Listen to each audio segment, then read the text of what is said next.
Imagine that you are a hero in another reality.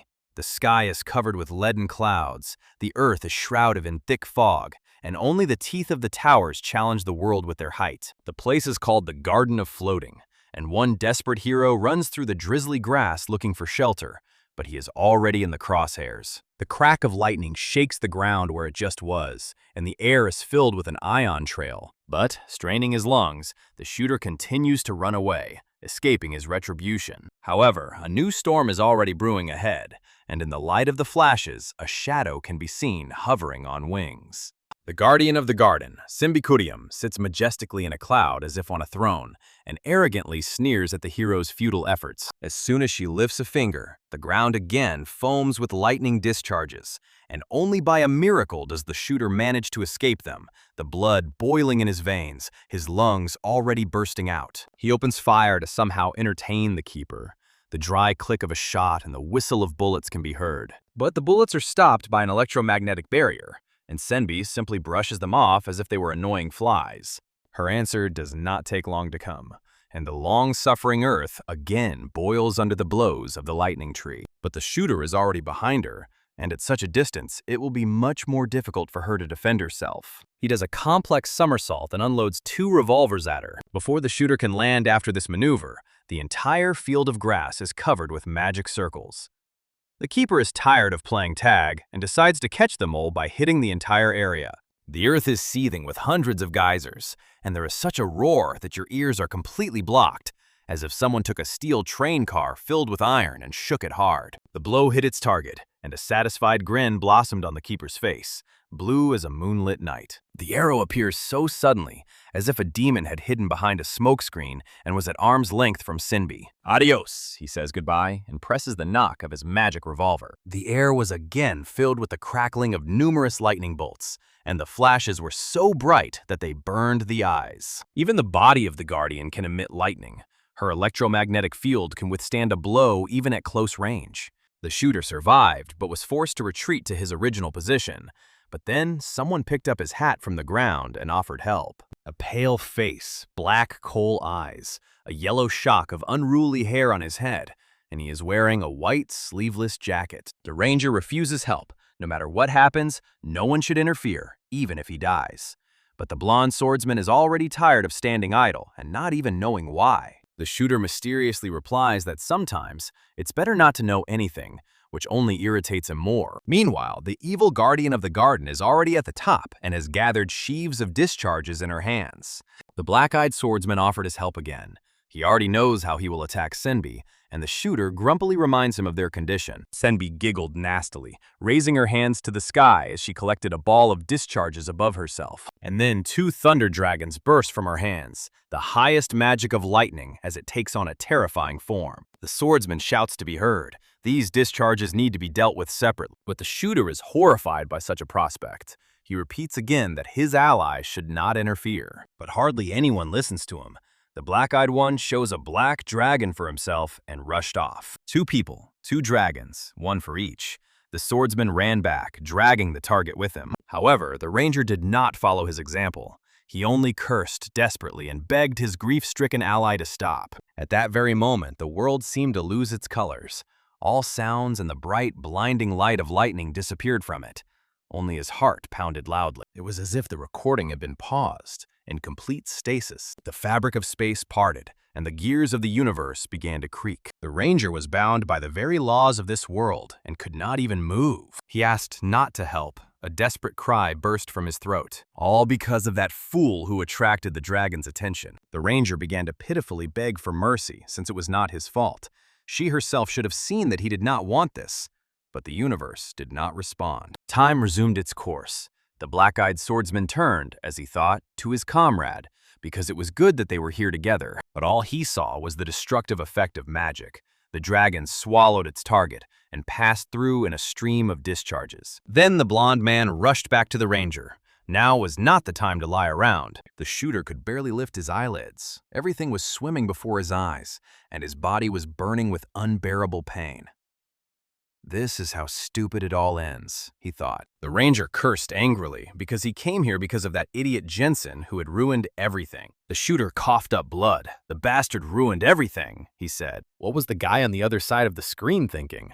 He was extremely taken aback by such accusations, and in the end, it wasn't he who couldn't avoid a simple attack. The online action game Dungeon Fighter, set in a world called Arad and requiring players and characters to constantly risk their lives, captivated many. Some took risks for greater power, others were hungry for money. There were also players whose intentions were shrouded in darkness, causing everyone to fear for their rear. There were also the craziest of them, who couldn't live without legendary difficulty, and they are implementing their scenario with a challenge to this world and common sense. So the ranger himself turned to the black-eyed one, saying that the world of Arad is in danger. Like all NPCs, this one also pestered me with talk of a super important mission, only for a true hero saying that it was urgently necessary to subdue the awakened Isis. The ranger, however, only asked to be taken to Isis herself, promising that he would take care of the rest himself, since he was born with only one purpose: to fight alone. But this concept appealed to the player who himself loved challenges. Fighting alone was the goal of life, and I didn't want to kill the boss, but rather to subjugate him. This character spoke as if he truly lived in the world of battle. The player himself didn't know what exactly he liked about it, but in moments like these, he was grateful to the developers. Because he himself put his life on the line for the sake of views, he streamed his games all day long. Ego's name was Baek Jin-sung, 29 years old, bad-tempered, unmarried, a streamer, and battle expert. He gained his fame by teaching newcomers and helping them develop strategies, so he thought the ranger had turned to him for help. To the approving laughter of the audience, Jensen agreed to the proposal, which is something he wouldn't do for the sake of creating content. At first, the streamer thought the ranger was simply obscuring the view to get on the stream, but everything turned out to be a complete disaster, with the ranger cursing him and leaving the chat. Jensen jumped up from his seat, and suddenly his screen went blank. It turned out that he caught the power cord with his fingers and accidentally pulled it out. Why did the shooter say so much? He could have simply resurrected himself for coins. He suffered as if he had truly died, the streamer thought, and launched the game again. But then something unexpected and strange happened. A terrible crack, as if glass had been broken, made his hair stand on end. The computer seemed to explode. Jensen fell to the floor and screamed in horror. The bright light blinded his eyes. He had absolutely no idea what was happening to his room. And then he saw her. A phenomenon akin to a meeting with the divine, incomparable to anything else, from which the guy trembled with all his soul. He instantly felt like an insignificant animal in divine hands. He touched the blade, and because of him, the blade broke. A majestic voice sounded in his head. Blade. At these words, that ranger immediately came to his mind. But who is she? What is going on? Where is his room?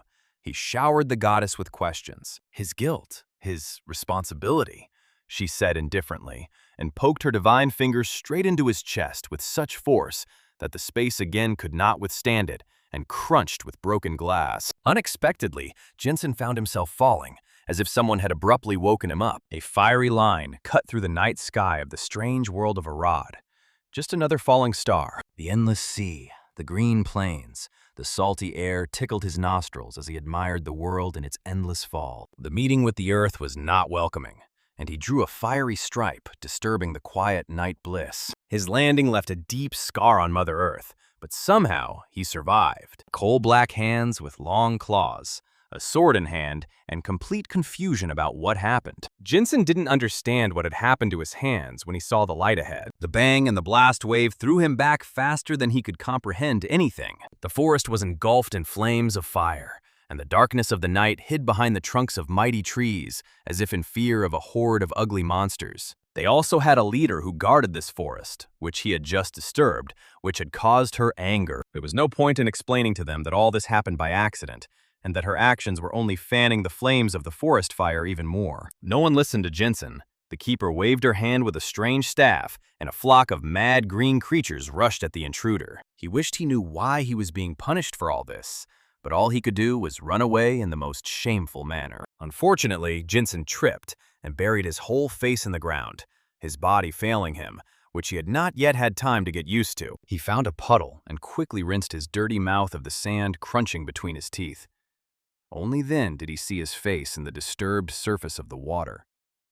What the hell was going on here? His mind screamed helplessly. The fire grew ever stronger, turning into a real disaster. While Jensen hid behind the tree, the keeper ordered her minions to comb the forest and find him. Flame Binoche, Knowles, and Tao. All these monsters from the game Dungeon Brawler, which he could easily identify, and his appearance exactly matches the Dark Knight, one of the game's classes. This is how Jensen came to the simple conclusion that he was actually inside the game he had been streaming for so long. They just told him it was a game. They told him it was okay. But he didn't know how to return to the real world. Suddenly, one of the bulls began to grunt and fell on its back. A couple more guests joined in the fun.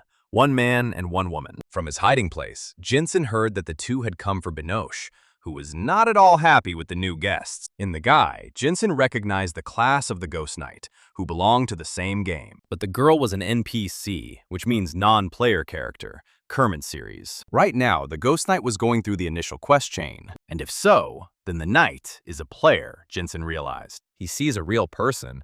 It's hard to imagine how all this is realized, that a person simply moves a mouse and presses buttons. But in Arad's reality, everything looks real. The forest keeper threw 3 fireballs at the player, apparently deciding to burn down her own forest. The Ghost Knight ran and jumped up to avoid the blow and counterattack. His strike was called the Ash Fork, and it added a spark to this crazy dance. Using his sword and skills, the knight confidently made his way towards Binoche, whose specialty was long-range combat. But then he pierced her with his sword, using the skill of a swift cut, and the fight was over. Jensen was delighted. The player was strong, or rather effective. The battle looked much more beautiful here than on the monitor screen. But death also looked natural. Now he felt a qualitatively different level of experience, as if he himself was walking on a razor's edge. However, Binoche was still alive. She tried to get up and delivered her scripted line. Even though she could hardly breathe and was coughing up blood, she still tried to finish her sentence. Here, Jensen pulled himself together. Since there was a living player in front of him, he could somehow help him, which meant it was not the time to be daydreaming. The former streamer left his hiding place and shouted to the player, hoping that he would help him. But then, beneath his feet, the gears of the laws of the universe began to move, the same ones that bound the shooter. She couldn't tame that flame, Binoche said. She kept delivering line after line, moving the plot forward. But Jensen couldn't stop this in any way. His hands and feet were securely tied. He couldn't move or even make a sound. The guy was completely confused. Here, Binoche said that she was letting them through, and this line meant that the player was going to the next dungeon. Jensen wanted to shout stop, but the couple was already leaving the location. As soon as the bonds fell off, he rushed after them. It seemed that these chains were deliberately preventing him from colliding with other players. Then he burst into a stream of angry curses and insults. No matter who had captured him, the guy swore that he would be able to get out of here and that nothing would work out for them. And then he lost heart, realizing that he had absolutely no idea what to do. Right now, he is in the middle of a dense forest where it is dark, damp, and scary. The dark Stormlands were not so scary on the screen. A typical starting dungeon that takes 10 minutes or less to complete. He had to hurry because another knight could soon clear the level and move on. And then Jensen would be trapped here with many ferocious predators. And his fears were not in vain, because as soon as the flames of the fire died down, all sorts of monsters crawled out of the forest. The zombies, or ghouls to put it simply, swayed as if they were being pulled by strings while walking, and quickly surrounded the unlucky player. Jensen screamed in terror for them to go away, but the Walking Dead did not know how to listen. They just smiled, charming smiles, with a mouth full of sharp, rotten-smelling teeth. An indescribable experience of total immersion, not at all as fun as it might seem at first glance. So Jensen decided not to check what would happen to him if they started eating him alive, and ran like a hare. But in the game, these are ordinary mobs that you don't really think about until you chop them into a salad. Then, from the other end of the forest, a piercing scream and a bright flash reached them. The voice sounded like Syria, the character who guided Arad, which meant the ghostly knight was somewhere there. When Jensen burst into the clearing where the battle was taking place, it was completely covered in ice. The ghostly knight stood in front of the ice guard. The series froze in a block of ice. It's good that the ice was magical, otherwise it would have meant death for living flesh. The monster exuded horror and grave cold. With wrinkled dry skin on his face and icy spikes, Golgish looked absolutely disgusting in real life. Jensen realized he was stuck in a boss fight, and before the fight started, he decided to talk to the player between the main scene line. But for some reason, the ghostly knight did not respond. The ice wall almost crushed Jensen and hit the player. The ghost knight also turned into a boulder and stuck out of it like a fish in a lake. Golgish waved his staff and summoned his assistants so that no one would interfere with their fight. Then the loser streamer desperately began to knock on the ice, hoping that the knight would answer him. And then he realized his AFK status. The player wasn't at the keyboard, which meant it was useless to contact him. The ghoul's henchman nearly caught the guy, and he had to save his life again. But this time, sharp claws reached his body, and his white clothes, which were already quite dirty, turned red. A real wound, real pain. What would happen to a wound if a dead person scratched you? Blood poisoning, sepsis, necrosis, death? That's what Jensen thought about and screamed in horror. He saw the monster swing at him again to finish what it had started. Instinctively, the boy put his sword under the blow, and his claws scraped against the steel. Surely a cruel death awaits him, he thought, looking into the empty eyes of the dead man. But I didn't want to die in such company at all. 29 years is not the right age for a heroic death. Jensen waved his hand, and the enemy was reduced to shreds. Then something dawned on him, and the guy grabbed his sword tightly, feeling his body in a new way. The fear left him, and a gambler's excited grin appeared on his face. Mobs are mobs. He mowed them down like grass with a couple of sharp swings. For 10 years, he saw these skills every day. They were literally ingrained in his memory. You just have to think about them. And now his body does everything itself thanks to muscle memory, because up until this moment, everything was on a rod, just without his direct participation. The skeletons can start praying. They'll soon be heading back to the grave, the guy said and grinned. The ghoul threw ice cubes at him, using the uppercut skill, and the sword shattered them right in the air. Then the ghoul threw even more razor-sharp ice flows, but they were all reflected. A normal attack, a quick cut, another attack. Jensen used his usual combinations. He just thought about the skills, and his body moved as if on its own. That's how he got within striking distance of the main ghoul. He summoned a huge wall of ice to defend himself, so much so that even the ground shook beneath their feet. The monster laughed, a creaky, nasty laugh, thinking that the fight was already over. But how wrong he was. Jensen appeared from a blind spot and slashed with his sword. Before the monster could even comprehend or react, it was hit with a devastating series of attacks. He divided the level boss with a red line, and it began to split into two halves. Using skills in sequence interrupts the animation of the previous attack and starts the next one, which allows you to effectively teleport a short distance. A skill combination system, a time gap, that's what Jensen called it. This was his Dark Knight's primary technique, and he was now enjoying the power it had given him. Despite the wounds he received, the boss was still trying to restore the magic circle, and the guy had to quickly finish him off so that he wouldn't suffer.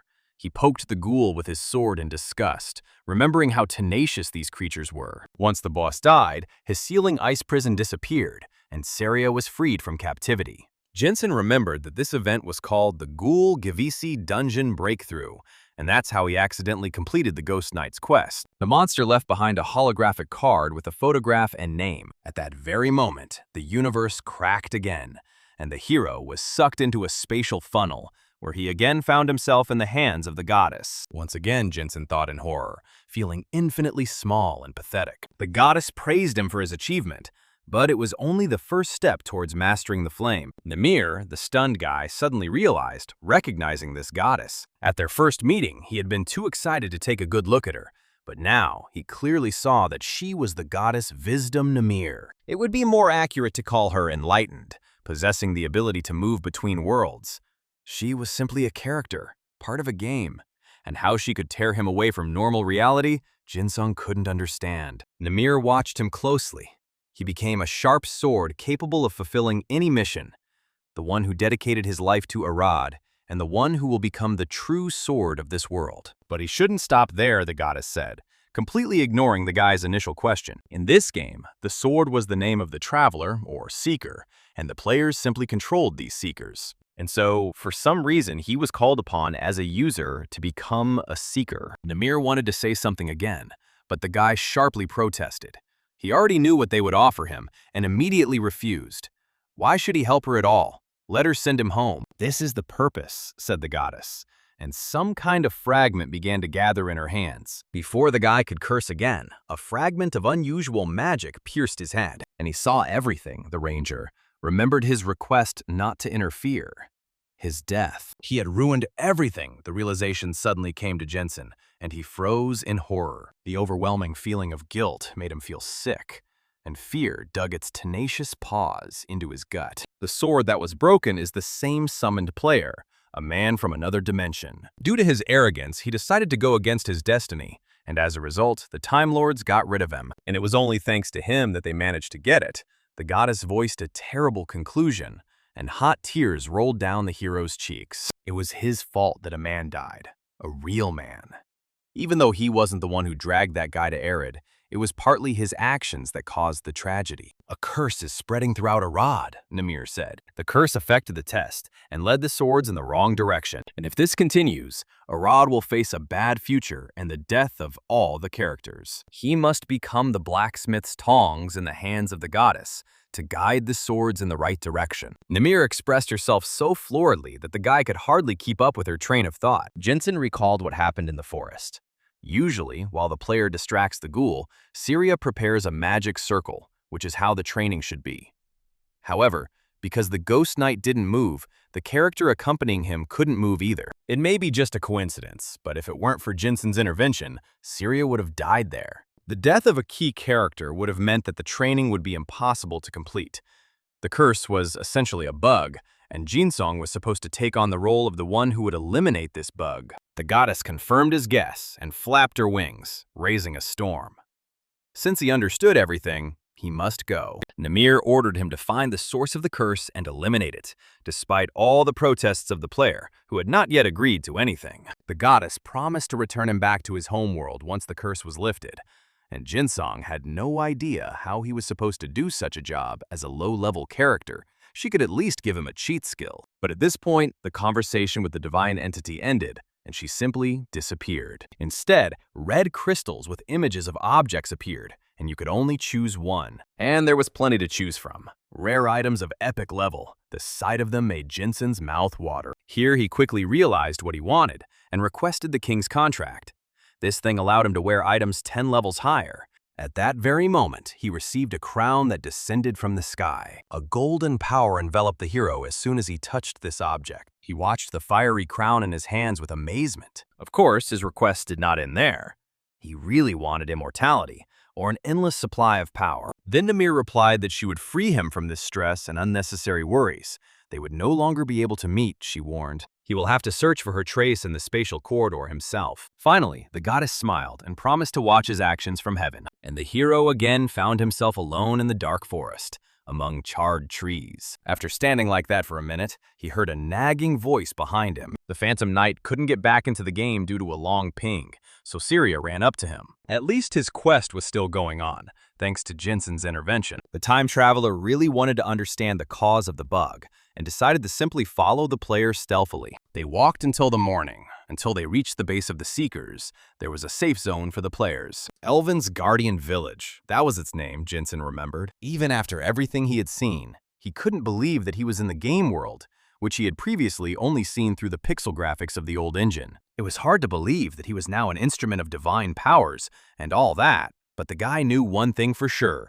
He wanted to prevent deaths like the one he himself was involved in. Now he was determined to survive here in Arad and fix his curse, so he rushed off to meet adventures. His mission as a blacksmith tong was to help players get rid of the curse, and to do this, you need to go to the village where the quests are given out. At the same time, Jensen conducted his own investigation. He also learned a few things, like how to open the inventory that contained his training swords. Last time he threw them away, but it looks like Namir returned them to the player.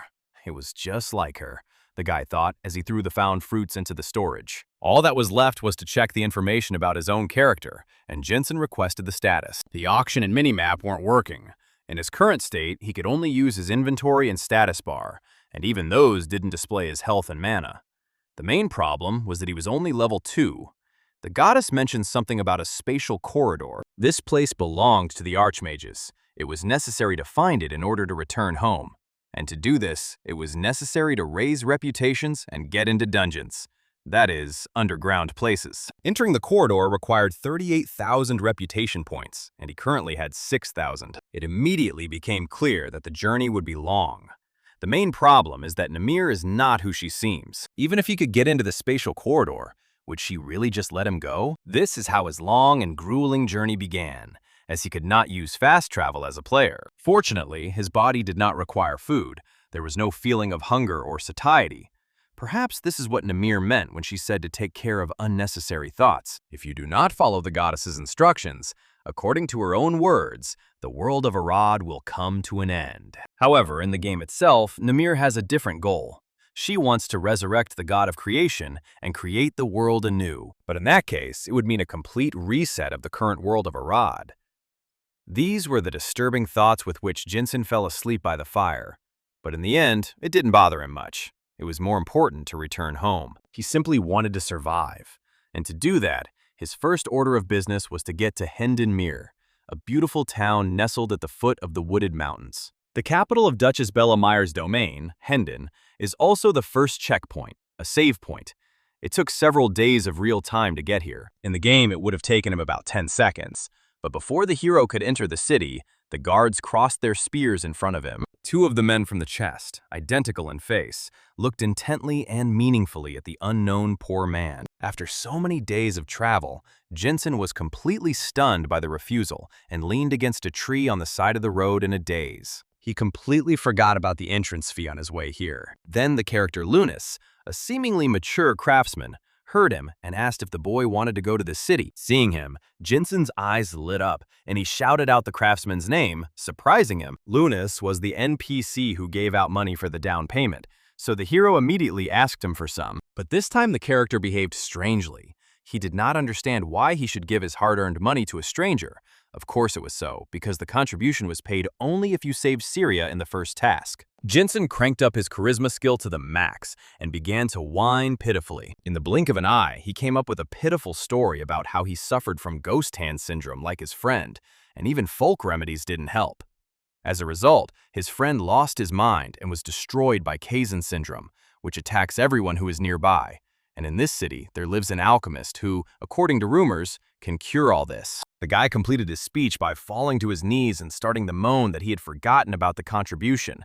Now his friend would die, and he himself didn't know what to do with himself. There was silence for a few moments, and Jinsen already thought that his special tactic of pressing on emotions had not worked. Suddenly, he saw a stingy male tear on Lunas's face. Before the hero could add anything, the craftsman turned away and justified himself by saying that invisible ninjas were cutting onions there. After which he dropped off food, money for the contribution, and even a sword forged by Yaiba. Jinsen bowed low to the ground in recognition of such a generous gift, and Linus himself left. He just wished the guy to save his friend, but he could have asked for documents first.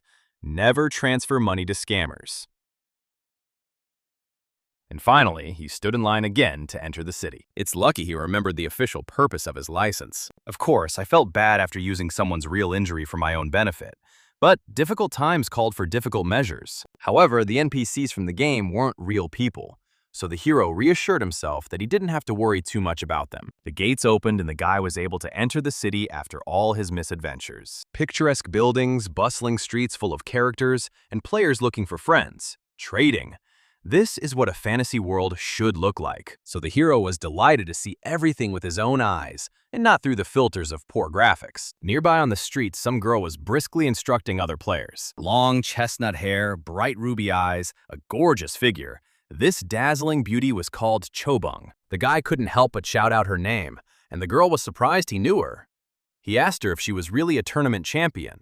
The beauty was interested. The player looked strong. So she offered to compete in a duel, and he agreed without hesitation. Who wouldn't want to spar with such a cute little thing?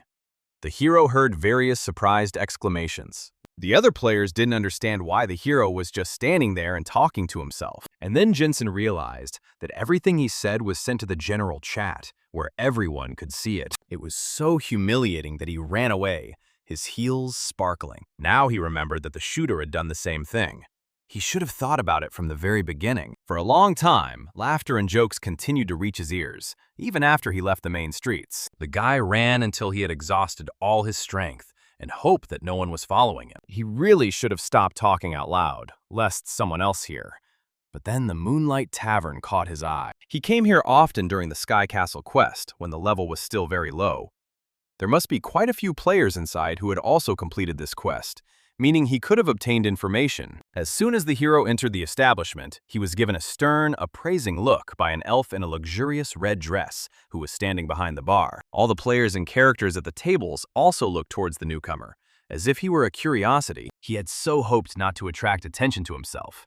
But now he felt as if his skin was being peeled off. I wanted to leave immediately, with my pathetic second level and 6 reputation points. But then he threw away these worthless thoughts. The main thing was to make an impression. Seeing his hesitation, the charming elf asked him how she could help. The guy flinched in surprise, then asked for a glass of milk, and the barmaid stared at him with an uncomprehending look. Then he leaned closer to her and whispered that he wanted to hear rumors, to see if anything suspicious had been happening lately. The elf agreed. Something strange was happening right now. But then she seemed to understand what he meant, and opened the chest with its sparkling contents in front of the guy. The thing was good. He asked how much it cost, but then he remembered that this was not what he wanted to know. But then his conversation was interrupted by Syria, who came here with the player Violent Mollusk, and began the dialogue that took place before the Sky Castle quest. Jensen looked at the player's girlfriend, a fighter class, and praised the character's portrayal in detail. However, another person interrupted their conversation and demanded that the fighter's girlfriend leave. After all, newcomers ask a lot of questions and don't listen to the answers. No one can know everything. The blonde with a short haircut and a beret demanded to listen to her because this was the captain's order. Things took a strange turn, making Jensen worried. In a small drinking establishment on the outskirts of the city, 3 people, a blonde captain and her guard, a knight in full plate armor, enter. And another cute face with crimson hair. They all belonged to the knightly order of the Iron Wolves. And it is unknown what they were doing here. This order was personally commanded by the ruler of the Delos Empire, which was located in the Heavenly Tower and studied it from the inside. In this way, players completed most of the quests on behalf of this order. But these knights had never appeared here outside the tower before. The blonde bombshell's name was Fiona, and the guard knight behind her was Dan. They are characters the player encounters in the doll museum level. The pink-haired cutie Lenny is caught in the dark vestibule, and neither of them should be involved in the tavern's plot. Jensen turned his gaze to the couple at the counter, who were currently engaged in a conversation that would begin after completing 2 dungeons, meaning that the trio at the entrance would no longer appear in the fighter's player history. But the very fact that the trio of Iron Wolves were watching the player suggests that he is a martial arts master. And all of this reminded Jensen very much of the curse. Having finished speaking, they all headed towards the exit, and Syria thanked the elven barmaid as she left. Then the guy decided to follow a group of girls as they walked along the main street that led to the foot of the tower. The tower was so tall that it looked like a space elevator. And thus, hiding, Jensen walks straight to its base. He must find out at all costs which of the 3 is infected with the bug. He was already thinking about how to stop them when the guards crossed their pikes in front of the player again. To get through here, you needed a pass, which the guy, of course, did not have at hand. Jensen caused such a commotion that he attracted the attention of an unusual character. Tall and stately, wearing a strange coat with a fur trim, despite the warm weather. He looked like a player leveling up alone. Meanwhile, the hero rushed to Roger Levin, the merchant who issued passes to the tower, or rather made a deal for them. However, disappointment awaited him here. The secretary informed him that the owner had left on business, and she herself could not issue a pass. The guy immediately despaired, because it seemed like he had just found a bug, and now he was hopelessly behind again. He began to beat his fist on the ground in lamentation. Because how was it possible for an important character to simply go on vacation? Jensen had no idea how to get into the tower, but then someone called out to him. A strange guy in a fur cape talked to the guards and showed them his pass. The constable confirmed Roger Levin's signature with such a serious face, as if it were a Nobel Prize certificate and not a piece of paper. The player's name was Clever. The guard let him in and handed him the pass back. But Jensen took it. Even if he himself did not receive a pass, he could have passed with the one who had one. So, overjoyed, he thanked the clever one for his help. It turned out that the player had been watching the hero for some time, and he was very amused by his behavior. He was so carried away by the game, and so immersed in the role. Jensen didn't even know whether to take it as a compliment or be upset. Overall, he didn't do anything special and acted as usual. Lucky even promised to beat Behemoth for him, and this phrase alarmed the hero. He had been playing for a long time, but had never heard anything like it. And then it dawned on him. They were offering him help, the hero thought with horror. As soon as he accepted it, the heavens would open up to scatter him like a bug. so he asked the clever one to get lost. On the other side of the universe, one player even screamed at the unexpected turn of the game. Such a funny player, but the annoyance went away so quickly. But what's even stranger is that his username was empty. For the future, Jensen decided to avoid the clever player and began to climb the endless staircase himself. There was no elevator or fast travel here, and he had no idea how far that trio of iron wolves could go. When suddenly they ran past, Fiona was running ahead, screaming and cursing the knight for having so stupidly exposed himself. And Lenny was behind, dragging Dan on his back. Dan tried to reassure them that he would still accompany the searchers, but the girls felt that now was not the time to worry about them. The low-ranking knights abandoned the player and are descending from the tower again. Jensen was completely confused about what was going on here. At first he thought it was a curse, but what if these three weren't infected with the bug? What if it is the one who commands the knights, Captain Vaughn Walshut? Without thinking twice, the hero rushed to run after her, turning off the stairs straight down the corridor. What happens when Vaughn Walshut and that fighter girl collide? What if the captain leads the knights and infects them with his bug? He needed to hurry, so the hero pressed on, not paying attention to the obstacles and small monsters that he came across. I still had to deal with some particularly annoying and fast ones. Some kind of bat-like creature was circling nearby, threatening to hurt him. The guy put his hand into his inventory and, taking out a sword, instantly dealt with the creature. But in place of one, another 10 flew in. They squealed shrilly and flapped their wings, so the Black Knight began to cut them up again with an ordinary training sword. However, he himself lost his vigilance, got bogged down in battle, and ran out of steam too quickly. In the end, he entered the dungeon, and behind the bats appeared lizard-like warriors with heavy weapons, and even a whole crowd. Another mouse split in two, but the number of pursuers did not decrease significantly. The lizard warrior caught up with him and began to poke him with his two-pronged spear like a fork. Only by a miracle was Jensen able to dodge. He guessed the right moment and grabbed the spear, and was even able to kick it. But the blow didn't push the lizard back very far. It started jabbing with its fork again, and then the hero used a submissive defense. He parried the blow and jumped up with a special attack, power gathering in his hands. Attack, swing attack, and with the help of animations, I managed to move instantly. This is how he got behind the two lizards, and did not allow himself to be completely surrounded. There was no time left for unnecessary thoughts. He was here, alone, with a crowd of enemies. But there were too many of them, so the hero tried to escape again. Another lizard, darker than the previous ones, cut off Misfortune's escape route, and I also had to leave him with a temporary break. But such frequent use had its limitations. As soon as the mana ran out, Jensen felt himself weakening. He made a big mistake. He should have leveled up first and only then delved into these wilds. Here he saw the real head of the dragon, and even managed to wonder where it came from. The dragon doused the lizards with such heat as if someone had opened the door to hell, and Jensen himself barely managed to dodge the stream of fire. But the lizards really enjoyed warming themselves by the fire and began to squeak with delight. It was one of the many traps hidden in the tower, and it worked to the hero's advantage. And not far away, after a row of statues, there was a place where you could fully restore your health and mana, something like a checkpoint. Things were getting more fun now. The guy had a plan and he stuck to it. The mobs were quickly turning into salad. As long as he held on to the recovery point, he was effectively immortal, and covered the floor with a carpet of fallen enemies. This place was perfect for leveling up, and the hero felt encouraged. The noise of the fight brought other lizard-like monsters running, forks in their hands. The dark slash made sashimi out of the brainless lizards. They exploded into red fountains. A flash of skill, a sharp leap, and the Black Knight is already moving towards the next target. A triple strike that turns enemies into mincemeat, his fighting style is ruthless and effective. Another spinning attack takes out the squirmy and annoying flying lizards.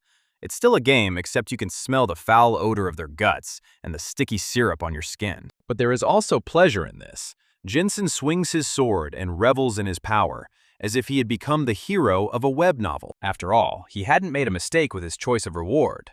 The crown allowed him to use equipment that would otherwise have remained dead weight. The battle made him stronger.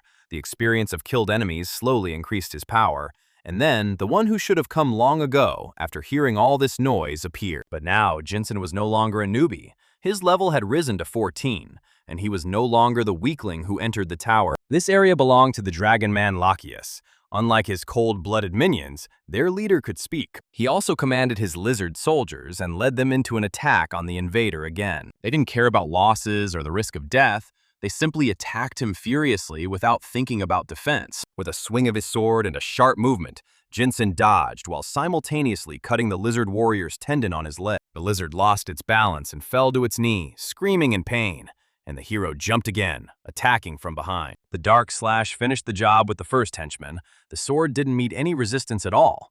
It was like chopping water. The second lizard came to his senses and decided to avenge his fallen comrades, but their attacks were direct and predictable. The jab was simply too slow for the experienced player, who repeated his move by going from behind. Only this time, the guy missed a little and crashed into the column behind. All the assembled monsters stared at him in amazement, as if expecting some kind of trick. But no, nothing like that happened, and Jinsen smiled stupidly, after which he received an unpleasant review from cold-blooded critics. The slap invigorated the guy, and he continued practicing high-speed monster slicing. They had little to offer him in opposition. The lizards below attacked in small groups without formation, and the bats entertained him with blows from above if he suddenly got bored. But gradually, the monsters became more complex. They no longer climbed onto his sword so much, and tried to avoid risky throws. Jinsen cursed the vile mobs that refused to gather together so he could take them down en masse. Unfortunately for him, even his jumping kicks didn't work on the nimble flyers when they didn't want to expose themselves. They even managed to counterattack immediately after his miss. The Dark Knight's combo extends beyond time limits, and you can use skills in any order you want. And it is precisely how well you combine skills that shows your level of play. It seems that he used a couple of skills incorrectly and kept missing. If this were a game, he wouldn't have been so worried about it.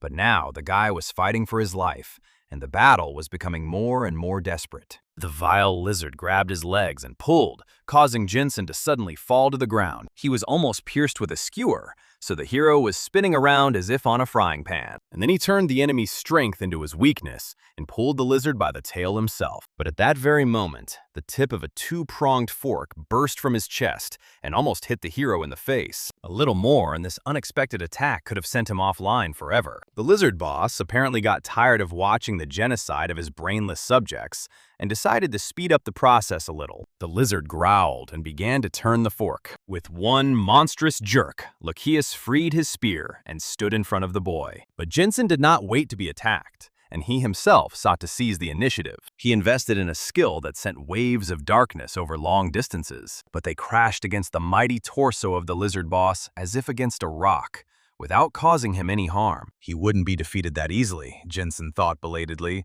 He needed a plan. The lizard surpassed him in height, strength, speed, and attack range. He immediately seized the initiative and pushed back the weaker player. Combined and rapid attacks rained down on him in a relentless hail. This lizard has earned his title of chieftain. His stabbing blows fanned out. It was simply impossible to defend against all of them, so Jinsen desperately grabbed the spear with his free hand. But the lizard was not so simple.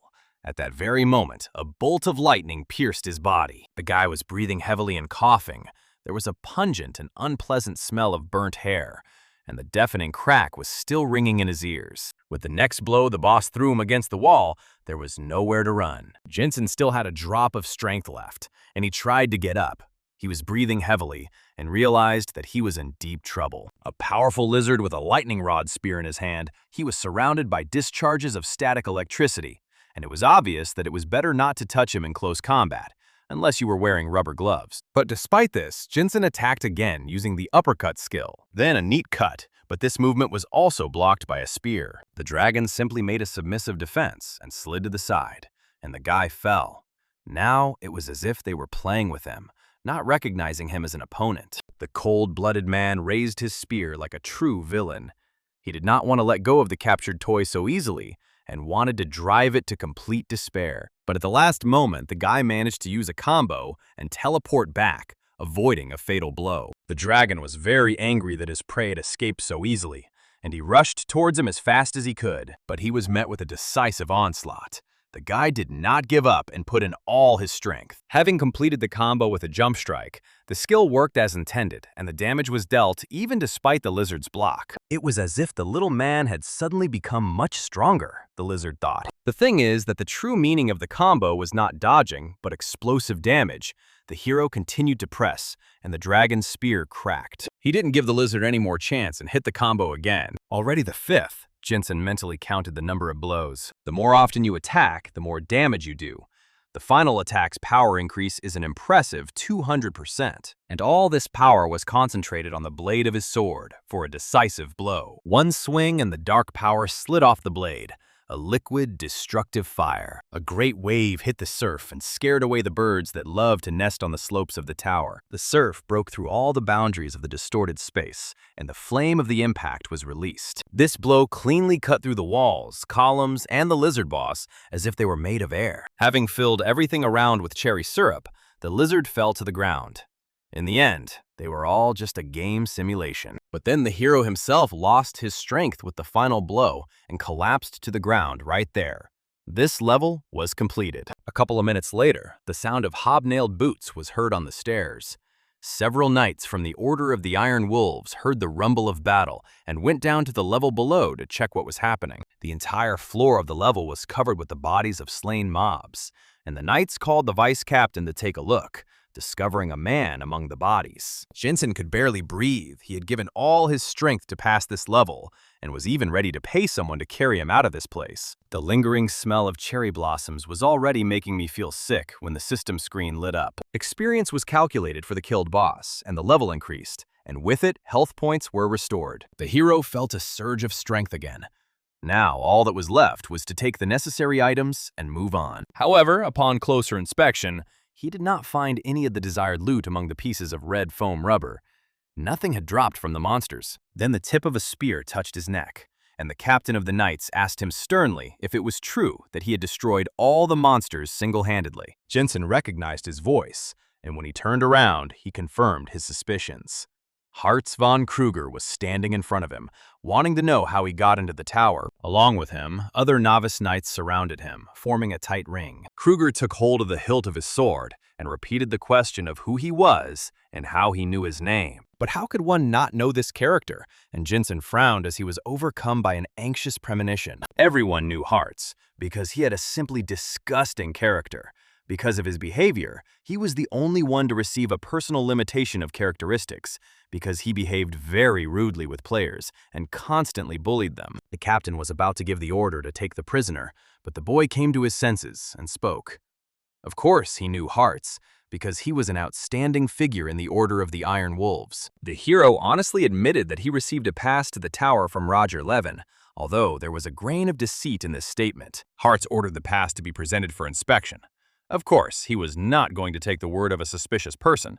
Jensen raised his hands up and nonchalantly declared that he didn't have a pass, that his friend had the pass, and that his friend was somewhere below. Hartz did not lag behind. In order to take him to a friend, he wanted to check the identity of the suspicious seeker, and he warned that if he lied, there would be consequences. So they went, leading the guy under escort.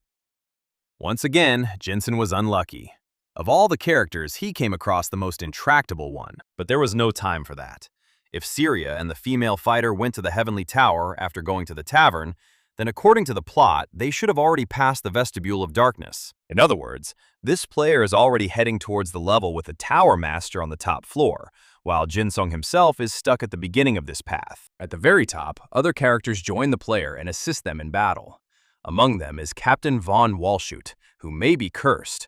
And what should the player do if they encounter him? Jensen didn't have time to get going, so he slashed at the nearest guard with a dark slash. Hartz was furious, because they thought the prisoner was unarmed, but he pulled the sword out of thin air. The captain struck with his spear, but only hit the reflection of the movement animation. For a moment, the hero disappeared, only to appear behind Hartz, which was the second surprise for him. Pitiful tricks, he blurted out, inviting the hero to a fight. And he accepted the challenge. But just to deceive the captain and run away, there was no point in fighting these opponents. It was lucky that he didn't throw away his training blade, but he didn't want to face the knights anymore. True, Hartz was very upset that he was not respected, and briskly poked the fugitive with a spear. The guy put his hand into his inventory and simply threw what was there at his pursuers. A small grenade with a lit fuse hit the tip of the captain's spear. A thunderous explosion forced them to stop, showering them with a hail of shrapnel. But this only angered the captain even more. He took the spear from the other knight and began waving it furiously, cursing with each blow. But then he noticed a strange, sticky liquid spilled on the floor and stopped. The stubborn captain thought of some other trick. The entire floor was covered in black puddles. In one hand, Jensen held a bottle of the mixture. In the other, a grenade. The prank was a success. There was an explosion, and the entire room was engulfed in flames, which gave the guy a chance to gain time. Besides the noise, there won't be any consequences anyway. Just a regular flask of oil and a fire grenade. Who would have thought that items bought from the elf, just in case, would come in so handy? Looking out of one of the windows on the endless spiral staircase, he saw that the sun was already setting. Jinsen was quite tired while running up the stairs. And then, around the next turn, familiar silhouettes appeared. Syria noticed that they were being followed and decided that there was another seeker there. Igans also turned around and said that they needed to find shelter and as quickly as possible, no matter who was following them. But Von Walshut was much more bloodthirsty and shouted a warning that if the pursuer wanted to interfere with their plans, he had better think twice. He had finally found his suspect, Jensen thought, sweating profusely. He was only half a turn of the stairs behind. But then it turned out that he too had been found, which was announced by an angry cry from below, which made the guy shudder. Hearts had gotten a great perm and now had enviable curls. But he wasn't grateful. The captain gritted his teeth in anger and covered the scoundrel with blasphemous curses that the game's censors usually didn't allow. The characters above recognized Hearts, albeit with difficulty, and asked him in amazement what had happened. Hearts replied that the bastard in front of him needed to be caught, and Von Walshut stepped forward. And then, in one moment, everything became not only bad, but even worse. Jinsen found himself between a rock and a hard place. There is really nowhere to run, and on both sides there are two knightly captains, one of whom may be cursed, and the other is as evil as a demon. Hearts was simply seething with rage, so there was no hope of a peaceful arrest. Then Jinsen pointed his finger at the sky and told them that someone had just urinated there. It was such a ridiculous lie that both knights couldn't help but look where he was pointing, and while they were distracted, the guy simply jumped out the window straight towards the gentle embrace of his native land. The captains were extremely disconcerted by such a crazy act and looked down. Using his sword like an ice pick, Jinsen grabbed the wall of the tower and began to slow down, after which he easily slid inside the tower, losing a couple dozen floors. And he landed on his feet, which could only be described as a miraculous rescue. But desperate times called for desperate measures. On the one hand, his target was right in front of him. But on the other, Von Walshut didn't look cursed. True, he still needed to be neutralized before the group reached the next dungeon. Meanwhile, Syria was clearly worried, but Knight Von reassured her. You never know what kind of crazy people are wandering around here. He suggested that everyone take a rest before going to the top floor, and smiled strangely. In his entire life, Jinsen had never climbed so many steps as he did here in the tower. The group should have already reached the next dungeon, and he was worried that he was late. Suddenly, I heard screams from the next room, and when I looked in there, I saw the hustle and bustle of battle. But this was a duel of a completely different kind. One was giving her friend companion a massage with the help of the hilt of a sword. The girls refused this massage, which is not surprising, and Jinsen tried to understand what the hell was going on. So far, nothing has happened, and he decided to observe the group in the hope that the curse bug will reveal itself. But after a while, the guy suddenly realized that he had missed something important and froze in place. The one who accompanied the player did not try to harm anyone. He did not give any orders to the soldiers and generally behaved as usual. It was completely normal, which made Jinsen feel like a fool. All his efforts were in vain. The character behaved impeccably. There was nothing to even find fault with. Here the group decided to split up. Vaughn and his partner went one way, the girls the other, in order to speed up the search. Juan came close to the seeker, and Jinsen sensed a dangerous moment. He saw the captain's hand reaching for the wild clam, and in the end, he simply patted her on the shoulder, wishing the adventurer good luck. Although the target showed no signs of the bug, this only further strengthened Jinsen's suspicions, so he continued to observe. The thing is, if you discount Vaughn, then it's even more impossible to understand why the usual plot got so confused that those girls from the Order of Wolves ended up in the tavern. After thinking for a while about what he saw then, Jinsen remembered that from the outside, it was impossible to see what was happening inside the tavern. Perhaps the changes that had occurred were simply a glitch in the game, and not a bug curse. Here, the noise of the level's mobs jumping out tore him away from his thoughts.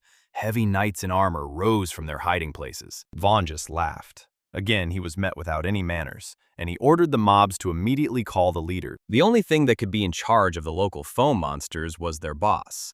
The same reservoir of experience as the others, only a little more dangerous. When Jinsen killed the ice school last time, that strange card appeared, but it doesn't matter whether Vaughn is infected or not. If he dies here, it changes the course of the plot. What if the one who is actually infected is the boss monster? The hero suddenly thought and looked at the ghostly figure dressed in shining armor. Vaughn was fighting off mobs and asked his partner where Hearts had gone, and he suggested that their brother in the Order could still be looking for the strange intruder. They decided to detain that blonde guy if they found him, and upon hearing this, Jensen became worried that he had greatly influenced the plot. Due to Hearts' actions, the boy was distrusted by the other characters, and he was looking for a way to join their fight against the boss without raising suspicion. Another character appeared on this level, hearing the clanging of metal and loud shouts, a long sword on his belt and several more blades over his shoulder, an unusual tattoo on his arm. This man looked like a dangerous warrior. One swing of the sword and the guard turned into a pile of rubble. The blonde companion admired the old man's skill, but the gray-haired warrior with the blindfold did not appreciate the joke. They had already climbed high, and the girl said that the magic was thickening, which meant their goal was already close. Here, the swordsman asked his companion, Sharon, to step aside, which surprised her. A few swipes cut through the air many meters ahead, but they didn't get anywhere. Then the old man asked for forgiveness for disturbing them because he thought it was a monster. Jensen barely managed to repel the sudden attack, and stone chips rained down all around. The old man immediately appreciated the stranger's abilities. He was a good fighter, but this guy had yet to master the ghost wave.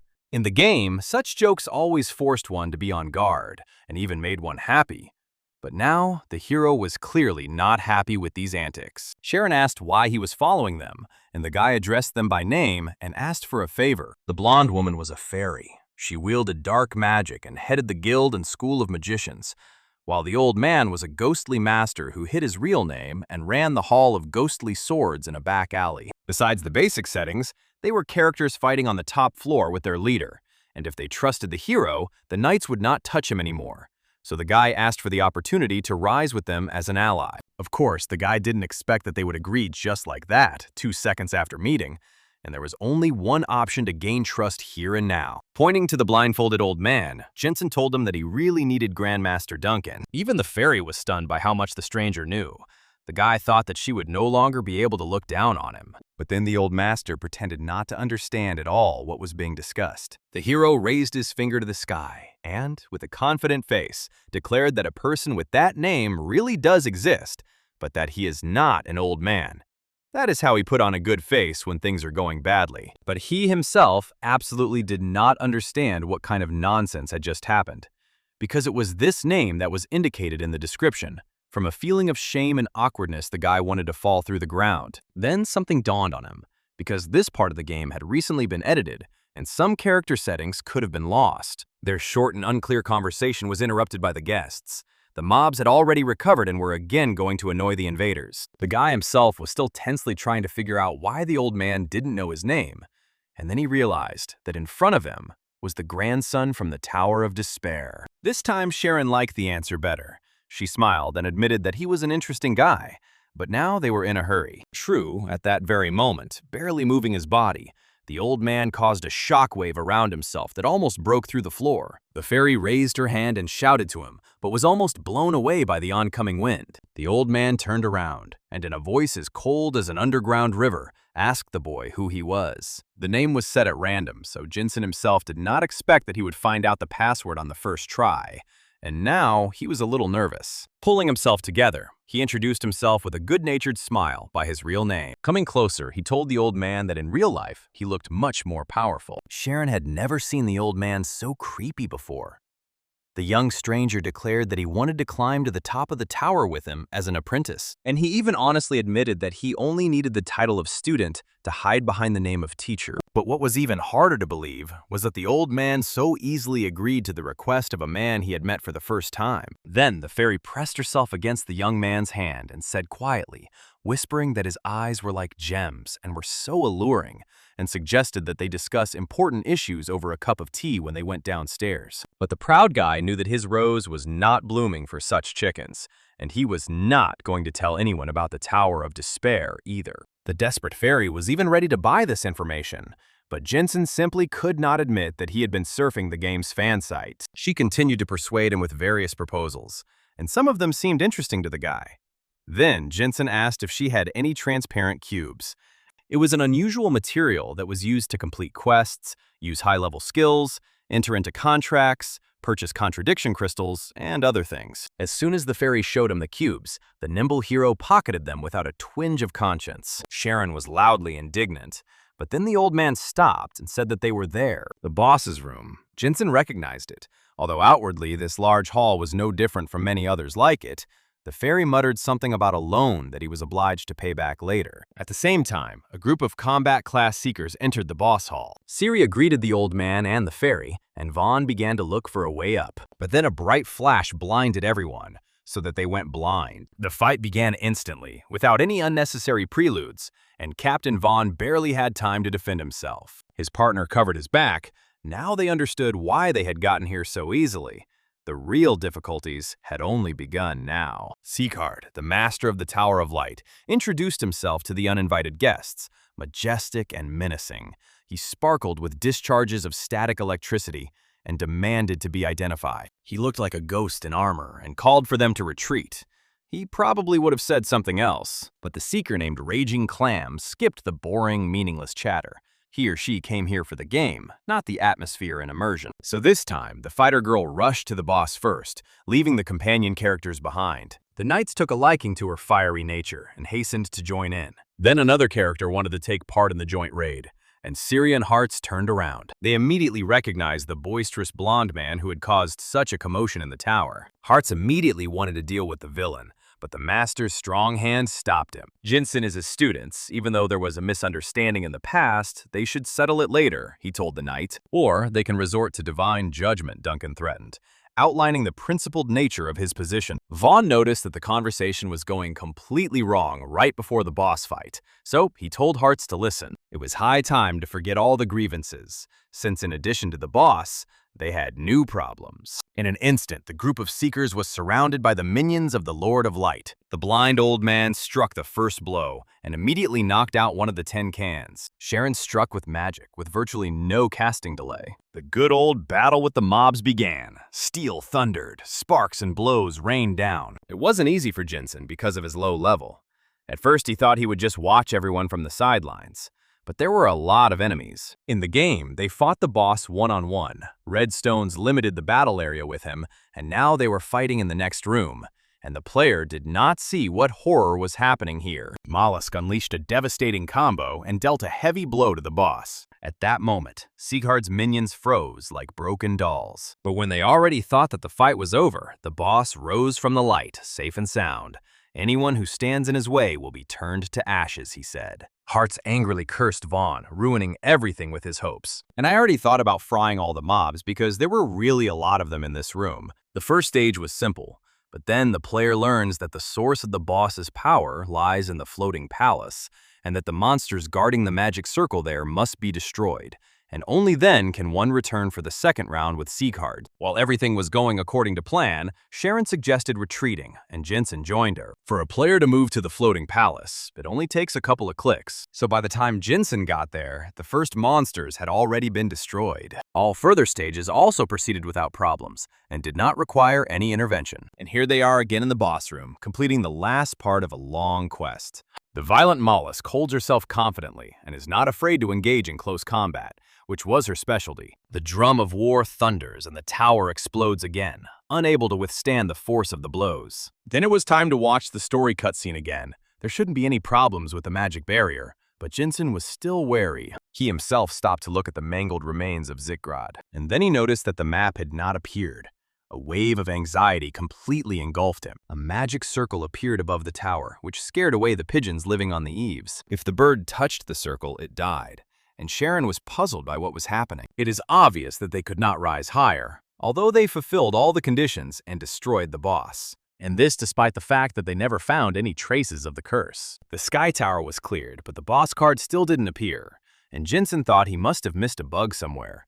When he went down the stairs, he saw familiar faces. In surprise, he poked the girl with crimson hair and screamed, which was quite rude of him. So Lenny turned around with a displeased face. The guy yelled at her and asked why she stood up again. The girl answered with pride that as the captain's right hand, she should be in the same place as him, even if she was not recognized yet. One day, she would receive recognition. Lenny wanted to get up from the very beginning, but that idiot Dan ruined everything. so the hero realized that the girl had carried the wounded and returned. Then they heard Vaughn's voice, still complaining about the circle not working, and Lenny was glad to hear his voice. However, when she wanted to run towards him, Jensen stopped her. The thing is that there was a conversation going on right now, and her appearance could have triggered a curse and a new batch of bugs. Now the boy realized that he must not let Lenny in and interrupt the conversation. Under his intense gaze, the young girl became flustered and even reached for her weapon, unable to understand why the strange man was blocking her. The hero had already realized that she was the cause of the bug. He told her that the captain had an important conversation and suggested that she wait downstairs. Now, if she were removed, the boss's card would finally fall out. He approached the old master and said that they could leave. He had a lot to report. But then they felt a wave of air. A huge whale flew past, and an airship of an incomprehensible design, engulfed in flames, flew past. He was moving straight towards them at high speed, and the characters became alarmed. This is how the last event of the scenario begins. Jensen was the only one who wasn't very surprised. Or more accurately, this mission was called a rescue by boat. The character Ophelia makes an emergency landing right in front of a group of searchers and will become the impetus for the next development of the plot. So far, everything was going as it should. The airship was burning like the famous Hindenburg, but it was heading towards the tower. Lenny didn't like it. She wanted to go upstairs quickly because this was happening. Jin-sung tried to calm her down, saying that everything was as it should be. But his words sounded like the thoughts of a madman. The ship was falling. She screamed that she needed to warn the captain, but the guy grabbed the girl's hand tightly and wouldn't let go. She can't get up, especially since the airship wasn't falling directly on them, he said. And then he immediately regretted his words when something huge rushed past. For some reason, Hindenburg did not want to ram the tower, but stubbornly sought a meeting with the ground. This time, the damage was confined to the tower itself. Lenny realized he needed to prevent it from happening, not to delay him. It was too late to run, which meant he had to blow up the ship. Only then did he immediately remember that the airship had to land to start a new chain of quests. At that moment, the correct course of events flashed through Jensen's mind. Lenny should not die here, and the emergency landing should be made before the adventurers. The airship was rapidly approaching, and now the pilot's face could be seen in its windshield. The viewers watching him on the stream suggested the guy surrender, but there was no such word in his vocabulary. If he needed to retreat, he simply attacked in the opposite direction. To make him give up right there, Jensen laughed and confidently declared that he would sort everything out. Lenny still didn't understand what was happening. Before her eyes, the airship either froze or bounced, and she asked the guy who he was. The fruit of the heavenly tree. A strange fruit that exploded and forced you to move away without causing any damage. It also affected allies. That's what the guy used. For only a moment, the Hindenburg hung in the air. And then the inexorable gravity pulled it down. "They're afraid to stand," the guy shouted, and threw the fruit at the ship again. By hitting the object, he reversed the vector of movement, and before their eyes, the airship began to fly upward. The search characters from the top floor looked down in surprise when they heard an unusual noise. But what was their amazement when they saw what was happening there? An unidentified flying object was rapidly approaching them after a rapid fall. Jensen ran up the stairs and threw heavenly apples at the damaged ship, and Lenny couldn't believe her eyes. Sleight of hand and no cheating. Hundreds of hours of gaming life paid off in full. However, on the last saving throw, there was a misfire, and Jensen was perplexed. Then he looked into his inventory and discovered to his horror that he was out of fruit. Gravity was taking over again, and Lenny watched in horror as the disaster unfolded. But then, before her eyes, the hero jumped out the window straight onto the falling ship. He clenched a transparent cube in his teeth, and in a few jumps reached the ship. Then he pressed his feet against it and used the dark explosion skill,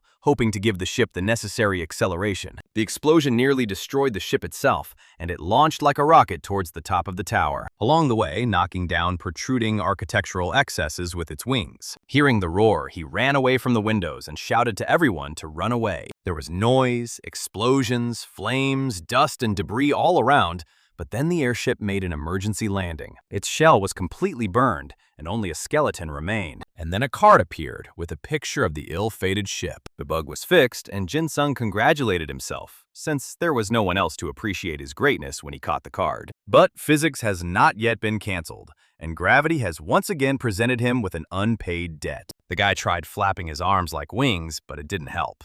And in the end, the charming Lenny saved him by grabbing his hand at the last moment. Now he's in her debt, she said, winking playfully, causing the player's heart to skip a beat. Already below, Jinsen discovered that his training sword couldn't withstand the dark detonator skill. But the weapon had already done more than it should have. The sword that Lunas gave him was taken by Hearts, and the equipment and gold he got from the tavern were already running out. It's good that I managed to reach level 23 and get the dark detonator skill, but using powerful skills required transparent cubes. To learn more cool skills, you had to get more of the mysterious resource of cubes. In that case, there wasn't much choice, so Jinsen headed to the Magician's Guild in the city of Meyer. A day ago, he came down from the top of the tower, completely exhausted. Lenny was saying something nearby, but the hero was so tired that he couldn't make out her words. Even though he prevented the airship from falling, it was she who saved him from death, the girl said, and so she demanded repayment of the debt, not wanting to miss such an opportunity. Bold as a thief, she looked charming. Jinsen threatened her by telling Captain Wan about her unauthorized descent to the tower, and Lenny immediately flared up with indignation. She made a cute, offended face because the stupid hero still didn't understand anything. After which she ran away, telling him to show up on Saturday at 6 o'clock in the evening at the entrance to the port on the west coast. And if he repaid her with something unpalatable, she would regret it. The discouraged guy stood there stunned, not understanding the woman's hints, for which he earned a couple of chuckles. The love line immediately after the trip to the tower, Wan chuckled and asked the master's disciple if he was busy. The guy tensed up a little since they came for him. But the captain of the Iron Wolves quickly reassured him that they just wanted to say goodbye. Hearts was particularly friendly and said he really wanted to rip his head off, but would do it another time. With that, they wished him luck and left, and Jinsen looked after them thoughtfully. Von Walshid wasn't infected with the curse, but in some ways, he could be more dangerous than the bug. It's good that the knight didn't notice. Someone coughed behind him, and when Jinsen turned around, he almost opened a brick factory, his stomach clenched so hard. The old man praised him for his good work in the Sky Tower, and the boy's heart almost jumped out of his chest. The boy thanked the old man for his help in the tower. Without that stupid request, it would have been harder to fix everything. But now they had something to discuss, said the old master with such an intonation that did not tolerate objections. The guy promised to keep his mouth shut and not tell anyone about the Tower of Despair, even after death and hell. He sighed with relief when the master left, and Sharon realized that the promise was made so that she could hear it too. But the fairy was no longer interested in this truth. She had already guessed that it was Jinsen who had raised the airship to their floor. He could have simply blown it up and run away, but instead he performed such a complex trick. Everything was done as if they were supposed to meet the man inside the airship, the fairy said. The sorceress threw back her long silver hair and smiled seductively at him. She did not wait for an answer, but suggested that if he wanted to make a deal, he should come see her at the Magician's Guild. The next day he did just that, and now he wandered the corridors of the guild with his mouth open. At first the guy thought that this place was like an ordinary shop, but it was huge inside. Sharon wanted information, and Jinsen wondered if making a deal would hurt him. There was no point in mentioning the bugs and Namir, but what information could be sold? In any case, the gold and weapons had run out, and this was the only place where one could get help. Sharon recognized him and said hello. The guy arrived earlier than she thought, and she asked him what he wanted to talk about, but Jinsen hesitated with his answer. Then Sharon introduced her friend. Her name was Iris. She was a singer of fortune. And when the fairy wanted to introduce the guy, the singer said that she already knew about him. Iris was a local fortune teller, so it's no wonder the hero was wary. There could be terrible forces behind her, and the guy saw an ominous shadow. He quickly took a step towards the singer to test his suspicions. Sharon watched the two in surprise, not quite understanding what was going on. Iris had already seen the future, since she knew it, and then Jinsen asked what his role was in this future. Such a hint could help him where to go next. A man full of questions, Iris called him. But nothing goes according to plan, she said, strumming the strings with her fingers. But Jinsen was pleased with her remark. It was exactly like a script from the game. He sighed with relief, deciding that he was really winding himself up. Sharon thoughtfully sipped from her glass and remembered that she had only mentioned the singer's name. So how could a simple guy know that she sees the future, the fairy asked. And this made the hero shudder, because he realized that he had said too much. First their strange meeting, then the airship, now this.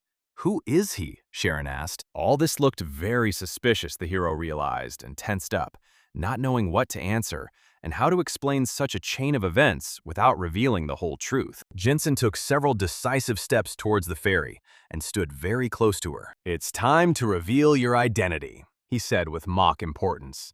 In fact, he sees the future, the hero declared, having come up with an excellent legend on the fly to sell information. A few days later, the Mages Guild once again became the center of important events. Some girl burst into Sharon's hall shouting, "Master, trouble," the girl cried, and the fairy told her to calm down and explain everything. Lorien, the girl whose portrait with her pet hung on the wall, has disappeared. Sharon was worried. That naughty girl Lorena had disappeared again. The light from the magic stone she left behind has disappeared, the assistant said, showing the decoration with the faded stone.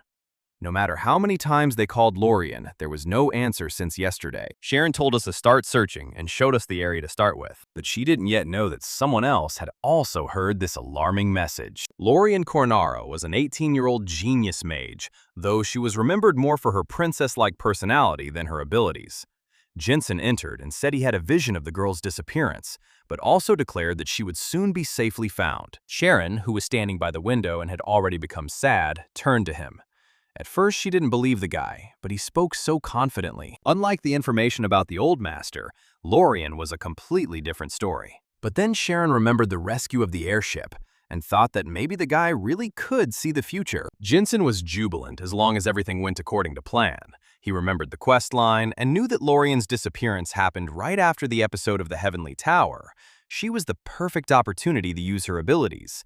Although the disappearance itself was predetermined, there was no need to worry. From the expression on Fairy's face, the guy saw that she still didn't fully believe him, so he decided to leave her for now. All because he planned to meet Kagon, a stern dark elf warrior. A dark shadow passed over the city, so wide and dense it seemed as if night had fallen. At night, the city was illuminated by magical circles in the sky. The sight was beautiful. Sharon was already on her way when some incident occurred. She was obliged to ensure the safety of the city, although most of the events were resolved thanks to the active role of the Seekers. In exchange for help, Jensen received important items, although payment in gold or potions could be requested.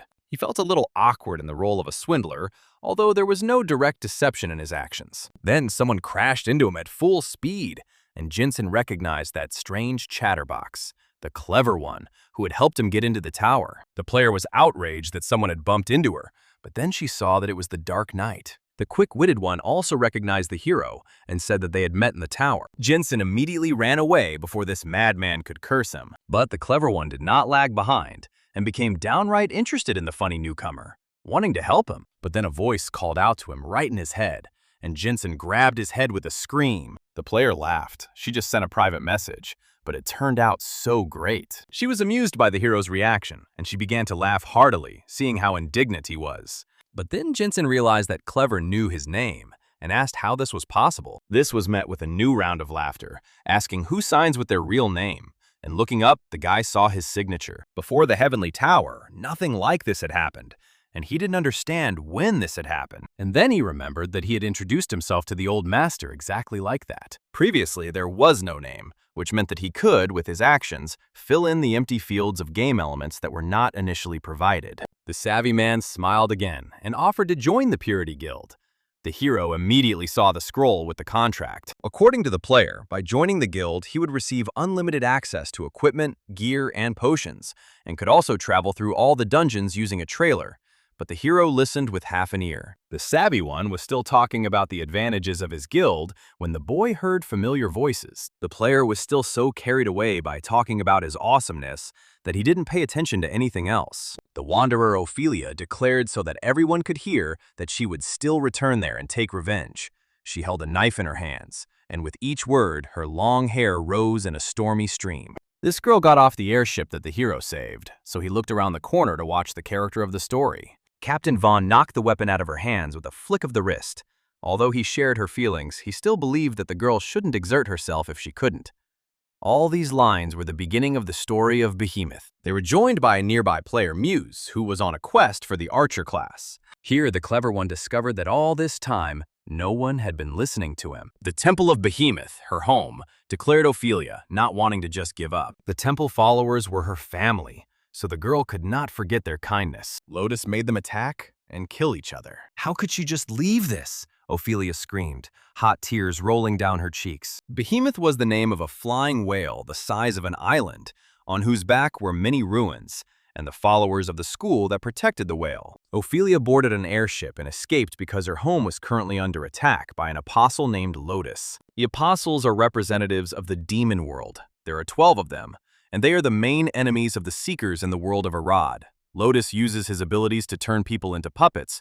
He is not an ordinary opponent. Jensen sighed with relief. It was good that he wouldn't have to deal with them, since his job was to fix bugs. But the player, Musa, had chosen a profession that was too difficult for a beginner. Here, the Knight Captain noticed that the Seeker wasn't listening at all.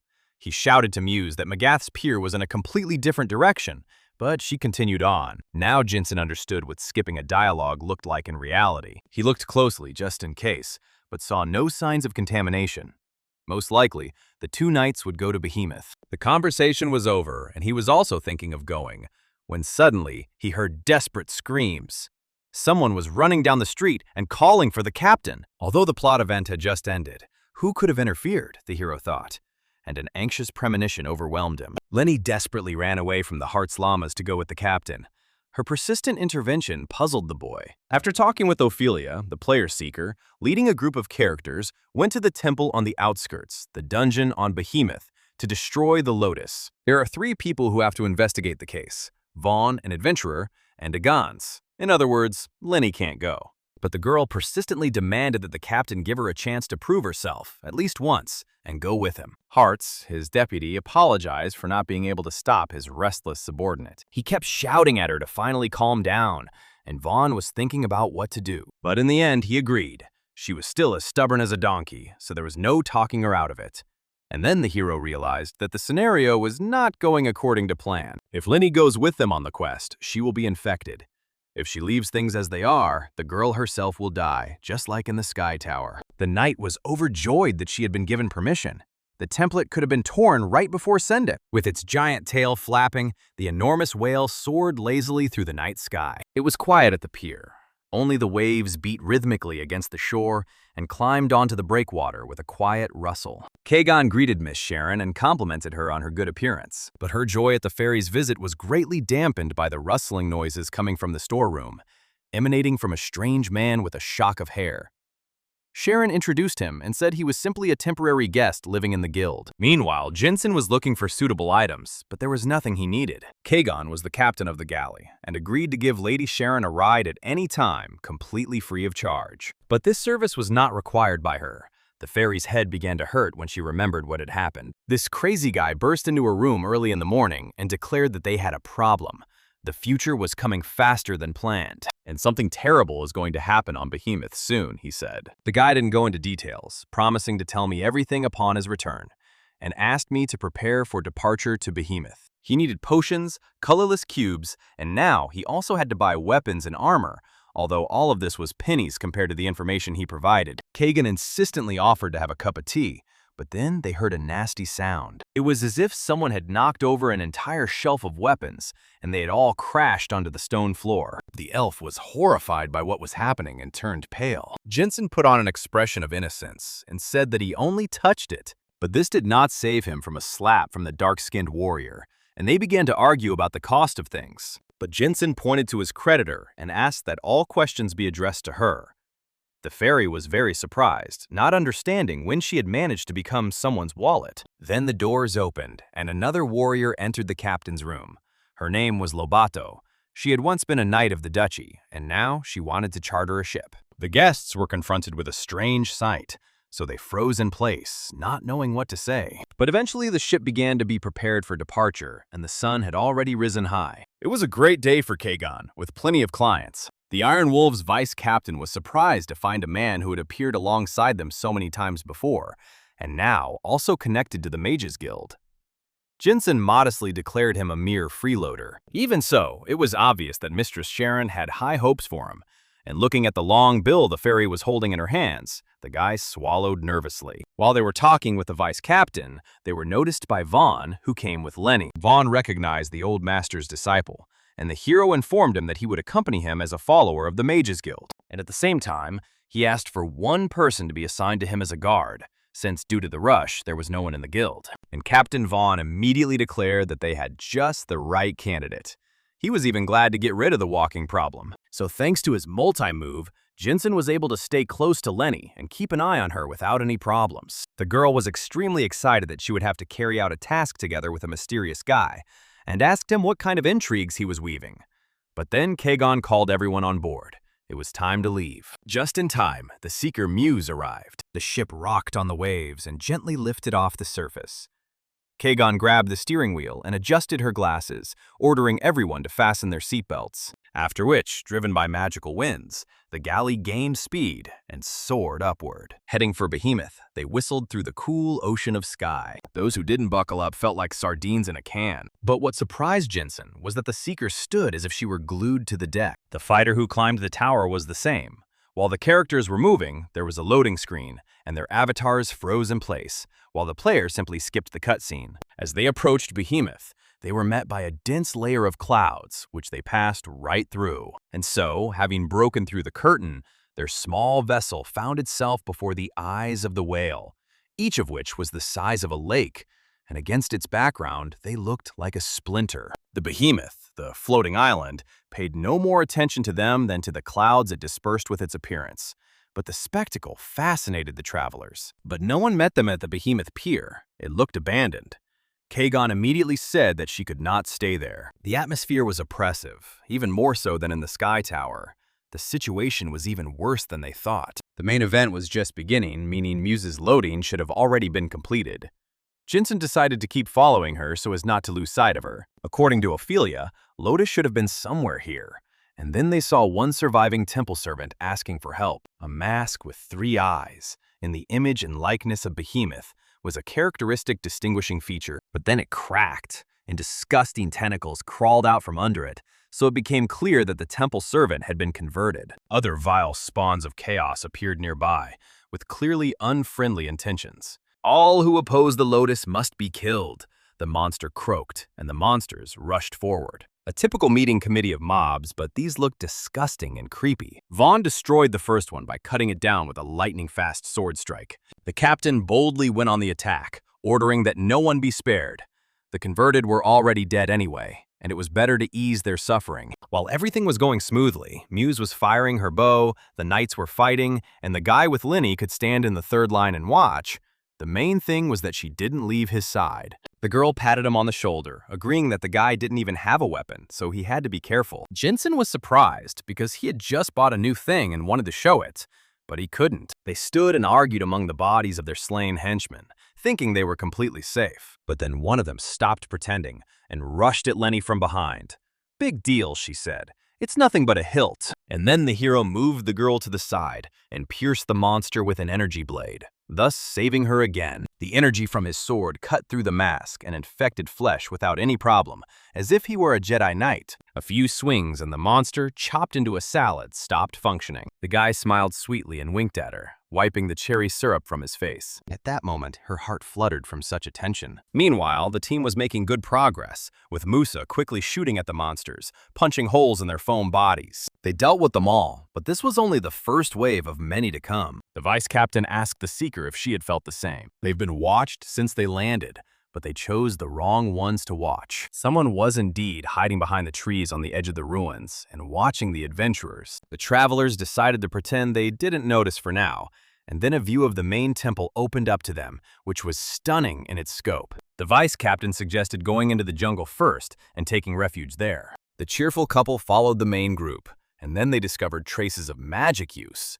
And Lenny remembered that according to the guy, the apostle used brainwashing, but not spells. After examining the traces of the battle and the crystal in his hand, Jinsen realized that these were her traces. A temple follower who managed to escape, Isadora. This woman watches the adventurers in order to kill them in the event that the Lotus manages to convert the Seekers. But in the forest of dendroids, they fought with her and took her prisoner. That's where all these traces of a magical battle come from. There were no bodies, meaning no one died.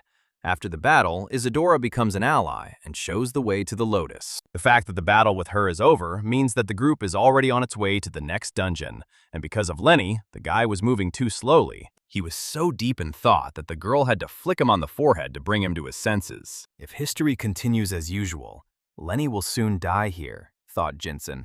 and the thought stabbed him painfully in the ribs. It is impossible, and impossible to prevent this, and the hero clenched his fists. After all, everything has already been decided, he thought, looking at the traces red from the cherry syrup. The guy pushed these thoughts aside and called the girl, saying that they needed to go together, otherwise someone would attack her again. And this provoked another storm of indignation. So what if she let her guard down once? She screamed. Jinsen couldn't change anything, but he at least tried to make her smile. That was the only thing left for him to do. Here, cutie Lenny decided to change the subject, and hesitantly asked him if he was dating anyone, and her face blushed. What a turn of events, the guy thought, and almost dropped his jaw on the way. This question completely confused him, especially since it was asked so directly. But then, his thoughts were interrupted by evil tentacles that burst out of the ground. They scattered in different directions to avoid the unexpected attack. True, the hero was not so lucky. The long vine managed to wrap itself around his hand. And then the dendro did. A forest dweller appeared. And they were still too happy, thinking that the seekers had cleared the way for them. Jinsen reached for his inventory. He would have to deal with the monsters himself, but then he was immediately attacked by another one from behind. 2 monsters in one place was too much. Luckily, Lenny managed to repel this attack, and they evened the score of saved lives. She moved so quickly that she cut through the wooden vines and struck the dendroid itself. More monsters appeared, and the girl cursed. This jungle was very strange. Jinsen immediately told her that the pumped-up monster was a converted follower of Behemoth. Just like the dendroid, he became like that after a forbidden spell. The girl snorted and replied that he'd been caught out like a fool and that he'd be better off slaying monsters instead of lecturing, and pressed herself against his back. Jinsung smiled and claimed he'd simply let his guard down a bit. The trinity of freaks rushed at them simultaneously, their disgusting jaws wide open. But thanks to their coordinated work, the pair skillfully fought back, even though there were more enemies. Lenny was excellent at cutting up her opponents. After all, she was a knight, albeit a low-ranking one. So having worked with his hands, he quickly figured everything out, complementing each other perfectly. True, the girl suddenly fell to the ground, no longer able to stand on her feet. Although she had scared him so much, it turned out that Lenny was simply tired and had twisted her ankle. So she asked him to help her up, feeling very embarrassed. But the hero mercilessly replied that, to tell the truth, he was dating someone, and she knew her. She immediately became upset, although she tried not to show it. The hero extended his hand to the girl to help her stand up. Her palm was warm. They had agreed to meet her on the weekend. Had she forgotten? Jinsen said and smiled tenderly at her, and then her heart began to flutter again, and the heat in her chest made it difficult to breathe. Some might have said it was just cheap sympathy, but the guy didn't think so. When cutie Lenny realized she was being teased, she pouted. Jinsen didn't care if his words could help the girl leave with pleasant memories, but she hit hard, after which she began to chase the guy to give him more, forgetting about her twisted leg. Thus, the vastness of the ancient temple resounded with their ringing, cheerful voices. Towards evening, they reached the main temple. Lenny continued to confidently break through the ranks of monsters, and Jinsen covered her. They walked along the only road to Lotus, where Captain Wan and his companions were supposed to pass. The Seeker's first destination is the White Knight, which appears after passing the goddess's temple, where they also receive weapons to fight the Lotus. Finally, the couple came across traces of Muse's skill, pierced by the body's magic bow. Lenny noticed some light and asked what was there. Jinsen enthusiastically grabbed the rare equipment. It was a beautiful magical armor, a trophy that Musa did not want to pick up. However, it immediately became clear that the object was sealed with magic and had a restrictive chain on it. The thing is that starting from a rare class, equipment has a magical seal, and if you press the button, it should open. But when the guy did this did not happen. Lenny was also surprised because she thought that only a magician could solve this problem. Sharon could help solve this problem, so the hero decided to leave it for later. But then they saw a lot of such objects. The equipment was simply scattered on the ground, and this sight horrified Jinsen. And then he realized that Muse had simply thrown her away as unnecessary. The guy himself had somehow wanted to complete the game with such a class, and after all, it was a difficult character. This meant he could take all the loot for himself, which is what he set about doing. The boss monster in the goddess's temple, Aldsor, was quickly destroyed and lay on the floor. The former servant, now turned into a monster, asked Isadora why they couldn't save the others who were their family. He looked at the monster with regret. If they were also turned, they would not be able to return to their families. Aldsor always sought the right path, the sorceress said. Just at this point in the timing, we managed to catch up with the main group. Lenny immediately wanted to intervene and call the captain, but the guy didn't allow her to do this.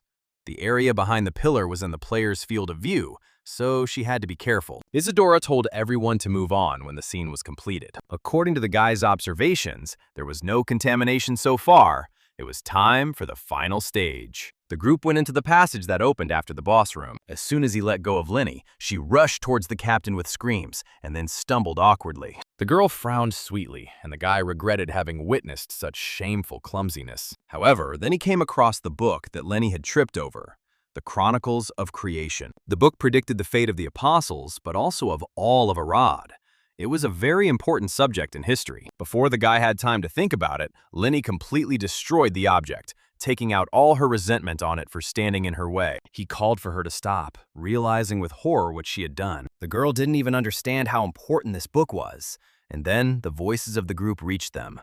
They heard rustling in the boss's room. Captain Vaughn returned to check everything, but found no one. He walked around everything several times and thought that he must have misheard. To keep Lenny from making a sound, the guy covered her mouth with his hand until the night captain left. But because the girl destroyed the Chronicles of Creation, Vaughn did not find them, and now the last part of the quest is not completed. If left as is, it would turn into pollution. A stupid bug, the guy thought, completely forgetting the situation they were in. But in Lenny's eyes, this was no ordinary scene at all, but a real rom-com. His face was so close that she could feel his breath on her skin, and when the guy removed his hand, she almost screamed again. The girl tried to break free, but the hero again asked her to be quiet. "Freeze," he whispered, so close that his lips almost touched her face, and the resistance suddenly weakened. But the guy tried to remember that important phrase that he had read several times in the torn book. The scene with the unexpected kiss dragged on, and the girl hurried the guy,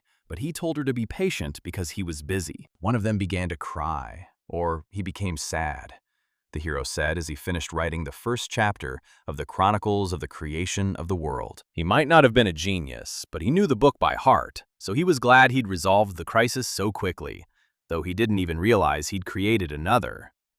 Lenny was already considering various ways to destroy someone who didn't understand the importance of the moment. Here, Captain Vaughn walks down the corridor again and came across a strange book. So the delivery worked perfectly, and Jensen was delighted. The captain read the first part of the creation legend and was delighted. He had never heard such a story. The story was not finished, and he decided to take it with him. And that was how it was from the beginning. It was strange to see Captain Vaughn so cheerful, and he was shouting so loudly, as if he wanted to let people know that he had found this item.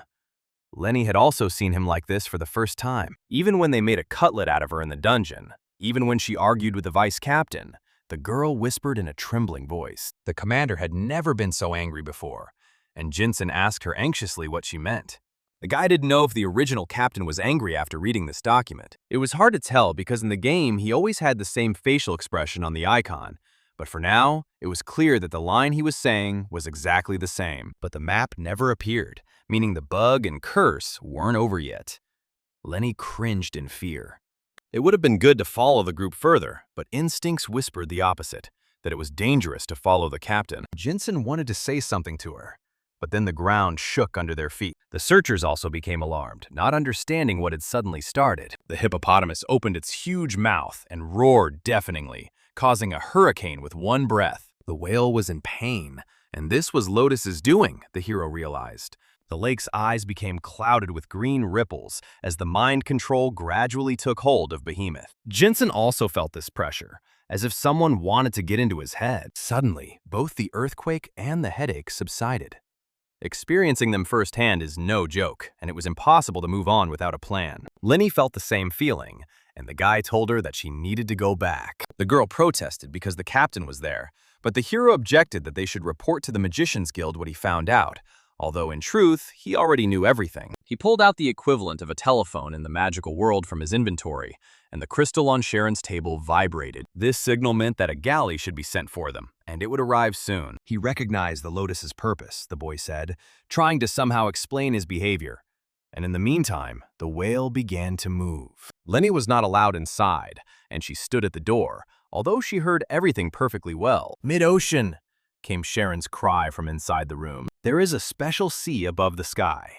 While Lotus usually lived in the water, now in the temple, he could not use his full power. And if you control the hippopotamus and direct it into the Middle Ocean, "Everything will work out," said Jensen. During the investigation, he saw that Lotus's plan would succeed. "When the apostle regains all his power, he will destroy Arad," the boy said in the dark voice of a fortune teller. It was a future that could not be changed, he declared, despite the fairy's protests. "There must be some way to defeat Lotus," the sorceress declared, grabbing him by the shoulders. There really was one. She had to give him 100,000 gold, the guy said without a twinge of conscience, giving his face a pathetic look. When he left, Lenny wanted to get back to Behemoth as soon as possible. But the hero told her that first, they needed to go somewhere. She didn't expect this at all. They were just walking along the embankment and eating ice cream. We also wandered around the Hendon Market, where there was a ton of stuff. The girl thought he was just making fun of her, since they were just hanging around here while their friends were in danger. Luckily for the hero, there were no characters here who would want to talk to Lenny, since she usually never shows up in this part of the village. He reminded her that she herself had seen the power of the Lotus. They needed to prepare for the battle with the demon. The girl still didn't understand why they needed ice cream, and the guy replied that it was simply delicious. Then they came to the stall of Hannah, a cute little girl who sold everything. Lenny immediately liked her for her cuteness, and the hero asked the girl to find everything on the list. The little girl was surprised when she read it, but some of it was familiar to her. It would take all day to collect everything, so she suggested that they come back in the evening. Of course, they couldn't wait that long, Lenny exclaimed immediately. But the guy didn't argue with the little girl, he said. There was nothing he could do. "We'll have to stay at the market until dinner," the guy added, and smiled softly. As he promised, he would treat her to dinner today, and the girl was forced to run after him.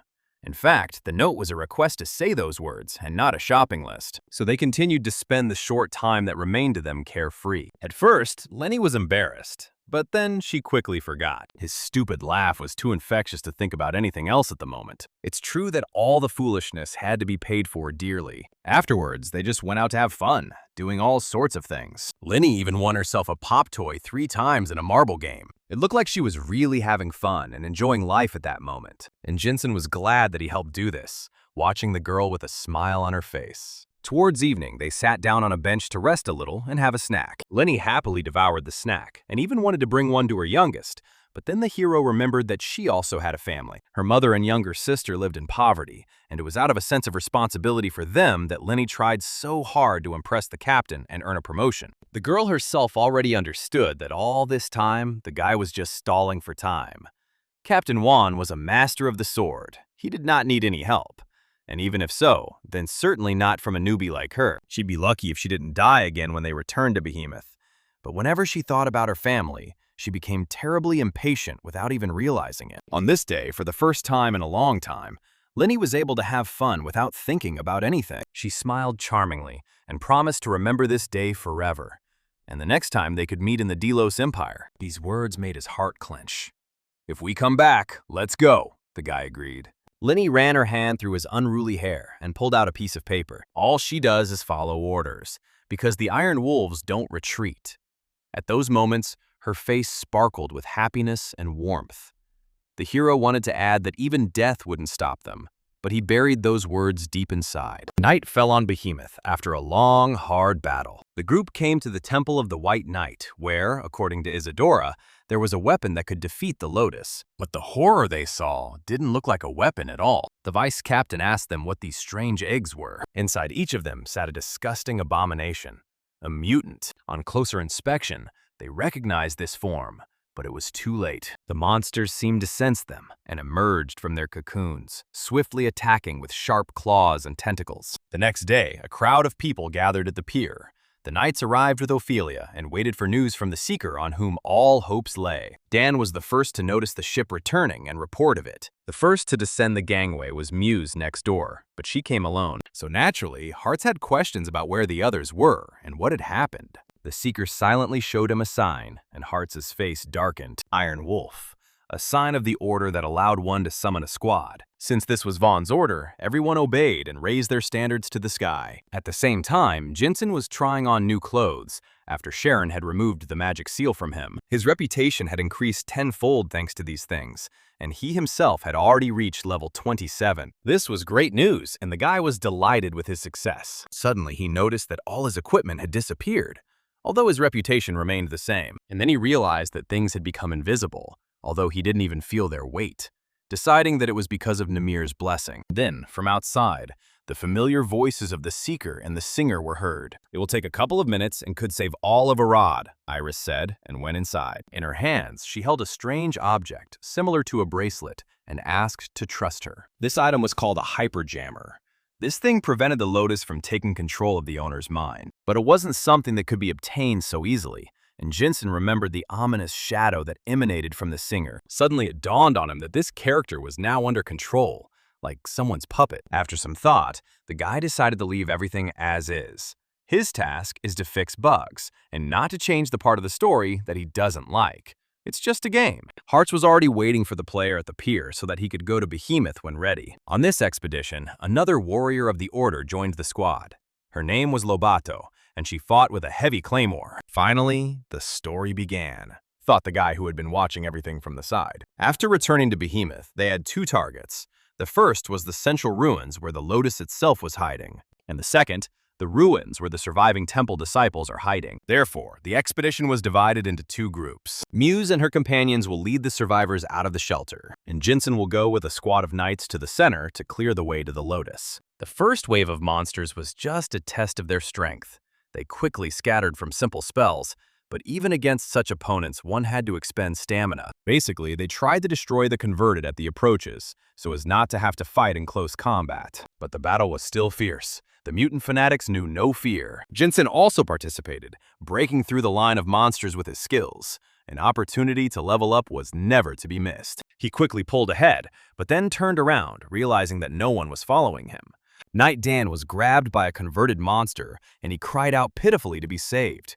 After all, he was an ordinary novice of the Order. He probably would have died there, but the hero performed a blade dance and quickly destroyed the monster as if it were made of jelly.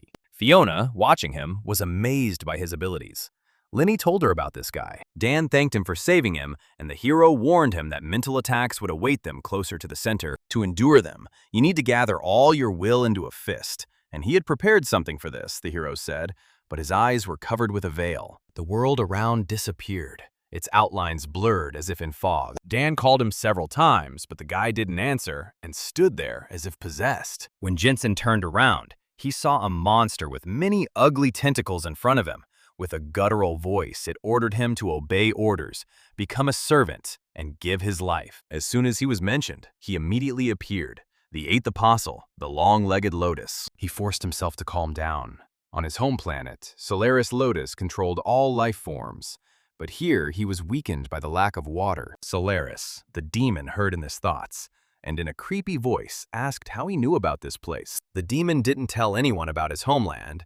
The hero realized that things were bad, since Lotus was reading his thoughts. My head was splitting with pain, and the demon grabbed something that wasn't worth it. Jinsen, read Lotus, came from another world. A hero who considers everything that happens to be a setup. With all his might, the boy tried to move away from the demon's terrifying gaze so that he wouldn't learn anything unnecessary. But Lotus did not let him go, and pressed harder. He demanded answers to his questions. Its ugly mouth, full of sharp teeth, emitted a disgusting stench, and it was becoming increasingly difficult to resist the pressure. The demon saw everything, his world, and learned about the pollution, much more than he should have known.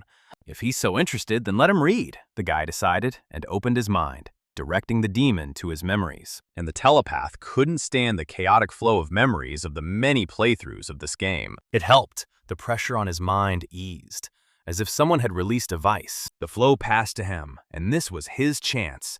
The hero took out his sword, and it glowed green, like that of a good Jedi. Like the demon, he came from another world, and could even pull him out of here, the guy said, but promised to kill himself if they tried to take possession of him again. Such arrogance from a lower life form greatly outraged the one who was used to commanding everyone. But the boy was not afraid of his menacing appearance. He knew that he would die anyway if he gave in. Then the hero asked the demon if he was the source of pollution. Lotus thought about his words. He had already seen it in the guy's head and understood the question. Among the apostles, there were those who spread the virus. One was called Delizi. The hero explained that it was not about biological contamination. The demon snorted contemptuously and declared that whatever it was, it had nothing to do with him. So the apostles don't know about this, the hero concluded, and the demon suddenly laughed, a sickening laugh. Lotus was amused by one point. Since Namir is a goddess and a transcendental being, she cannot resolve the issue of pollution herself, which means that the being that spreads it can evade her gaze. And if such a one exists among the apostles, the demon chuckled again. Jinsen quickly remembered that one man was indeed capable of such a trick. Her name was Hilda, and her image was lost in the shadows of memories. To think that such a problematic person could be the cause of the pollution, the guy was indignant. But that wasn't certain yet. The demon was amused by how the boy was avoiding reality, and Jinsen thought that his thoughts were being read again, but Lotus had already seen everything on his face. Hilda, Shiroko, and Cassius, 3 of the apostles who could read minds, and the hero asked the demon if they were stronger than him, to which the menacing and arrogant demon simply exploded with anger as soon as the pathetic man dared to compare him with others. The best Hilda can do is play with puppets, and Cassius is just a warrior with a 6th sense, Lotus shouted, and the boy was amazed at his reaction. Sirocco could still do something, but his abilities were incomplete, and also couldn't be compared to his. Lotus was indignant and shook 1,000,000 of his tentacles. He is the great Lotus, the ruler of the seas. As soon as he returns to the sea, he will instantly snatch away even forgotten memories. The demon growled gutturally. Hilda couldn't read minds. She could weave intrigues and control others. If she could read minds directly, there would be no need for intrigue. At least, with Iris, there was no need to worry about his thoughts being read. Jinsen wanted to ask something else, but the demon told him to be silent. Now it was his turn to ask, and he wanted to know what kind of strange box lived in his world. The demon couldn't wrap his head around the fact that he was locked in this box and not alone, but that many lower life forms were doing all sorts of things to him. The guy sighed heavily. Since the demon himself did not see the obvious, he needed to be told. In the near future, he will die at the hands of adventurers, 1,000,000, maybe even 1,000,000,000 times. Little men cannot decide his fate, Lotus exploded with anger. He wanted to tear the guy apart, trample him like a small bug. But suddenly, Lotus moderated his anger and said that now was not the time for games. Today he was lucky, but next time it won't be like that. The demon advised the pathetic little man to get out of this place. The guy didn't expect his opponent to give up so easily. Maybe because now was not the time for games, because the player started to act. Then he finally came to his senses and asked Fiona, who was standing nearby, how long he had been unconscious. Before she could answer, Dan rushed up to them and reported the problems. The adventurer has disappeared somewhere, and Lenny is now looking for her. An anxious feeling struck the guy with an electric shock from these words. Before Fiona could give the order, a white shadow flashed nearby. Now the hero understood why Lotus left his mind so quickly. At the moment, Muse's hyperjammer is not working, which means that Lotus himself is controlling her. And if she runs into Lenny, then there will be trouble, the hero thought with horror. He ran as fast as he could until his lungs burned out, but then he stopped, his thoughts weighing heavily on the earth. Should he save it? After all, his role was to eliminate pollution, so why would he create a deviation in history? Come to your senses. You should have been prepared for this. All this was done to let her go without regrets, the hero told himself when the space behind him cracked. With the sound of breaking glass, a deep crack appeared in the world, and light poured out from it. Muse was next door, and Iris came out of the gaming subspace, which was a very unexpected phenomenon for him. It's strange that the player wasn't under the influence of the Lotus. The hero didn't understand how it happened. Another character emerged from the space, a half-naked man with a sword and covered in scars. This made the whole scene even more strange.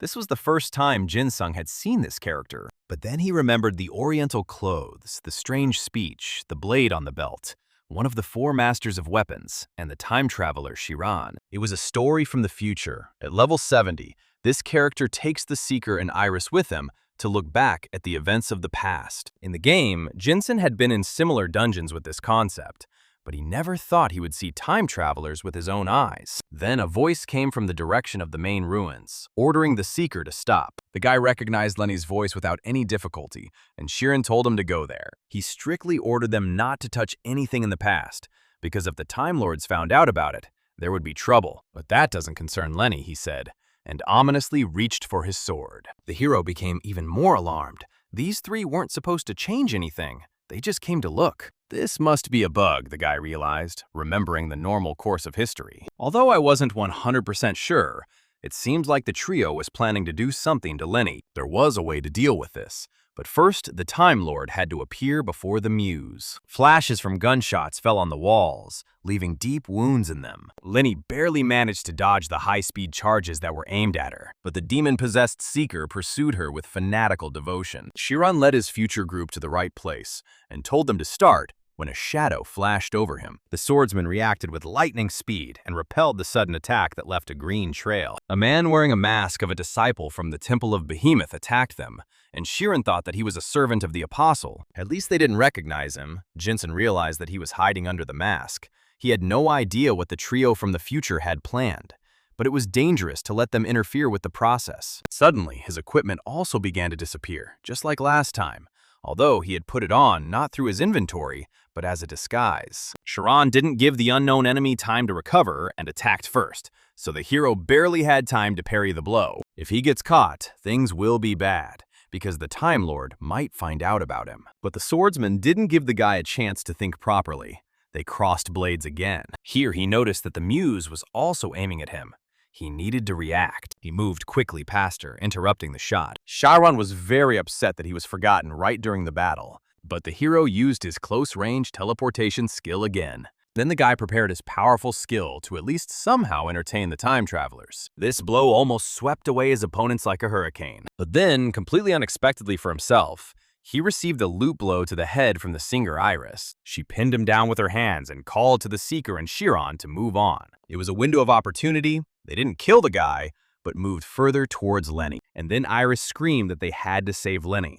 This scream deeply stunned the hero. Seeker and Chiron ran to where Musa and Lenny were fighting to save her. But then Iris was pierced by a dagger, a blow to the back, and her head was thrown back. Fiona and Knight Dan finally caught up with Jensen and just eliminated Iris. This confused everything even more, and the hero didn't know what to do about it now. They attacked Chiron and Musa from the future so quickly that the guy didn't even have time to say anything. The situation was strange. They should not have fought at all, much less taken the travelers for fanatics. Dan shouted at the hero not to stand still and to run to save Lenny. Somehow the whole story came back to him. Turning around, Jensen saw how the shot broke Lenny's sword, and she began to fall. And the possessed Seeker was already loading her bow for the finishing shot. The future was about to change. The muse's pupils became clouded over, and her eyes became diamond-shaped like lotuses. He had to save her, or not. The hero was completely confused. And at that moment, another merciless shot whistled. She was lying on the ground, covered in cherry syrup. It was all part of the game scenario, but her frozen, doll-like eyes looked too realistic and creepy, as if she wanted to say something but didn't have time. Fiona understood everything, and tears began to flow from her eyes. Even the knight's shoulders trembled with silent sobs. His heart was squeezed in a vice. No, rather it was torn from his chest with red-hot pincers. That's how he felt. It was just a game. The words that everyone constantly told him sounded. Lenny's tragic death is an important part of the story. It is written into the script. At that moment, the veil of obsession fell from Muse's eyes. Because this episode includes the Seeker's hatred for the Apostles, and for Lotus personally, this is the correct development of the story that came from the pen of the ruthless author. Pain was inevitable, and he allowed it to pass through him and reach the very depths to remain there forever. Cold rage boiled over him. He cursed those who forced him to kill Lenny with his own hands. Chiron and Muse lay side by side on the ground, lifeless. But then their image began to blur, and instead of them, he saw the masks of fanatics who had been turned by the demon. If they were fanatics, and their image was an illusion, but from what moment? Because he clearly saw how they came out of the rift. It turns out that everything that was in his memory, everything that he knew, was fake. Lotus dug into it thoroughly. Until now, this vile apostle was digging around in his head, the hero realized. The travelers from the future who supposedly wanted to save Lenny. It was all a game of the demon from the very beginning. Rage overwhelmed him. The guy no longer resisted this feeling.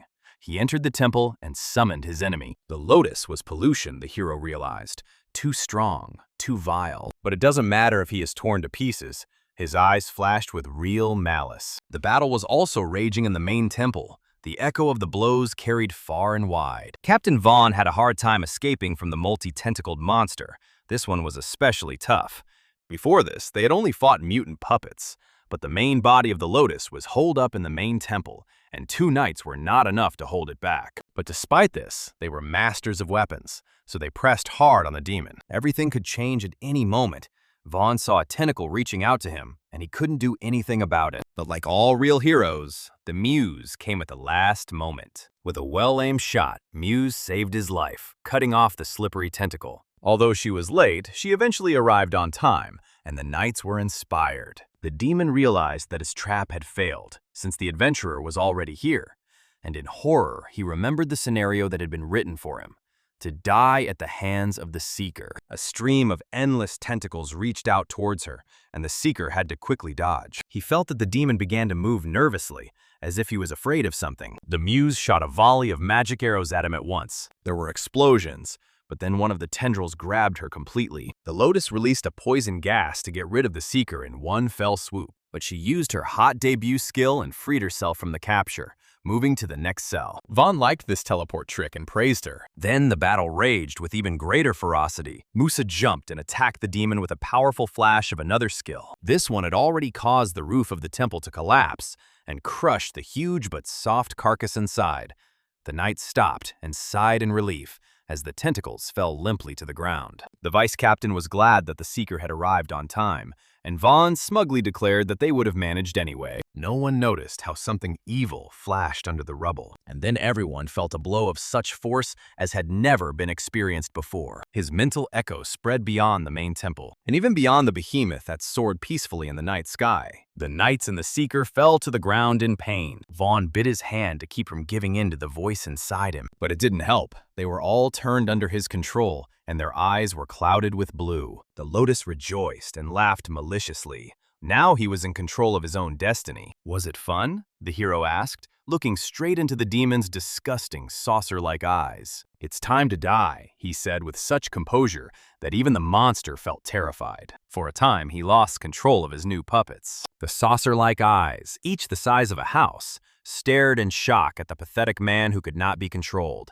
He continued to move, and the demon did not understand why. One tentacle moved, and he again tried to regain control of the hero. But this time, too, nothing worked, as if the guy was protected by some kind of barrier. Here, the hero threw some kind of vial and smashed it on the demon's ugly head. "Try to read my mind if you can," Jensen suggested to him. The demon began to rummage through the guy's memories, which he had received earlier, and saw how he bought something before the mission. A resistance potion, Lotus guessed, his voice shaking. This potion was prepared to order at Hannah's shop, and it was made on the principle of a hyper-seeker jammer, preventing hallucinations, brainwashing, but did not block mind reading. In the depths of the temple, Lotus began to angrily shake its tentacles again. "All these were stupid tricks," he shouted. He smugly stated that even without brainwashing, he had many ways to cause harm. Jensen angrily shouted at the demon to shut up already. He was too tired with his screams. It was time to die. And then the mighty apostle, one of the 12 terrible demons, fled from the temple. The guy chased him and chopped at the damn tentacles with a green sword. Using his movement technique, the hero easily dodged the tentacles and was able to get close to the mollusk's fat head. But the overly nimble shoot still managed to get him and press him firmly to the ground. "It's no use," Lotus growled. He had already read all the guy's moves in his mind and knew that the 5th combo was the strongest, but it no longer worked on him. How to fight someone who can read all thoughts. And then the hero unleashed a very powerful attack with dark power, and he himself immediately moved in space. Another skill combined 2 cross-shaped slashes, which he brought down from above. The demon desperately thought about what else the man would do, because the pathetic enemy attacked even knowing that he would be read. Since Lotus read his thoughts, he needed to attack so quickly that he simply didn't have time to react. Lotus was so used to relying on his telepathic abilities that he simply waited for hints, completely handing over the initiative to the guy. "The next attack will be from behind," the demon read, and was already anticipating his success. He turned around and swung his tentacle at the guy, trying to kill him, but it only cut through the cold night sky. A sharp, bright blade pierced the demon from the front. Lotus again read the direction of attack in the guy's thoughts and struck ahead, but this time he also miscalculated. The attack came from a completely different direction, so the guy attacks in the opposite direction he's thinking about, the monster realized. He looked into the hero's thoughts again, but saw only strange symbols there that could not be deciphered. Now his main ability was completely useless. On the contrary, it even prevented him from thinking. The guy confidently took advantage of this confusion to cut off a couple more tentacles. but there were too many of them, and as soon as he moved again, a whip as heavy as a tree trunk flew straight into his face. He felt his bones crack from the impact, and a wave of pain spread through his body. The demon already understood that these signs meant commands, and now he knew them. Something like skill link spells. The skill is activated not by its name, but by remembering the combination. The direction of the commands and the actual action were different, and this misled Lotus. But now he had learned everything, while the pathetic life form was running around. The demon had studied all the memories. Just as the hero wanted to get to his feet, he received another slap in the face, as if from a giant whip. Here Lotus remembered all his boasting. Where was the death that the pathetic man had spoken of? Jinsen was barely breathing. "Why be angry about that girl when you yourself left her to die?" said the demon and laughed. His mockery made the hero forget about pain and fear. Hatred displaced them. He tore from his place and jumped straight into the mouth of the ugly monster. And then the sharp claw at the end of the tentacle pierced his chest. "What a fool," said Lotus, admiring his work. Suddenly, as if possessed, his toy broke free from the hook and rushed towards him. The demon didn't understand anything because he clearly felt how he pierced the man. Again tricks. All the tentacles on his body began to move. Lotus was tearing and throwing, but the enemy kept getting closer, completely ignoring his attacks and remaining alive. The demon felt threatened. It was necessary to find out what was going on as quickly as possible. Somewhere deep inside his memory, there must be a memory of this plan. The demon was still rummaging among the images when he saw the light. And then he began to read the properties of the hero skills. The uppercut, which was defined as armor piercing, and the jump, in the description of which it was stated as invincible. It was complete nonsense, absurd. The monster couldn't understand how someone could be so strong. Meanwhile, the hero quickly reduced the number of tentacles. Lotus shuddered with his whole ugly and fat body. "It was impossible," he screamed. "What kind of armor-piercing and invincible thing is this?" He was indignant when the guy jumped again. He jumped and appeared right in front of the demon's big-eyed head. What a surprise. "Stop," whispered the ugly head, frozen in horror before the light of the green sword. He still didn't know if he had done the right thing, but now there was no turning back. All he could do was atone for his guilt so that her death would not be in vain. And to destroy all the apostles, darkness enveloped the hero. Everything that was in his soul he poured out into this blow. The sword in his hand transformed, stretching in length and taking on the shape and texture of burnt charcoal. It was like a tectonic shift, or a comet falling.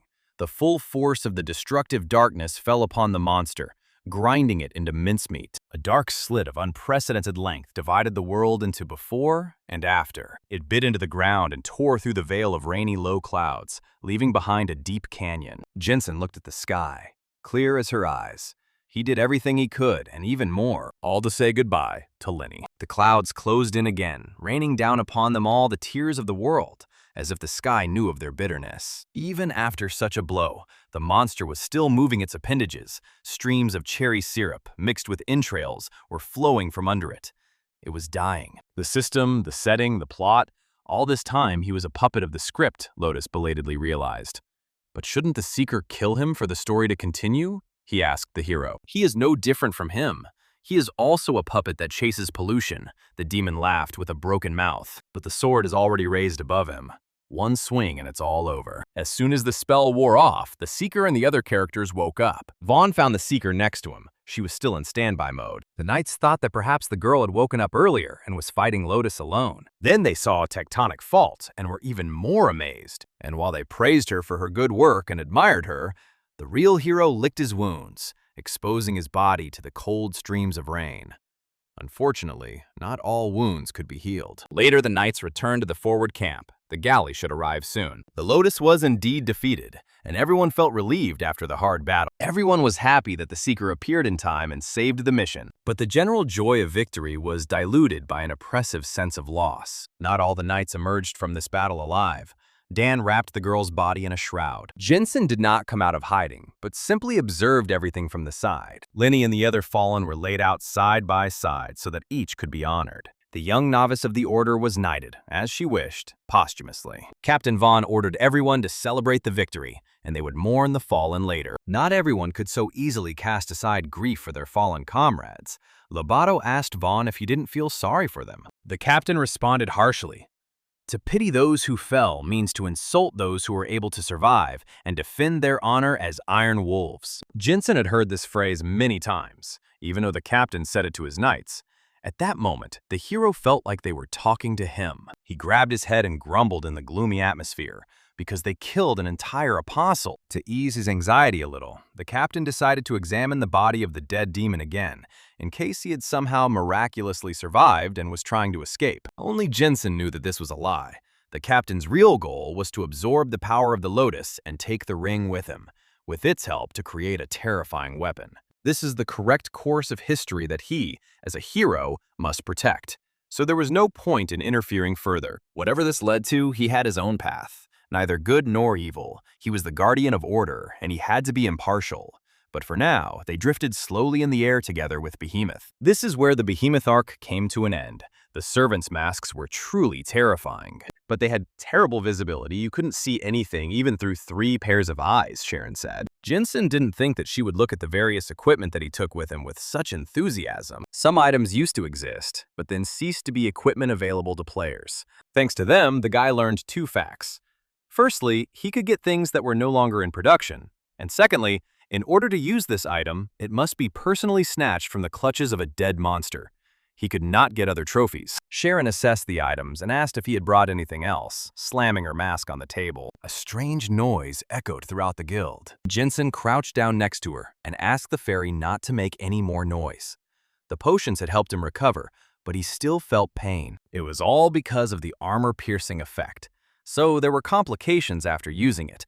The guy couldn't tell the truth to the sorceress that he himself was fighting the Lotus, and not the Seeker. In any case, it was officially believed that the Apostle had been conquered by the Muse. Of course, the guy had concerns about the Guardians of Time, but in the end, the card fell out of the monster, which means the bug was fixed. He also told Sharon not to worry about him, but the fairy didn't miss the changes in the guy's soul. Before, he seemed like an ordinary swindler who could only talk.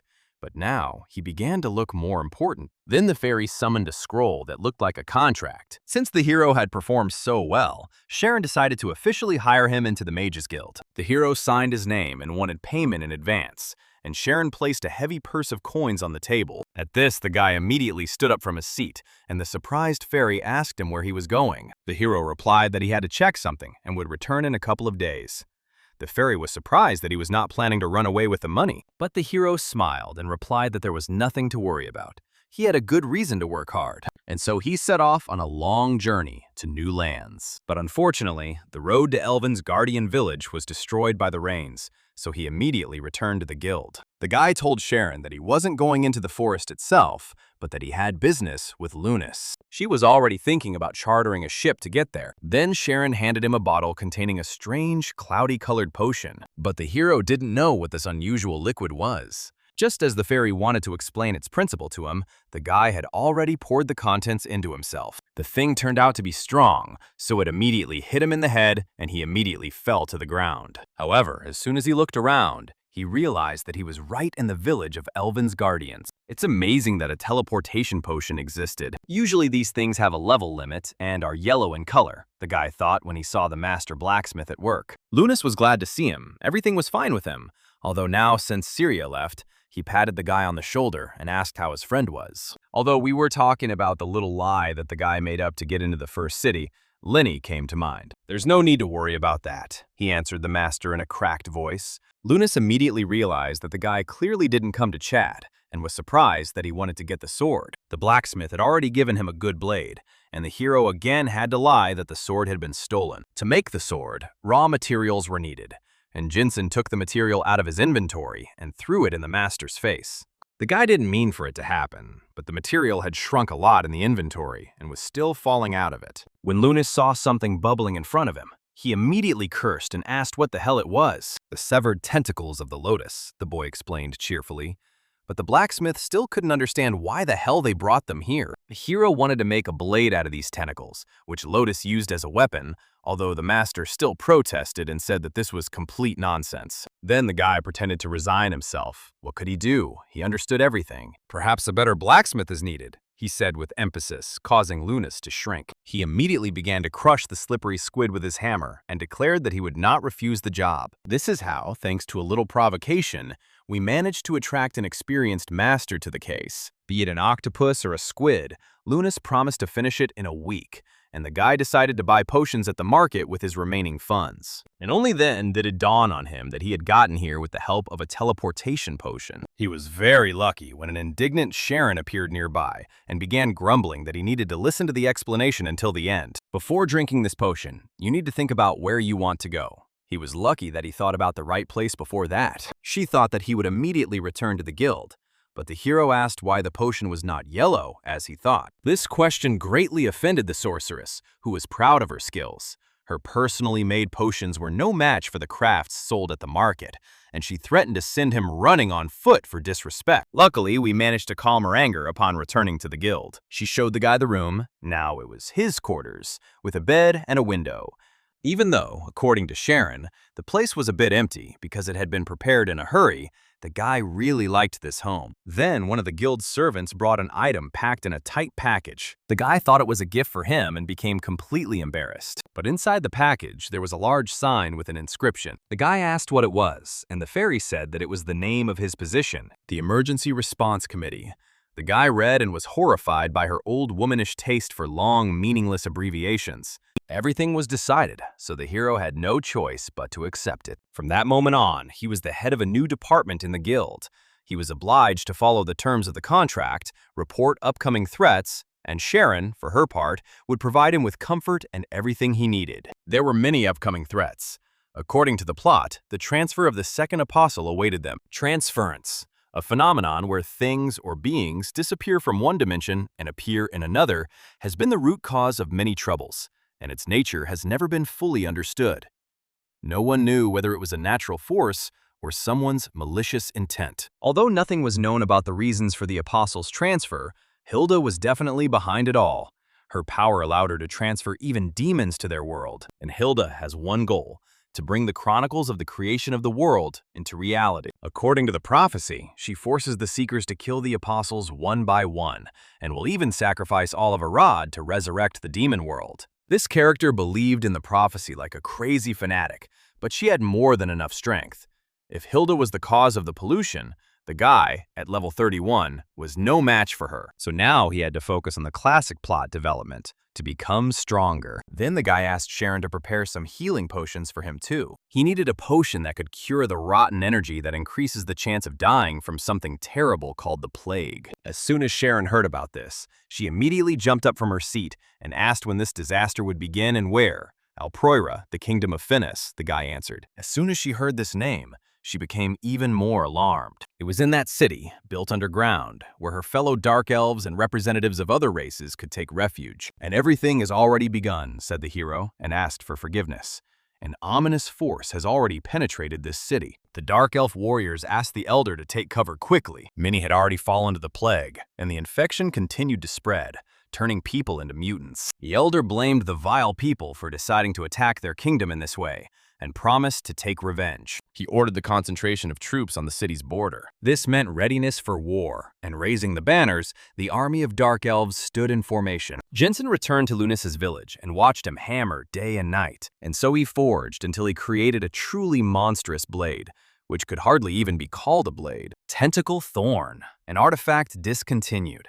Exactly what he wanted. In addition, Lunas made a template, a mask for pouring, although he did not know what it was for. This funny form was able to change the weapon, its appearance to an imitation, and the blacksmith asked the guy how he would use it.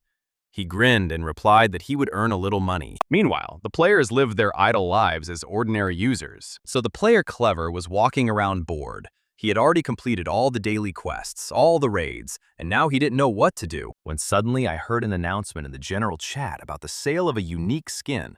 A level 35 tentacle spike, a unique form from the boss. Suddenly, the guy himself heard a voice in his head that addressed him through a personal connection, which made him shudder. He still couldn't get used to the fact that he felt communication as telepathy. The smart one asked him how he was doing. The guy twitched and told the player not to do that, but to say it to his face if he had something to say.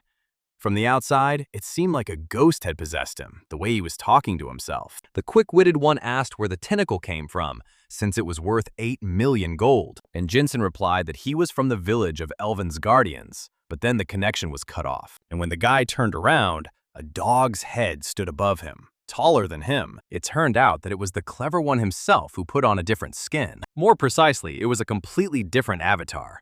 In the game, it's normal to have several characters on one account with different classes. The clever one's weapon had a pink aura, indicating that it had been upgraded, adding 13 ranks of power, the player said. This was a lot, because usually the enhancement ended at 12 points, which meant the price of this weapon was simply exorbitant. For the main character, such investments were understandable, but the player stated that this was not the main character. He was just interested in taking this class, and he bought the weapon because it was pretty pink.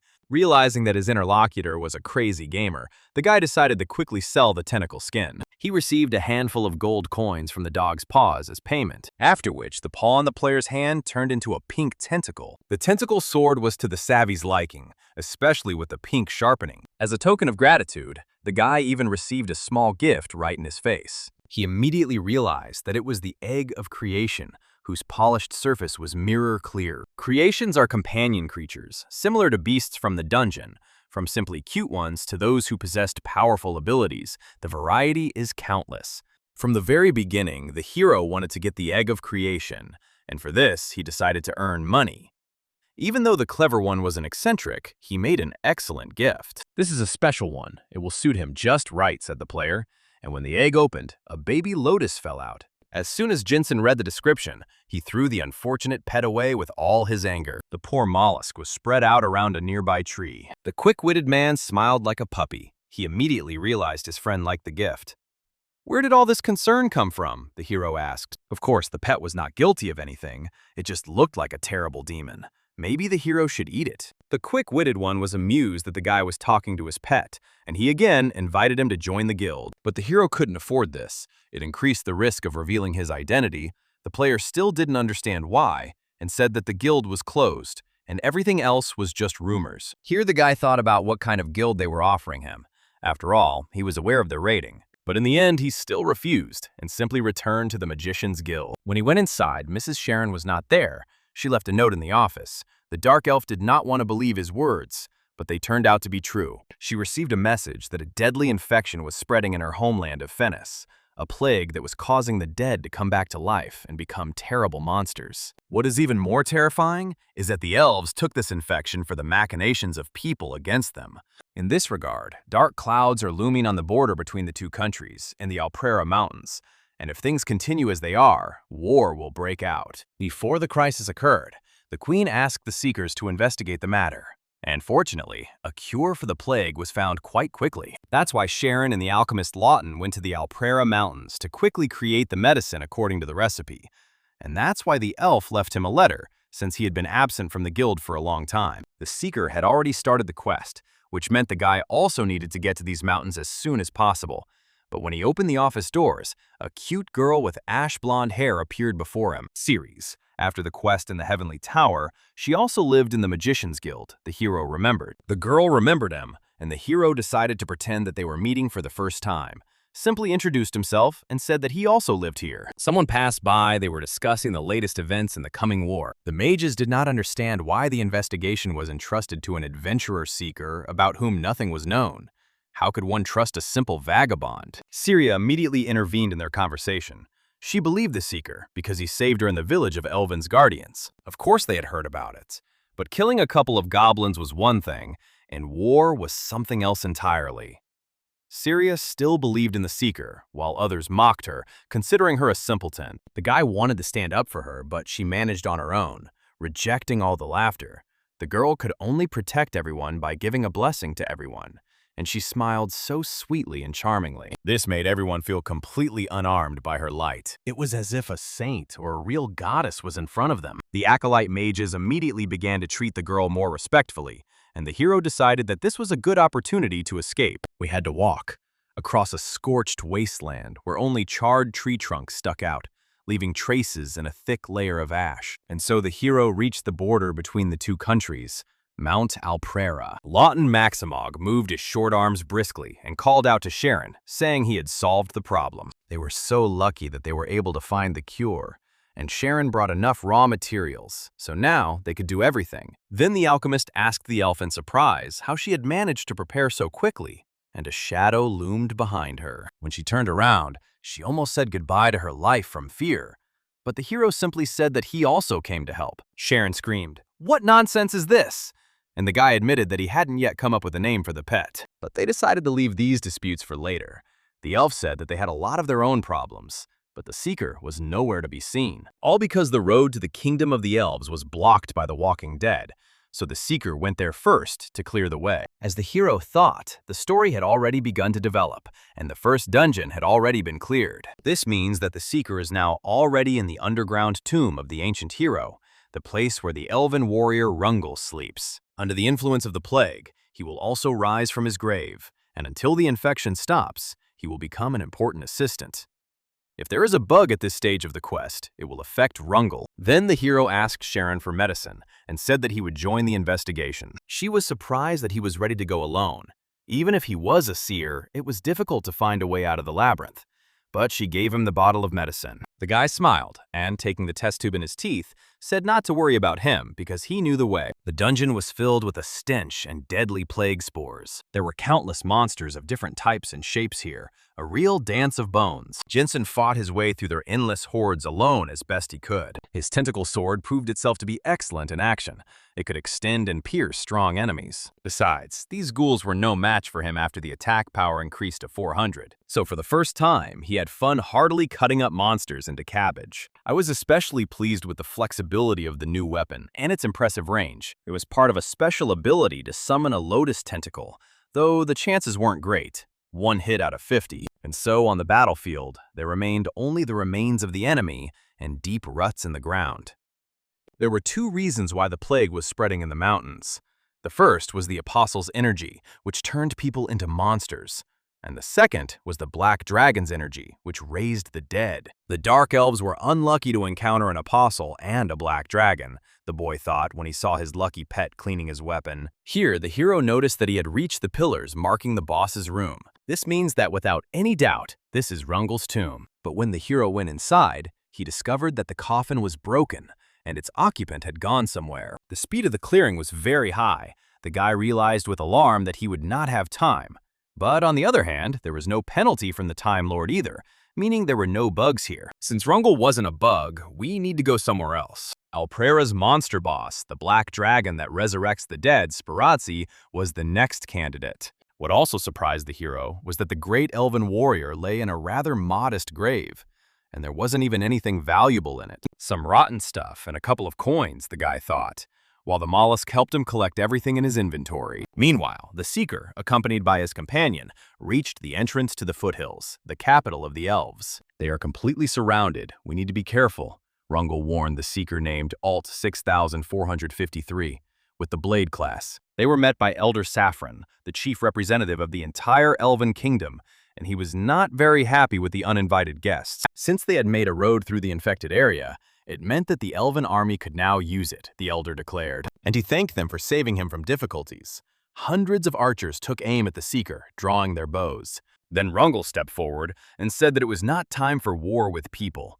He asked to at least listen to the seeker. After all, this is what the one who killed the dragon of horror, Hydrogar, and the one who completed the 7 tasks of the goddess of vengeance asks for, said the ancient Vani. His name was Rungel, he introduced himself, showing everyone his majestic appearance. The elder indignantly declared that this could not be, but he was ordered to stop. Queen Maya herself came here and recognized the appearance of the ancient hero described in legends. Saffron still saw the tricks of people in everything, but the queen objected that people could not control either the plague or the fallen hero. Here their thoughts and arguments were interrupted by a messenger who immediately reported the problems. He apparently completely forgot what happens to bearers of bad news, but it's all out of fear. Before he could name the problem itself, it had already appeared before them, and everyone felt an earthquake. The black dragon broke the seal and broke free, destroying everything in its path. While Jensen was running through the elf cemetery, he also felt tremors underground, and immediately realized that Sparazi had been resurrected. This means that the Seeker, Rungle, and the Dark Elves will go to fight him in the last dungeon of these mountains.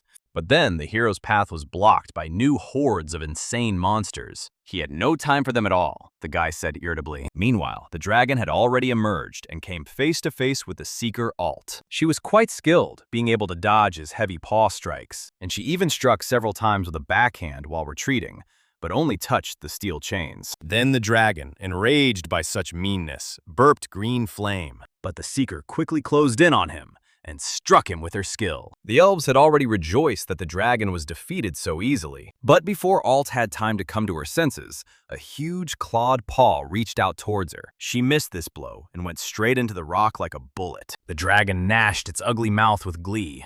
Its body was immortal and could repair damage. Seeing this, the Dark Elves immediately lost heart. Their moral stability and discipline were poor. Alt had barely gotten to her feet when she was attacked by the dragon's paw again. But she was lucky. Rungle protected her from the blow and said that he was glad to be there. Thanks to her, he was able to see his relatives after so many years, and this was the last thing he could do for them. At this time, Jinsen had just reached the boss room with the dragon tomb. As soon as he approached her, a bright light poured out of the door. A beam of light struck the giant monster's chest, causing it to recoil. Rungle's power tore a hole through the dragon, but the elf himself turned to ashes. "This is her chance," he said at last, and the Seeker looked thoughtfully at his fiery trail. Before the dragon could recover, Alt hit it with a huge explosion skill.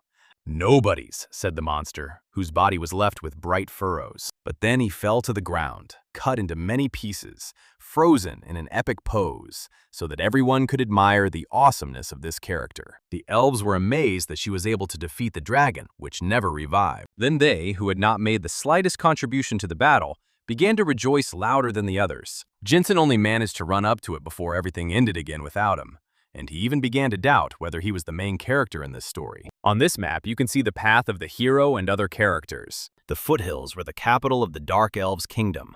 After the fight with the dragon, they arrived there. The undead disappeared, but the plague continued to spread, Saffron reported. Nothing could convince the elder that this was not a human plan. He continued to repeat the same thing. The queen was getting quite fed up with all this and told him to stop grumbling already. It was people who were able to call upon Rungle and stop the plague, she said. Then the elder showed her the antidote that the people gave. Was it all a coincidence, he asked? Saffron offered a simpler path, but the queen did not agree, realizing that even 9 centuries of life would not help him stand on her side. The innocence of the people made everything more difficult, the queen said, because it meant that an unknown enemy was behind their misfortune. It would have been strange to tell the Seeker that he'd risked his life to save them from the dragon, and even brought an antidote, but they wouldn't drink it because they didn't trust her. Instead, they sent her to Neuerfur, the city where the plague began. She still has to return from there alive, because who knows what this city hides. The 6th apostle of the plague, Deleuze, ancient, damned evil in its purest form. He was the cause of the plague in the land of the elves, but now Jinsen was worried about something else. He passed through the region of Ophelia, and the corruption still did not appear. This was the first time that corruption did not appear, and yet the arc of the disease was not yet over. It was strange to talk about this world in the concept of the script, and the guy felt a little uneasy about what was happening. So he passed through the cave and finally reached open ground. The first thing he saw was a grinning, dead man. Judging by his appearance, he had been lying there for a short time. Many gnomes lay next to the broken altar, so the hero realized that he had arrived where he needed to. This dungeon was called the Altar of the Tyrant's King. On the way to the city of the elves, there lived dwarves. They didn't look very good-natured. According to the story, the elves really wanted to capture their hometown, but the dwarves refused to leave it, even despite their illness. Although the dwarves were intelligent, they were not inclined to communicate. They perceived all strangers as enemies and attacked without hesitation. That's why they are considered monsters of this dungeon. Usually this place is full of gnomes, but it seems that the Seeker dealt with them all. In order to catch up with her, Jinsen used the quick step skill and sped up. Along the way, I decided to give my pet a name. Since he reminded me of Takoyaki, I decided to call him Taki now. When the hero entered another cave, he froze in amazement and blinding light. Before him was the dwarves' treasury, the reason they had not left their city, a veritable tunnel of gold. Jinsen forgot that there was such a place here and stared with all his might. Once he could touch the gold, he immediately began to place it in bars into the inventory. Now he and Taco are rich, the guy shouted, rejoicing at his luck, and he began to throw everything into the box at double speed.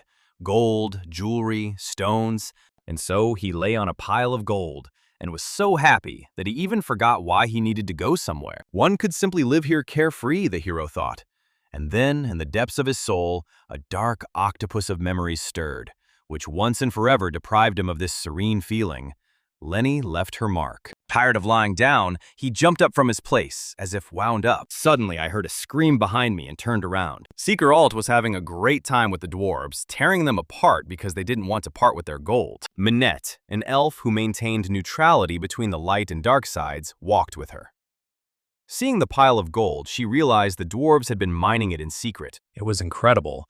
But now was not the time to be surprised, said Minette, and led the seeker further. The guy knew that Elder Saffron had assigned Meyer to watch over the adventurers, so she was just a character. He realized that the girls came by a different route and went after them. Suddenly, the ground beneath his feet opened up, as if its mouth had been ripped open, and the guy fell into the abyss, along with a rain of gold coins. Meanwhile, a terrible beast shrouded in darkness walked through the city. He tried to remember where he was and who he was, but an unknown force seemed to be pulling his strings, and then he remembered that he had been taken under control, and the apostle growled angrily. "This planet will rot anyway, Hilda," the demon growled. In the meantime, he dissolved into a black shadow on the streets of the infected city. "He is but an illusion of disease," the demon whispered, "an entity of destruction." When the seeker appeared beside him, "The lands that are shrouded in his spirit are doomed to death," the apostle of the plague, Deleuze, whispered angrily, after which he dissolved into an elusive shadow in the air and disappeared. Having achieved nothing, the seeker returned to the Elf Queen and told her how it all happened. Now Saffron understood the reason for the recent events, and the queen thoughtfully repeated the apostle's name. Everything was as the fortune teller said. Then the singer Iris came out on stage in front of them. She was here to resolve all the conflicts between elves and humans, so they could trust her. What they saw was only a fraction of the apostle's power. Deleuze destroyed everything he touched.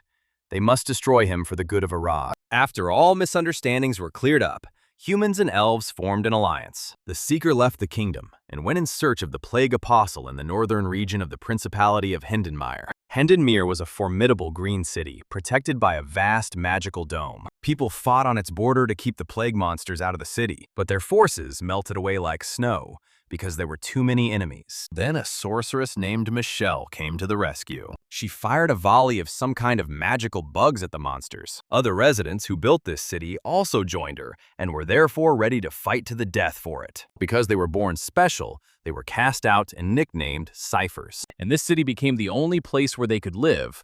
So if the exiles lost it, they would become nothing. They became victims of a terrible disease that turned people into monsters and drove them mad. Now the defenders were doing everything possible to avoid the infection, but they didn't know how much longer they could hold out. Then Michelle felt that someone had broken through their curtain and rushed there. She found the breakthrough site, but didn't see any monsters there. And then, to her surprise, she discovered the man who had dealt with the enemies. Jensen almost died falling into the golden tunnel, but fortunately, he was saved by a giant tentacle. But when he emerged from the mine, the storyline in this city had already ended. With the help of the teleportation potion, he managed to buy himself some time. Unlike the Footseeker, the guy still had a couple of days left. Green City was the first part of the quest. It looks like this time the hero started at the perfect moment. He was glad that this time he wouldn't have to run after anyone. When he heard someone calling him, he turned around and saw a green-haired girl and recognized her as Michelle Monaghan from the Ciphers. She warned him of the danger, saying that a disease was circulating there, and the guy admitted that he was looking for a cure for it. But having said this, he thought that it was unlikely that Michelle would believe him because she didn't trust strangers. Usually, she even drove the seeker away. But then she unexpectedly accepted his help and thanked him for being there. To say that Jensen was discouraged would be an understatement. The girl asked him to tell her the right way since he was able to get here in one piece, and then the guy pointed a tentacle sword at her and asked her why she needed it. Then the hero made a creepy face and declared that he had come here to hunt ciphers. In fact, he had already sensed the bug and rushed past the defender girl. Michelle can't ask a stranger for help. And if a seeker comes here, the plot won't move forward. So he cursed dirty at the innocent, sweet girl to get her in the right mood. All this sickness is their fault. Since they've gathered together, he can kill all the ciphers, the hero said angrily.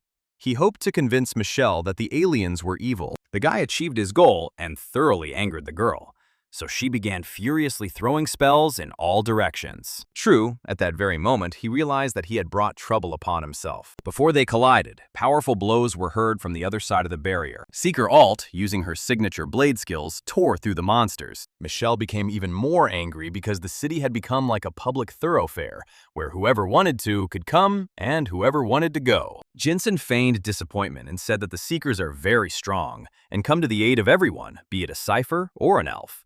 Taking advantage of the moment, he said that he was leaving and wished the girl to keep watch. Then the Seeker at her guide, the poisonous Queen Louise, a very extravagant person, approached Michelle. They wanted to get help from the girl, but Michelle refused them. She was not in the mood to chat with strangers right now. The hero sighed with relief, but the Karata Baga never appeared, which meant it wasn't the end yet. This is not a real corruption, but only small prerequisites for it. Just like when the knights went down to the tavern, or when Vaughn did not find the book of the creation of the world. So, Hilda started to act before she behaved quietly throughout the entire chapter of the Dark Elves. So why did she make a move now, the guy wondered. The fight between the Seeker and Michelle ended quickly, and the cipher lost. They tried to explain to the girl that they hadn't come to fight, and the hero realized that he could leave them for now. He didn't have time for this nonsense. He had to continue searching for traces of bugs, so he followed them straight to the last dungeon, where the Seeker must meet the Apostle of Corruption, Rishbone, the Village of Pain. And here you can see a map of the area where the hero and other characters are located. As they got closer to the boss, the darkness grew thicker around them. Thanks to Michelle's barrier, they managed to get here. If it weren't for that, they would have been infected with the plague. Michelle only agreed to help because they promised to protect the ciphers. Jinsen, who had been following them all this time, suddenly raised his hands and asked Azalea Lot to listen to him first. A formidable sorceress stood before him, pointing her staff at him. Hilda's plan was to force the Seekers to kill all the apostles. But there was an organization that wanted to protect the apostles and prevent Hilda from carrying out her plan to destroy the world.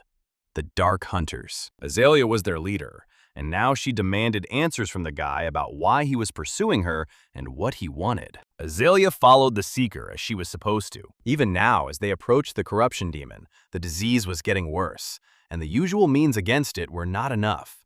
They needed Michelle's shield, but they couldn't count on it, the guy thought. So he decided to ask this character for help, and first introduced himself. First of all, he said that in order to thwart Hilda's plan, she didn't need to save the apostles, and besides, she herself should understand that it was wrong to set the demon on this place. The guy knew everything that was bothering Azalea, which surprised her greatly. She was even more astonished when she learned that he knew about the Dark Hunters, whose goal was to prevent the end of the world. Protecting the apostles wasn't the goal, only the means. Jinsen didn't ask you to believe him, but his goal was to stop Hilda. Even though their methods are different, the final goal is the same, and these words touched the sorceress. Someone had already said these exact words to her. That's why Azalea lowered her weapon and decided not to question this guy anymore, accepting everything as it was. Delisi was in the city of Repshon, and the guy sent Azalea there to help the Seeker. Before he left, the sorceress gave him a charm that would help him survive the plague. The guy thanked her for her help and ran away, and Azalea thought that maybe he was the one. Suddenly, the level increased, even though Jinsen didn't even fight. He didn't know that the level could be increased simply by participating in events. Then he again fell in behind the Seeker and began to pursue them. And so they reached the Plague Apostle. His entire body was diseased. Normal attacks don't work on him, Azalea warned. The bug hadn't appeared yet, so the hero simply watched and stayed alert. Hilda will soon open the interdimensional rift. This crack will open a subspace where an eternal storm rages. Undead like the demon Delisi will simply be pulled in there, and the body will split and regenerate until it is sealed forever. However, using the last bits of power, the Apostle of Corruption will open the rift again and disappear along with the Seeker. The battle was in full swing. The Azalea's volleys pierced the demon's body, but he didn't care. With a blow of his tail, he launched Azalea into a rock face and nearly killed her. It was only because she lost consciousness that the barrier containing the plague around the hero weakened. It was a complete surprise, and he climbed into the storage room to get the antidote. But Delesi's real body had not yet been sealed. The demon growled angrily, and many sharp thorns burst from the ground, forcing the Seeker to jump high. But Jinsen didn't have time, and the plague pierced him right through. The sensation of penetration was not pleasant. Then the whole world around him disappeared, and he became himself again in a deep void. The guy saw his past in fragments of time, and then his whole recent life full of adventures flashed before his eyes. He dies. But then a voice nearby told him not to accept such a fate, and with a sharp blow cut through the darkness around him. After all, only he can decide what his purpose is, the Dark Knight told him. Jinsen opened his eyes. The infection had subsided. He was still alive by some miracle. Taki poured all the potions into the guy to save him, and the hero tried for a long time to come to his senses and understand what was happening. The smoke cleared, breathing became easier, which meant Delisi was already sealed. The Queen of Poisons, holding Azalea's arm, informed the Seeker that the demon of corruption had disappeared. But this was not going according to plan. The demon was supposed to take the Seeker into the rift. This was a bug, the hero realized, and rose to his feet. He had a simple plan: to open the portal again, even if only for a short time, and he wasn't sure if the plan would work. But there was a feeling that he would be able to open the space. Taki was worried about him, but the hero replied that this was the last chance to end the plague. There were no more potions, and he couldn't ask for a barrier. If he left things as they were, he would get another fine, and he needed to think about that. The guy felt it. A small gap between the worlds. His eyes filled with darkness like the Dark Knight in the vision. Louise suggested going back, but Michelle stopped them, sensing something. When they turned around, they saw the space behind the Seeker cracking. Jensen strained with all his might to open it, and from there the Apostle's paw burst forth to seize the Seeker. Alt looked at the danger with complete indifference. It was as if she was waiting to be surprised by something. And then the monster grabbed the player. When the hero had done everything, he fell to his knees without strength.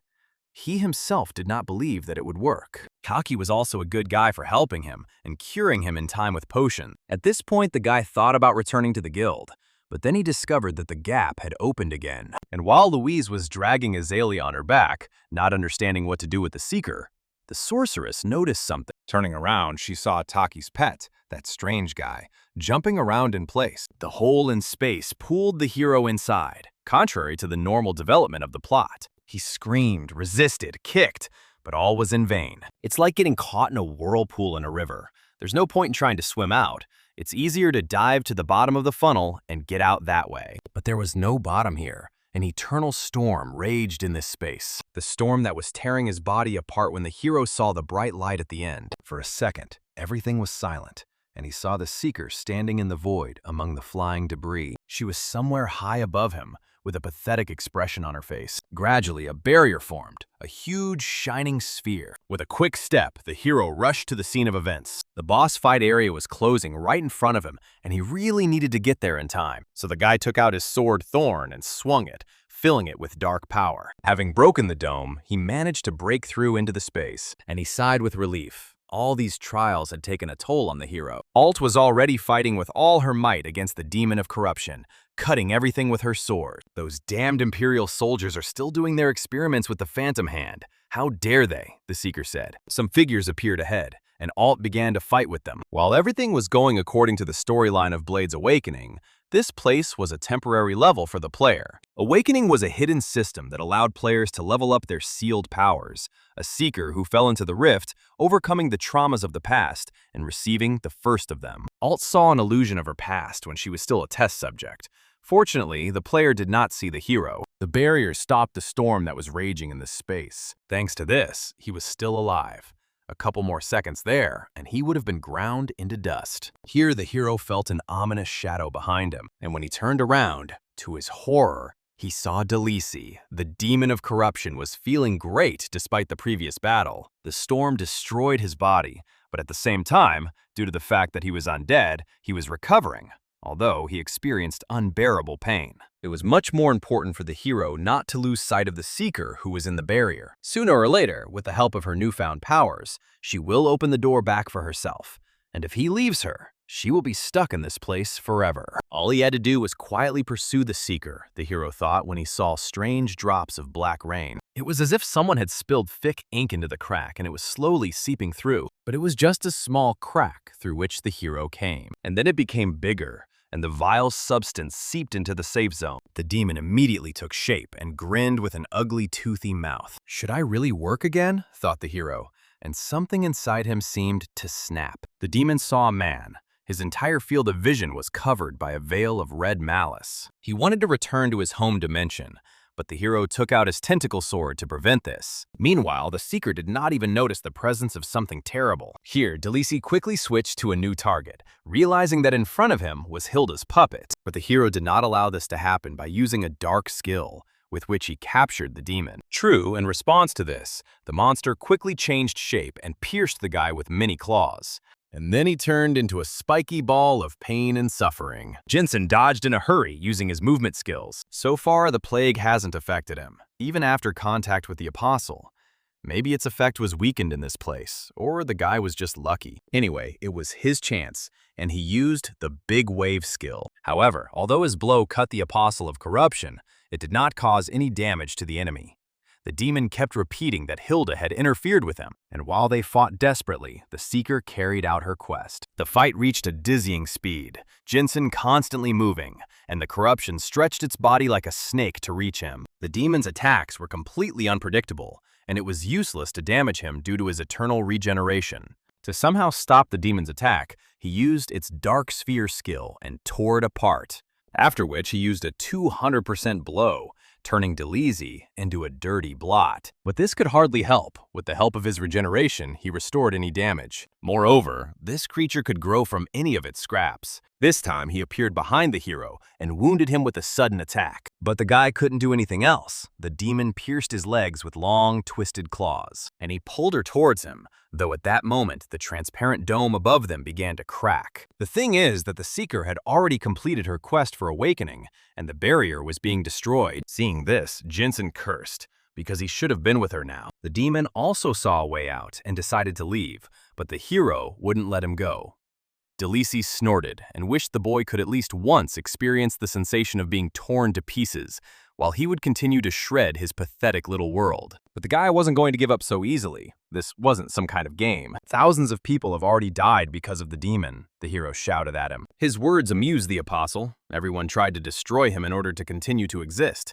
But who does he think he is to decide who is right and who is wrong? Then the boy shouted again that if he jumped into the world of Arad now, he would never return home and would remain Hilda's puppet. Of course, the black blot did not listen to him and flowed towards the exit. The hero shouted after him and rushed after the demon, despite his leg wound. The dome was slowly collapsing, and a storm would soon arrive. Delisi ran towards the exit as quickly as a rat, ignoring the call to stop. However, as soon as he slipped into the rift, it closed right in front of his nose. The demon turned around and saw the hero, immediately realizing that it was his doing. Closing was easier than opening, the guy said, and grinned, his eyes covered with a black veil of the dark night. Then the monster roared and demanded that the interdimensional gate be opened. Jinsen fought back as best he could, but the apostle's rage was too great.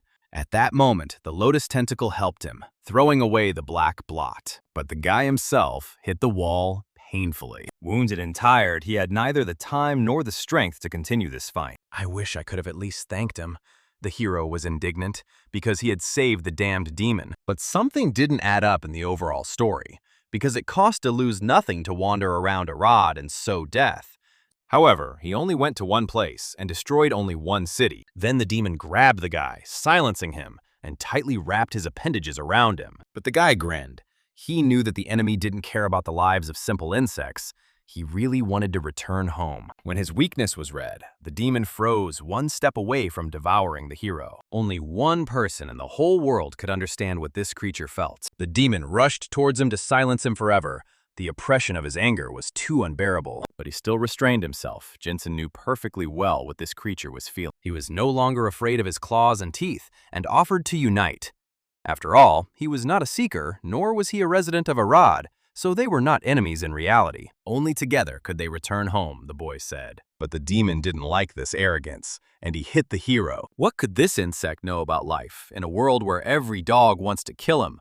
Every day the demon was torn to pieces. But the guy replied that he knew what it was and knew what it was like. It was an ordinary day when he woke up in an unfamiliar place, and he had to fight and solve a lot of problems. and every time he looked at the foreign sky, he thought about how to return. Deleuze could not have imagined that he would have anything in common with the pathetic little man. Jensen turned towards the crack in space. He felt that it was not yet completely closed, and Deleuze impatiently demanded that it be opened already. But the guy replied that there was no point in the demon leaving now, because then he would immediately fall into Hilda's hand. Moreover, it is pointless to even try to defeat her in his current state.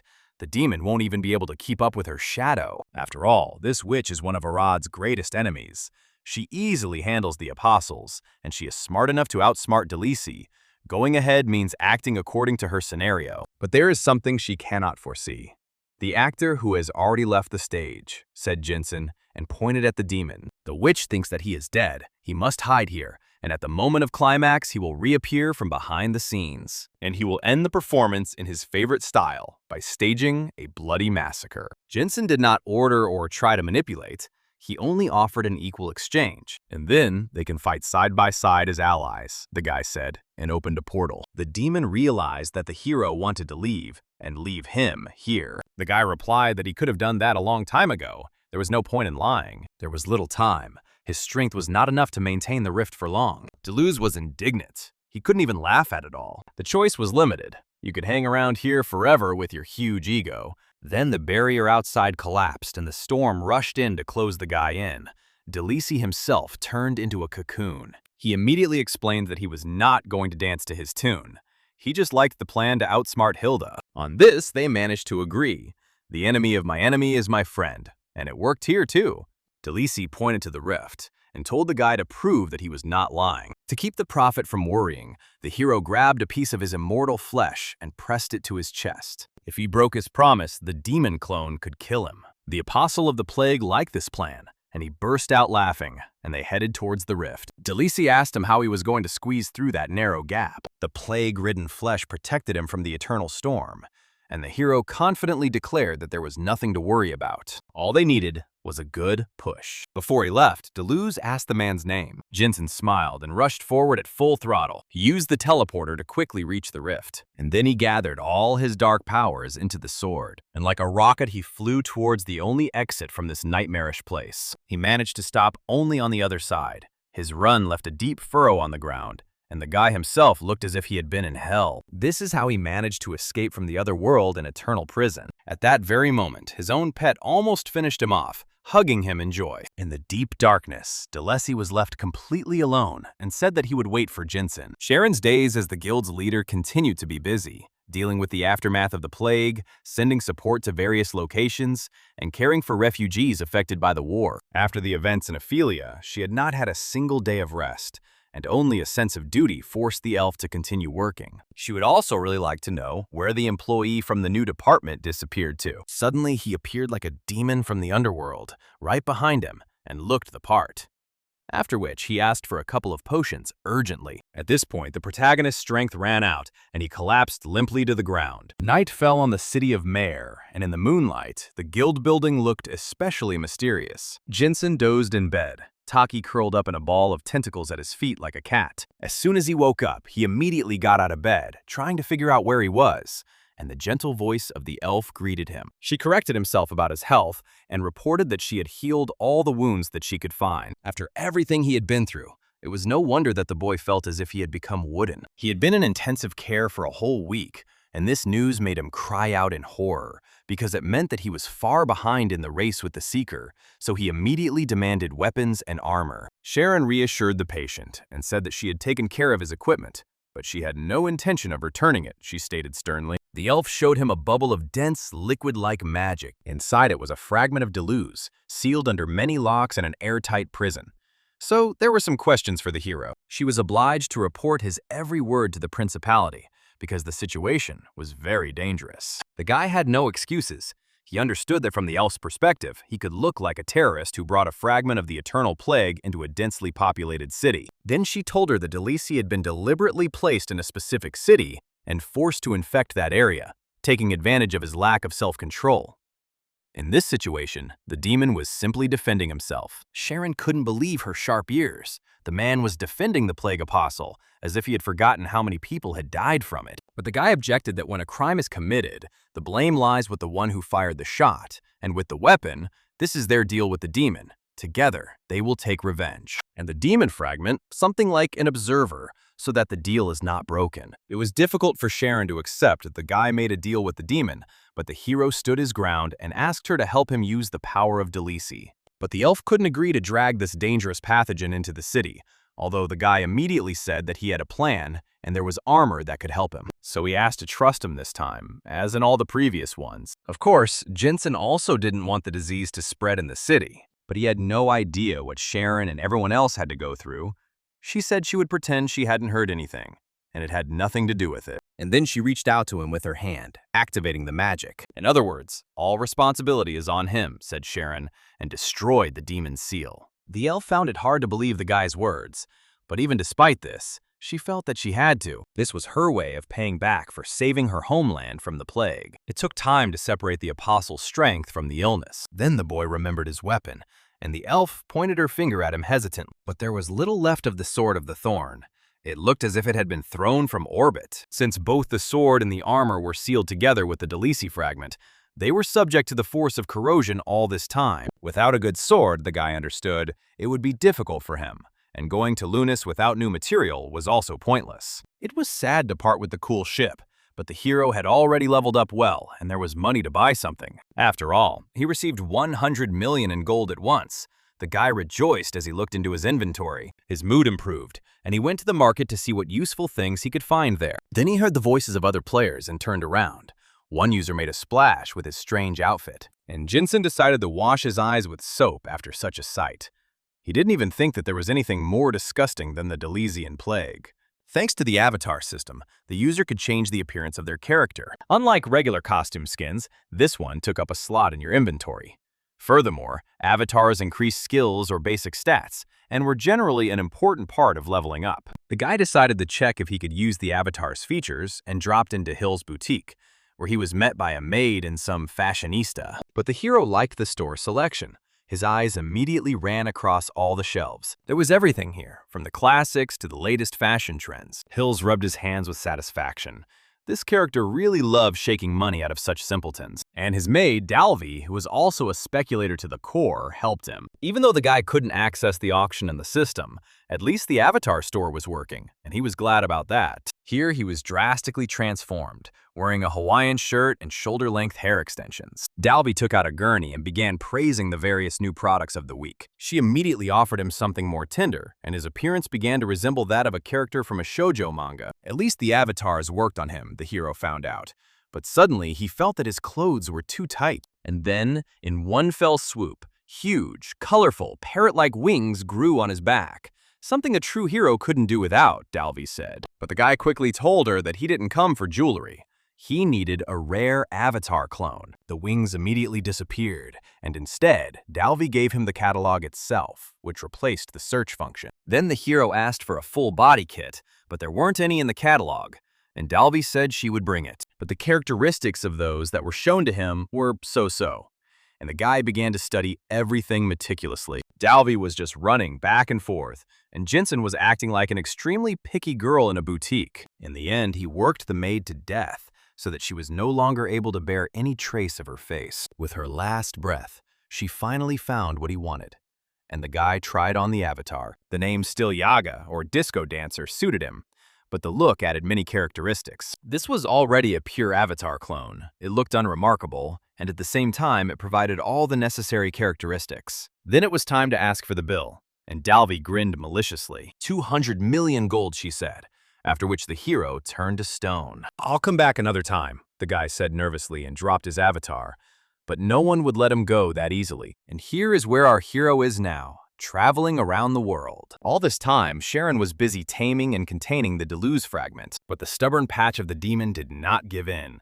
The elf could not cleanse it. Moreover, the demon devoured her mana and increasingly took on the form of armor. Since he was so hungry, she decided to feed him to the full and increase the flow. And so on until I gave away everything I had, and then the bubble-like seal fell away. There was a flash and the seal inside shattered into pieces. The fragments flew straight at Sharon and she froze in horror, realizing that she would not be able to dodge. But at the last moment, Jensen managed to save her and pulled her out of the room. It was close and he sighed with relief. and Sharon mentally cursed him again. But in the end, the elf succeeded. She created the Black Plague wolf armor, a unique artifact, and it looked stylish. It was a little different from what Jinsen saw in the game, but its characteristics were the same. He'd completely forgotten about the level restriction, however, and decided the armor could wait.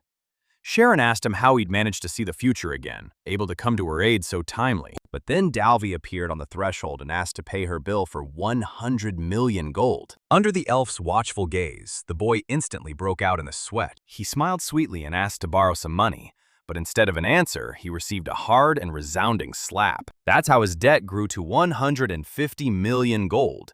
With that, he should have immediately gone to the golden tunnel of the dwarves. Lucky that he still managed to buy an avatar. The armor issue was also resolved. The guy took another of Artie Marpus's breastplates for this. Armor crafted from dead Ophelia spiders. All because there was some useful loot lying around in the backpack. Now, we needed a weapon. Preferably one of a unique level, but the maximum we could get from the characters was a rare one. Somehow, Jinsen wanted to get to the auction, but apparently decided to leave the money issue for later. Then he approached a regular player and asked him to buy him something at auction, promising to pay, since his own access was blocked due to a bug. But each time he was refused. Everyone took him for a strange swindler and did not trust the stranger. The guy was completely desperate, but he still had one friend who could help. And so, using the loudspeaker, the equivalent of a general chat, in this world he began to call the clever one. And so he made an appointment at Hendon Meyer, attracting a lot of attention to himself. But the first attempt was unsuccessful. The message was not sent, which meant he had to go to another zone, the hero thought. And somewhere far away in the snowy mountains, on a stormy pass, cold winds blew. Deep beneath the mountain, the boss of the pass, the ice dragon Skasa, slumbered. There were three of them, Skasa Hismar, Sparatsi. Three brothers with strange names. In their early childhood, they were used for battle as servants, and they attacked Arad. That was their mission. But the outcome was tragic for the dragons. After a fierce battle, they fell at the hands of the inhabitants of Arad. Only Skasa remained. He saw his dead brothers and roared with anger. And then the dragon saw his master, and he asked him why he was sleeping. The dragon roared and said that he had a second pair, and the echo of his roar spread throughout the cave. He swore to Lord Bakal to destroy all humans and broke free. But this also turned out to be a dream. The dragon continued to snore in the cave and only occasionally turned over onto his other side once every 100 years. It so happened that the hero's path also lay in these mountains, and now he was watching the local Bantu inhabitants, who were not very smart in appearance. But that wasn't the problem. The main question was why these people were still here. The hero didn't understand. A week had passed since that event in Maiar. The plot should have moved on, he thought, when someone called out to him. A couple of Bantu warriors were sitting in a tree and told him that outsiders had no place there, one of them holding a bolo trap. The guy recognized them and asked, completely perplexed, why they were there, and the warriors looked at him as if he were crazy. The hero immediately corrected himself, saying that they should not run away, and everything became even more confusing. As soon as he mentioned the dragon Skasu, he was immediately captured along with Tako. The hunters were still thinking about dealing with the stranger in a good way, but the way he was talking nonsense, he was clearly tired of living, and they rushed at him. And here you can see a map of the area through which the hero wanders, and so he had to quickly escape from the annoying and vigilant Bantu hunters. But they persistently pursued him, constantly throwing bone knives. Here, Jinsen clenched his teeth on some artifact, and a stream of green light burst out of it. His hands were still tied with a strong bolo, the sword, the hunters realized, and became nervous at the sight of it. But then there was an explosion they weren't expecting, and the guy was enveloped in a cloud of green smoke. The strange artifact exploded, nearly ripping off the hero's head. And just when he thought that he was lucky enough to spit it out in time, he fell into the abyss from a steep slope. However, instead of crashing into the rocks, he instead touched something soft, as if he had fallen onto a fluffy feather bed. Below, the monsters of the snowy valley, the Yeti, were indeed dozing, and it was thanks to their thick fur skins that he survived. Jinsen saw the monster growl with displeasure in his sleep and asked him to continue sleeping. But communication didn't go well right away. The monsters only understood strength. Without thinking twice, the guy started running again, when suddenly he heard in his head the voice of a player with the nickname Clever. He heard that they were looking for him. At that very moment, the hero drank the vial of teleportation and was gone. He jumped out of the teleport and immediately called out to the clever one who had been walking around with the dog's avatar. The hero asked to leave the details for later. First, he needed help, he said after catching his breath a little. The savvy one looked into the auction. Items with unique rarity were easier to get from monsters, he said. Jinsen really hoped that he would be able to find something, but he had a nagging feeling of foreboding. In his mind, he returned to the Storm Pass, where the formidable dragon Skasa and the local Bantu people lived. The plot of this location began with the awakening of the dragon. In order to escape from it, the tribe descends to the foot of the mountains, which provokes a conflict as they wander into the territory of the kingdom. Because of their pride, the tribe refuses to tell the reason for their flight, and so the seeker goes into the mountains to solve everything himself. But this plot had not yet begun, and now the boy was wondering whether he should wake the dragon himself. Here, the clever one said that he had found something, but it was an expensive thing, worth 10 million. The price was acceptable, and Jinsen agreed, surprising the player, as newcomers usually didn't have that much money. She asked him why he needed this item. There weren't many of them at the auction, but the guy wanted 100 of them. 100 useless items, the player thought, sounded like nonsense. On the other hand, this guy used Artie Marpus's armor, which no one had used for 100 years, and before that he used a tentacle, and now he even assembled an avatar piece by piece. Either he had an ace up his sleeve, or he was just collecting expensive things, the smart one decided. On the other hand, a cunning cheater could be hiding behind the player's mask. The suspicions only grew when the player looked at the guy for a long time, wondering whether to believe him or not. But in the end, she decided not to think about it too much. Just think about it. The guy is enjoying the game, and said goodbye to him. That's how Jinsen got hold of a couple of useful things and was very happy about it. There was only one way to get through the Bantu villages to the sleeping dragon's lair, a teleportation potion that would teleport to an area where the player had already been, because the galley would attract too much attention. Here, in the process of preparation, he looked into the tavern where his adventure in the tower began. The glow of the moon. Here the guy expected to get a hint on what to do next. Taverns were a good place to look for information, when suddenly a couple of cheerful guys tumbled out of one. More precisely, someone helped them.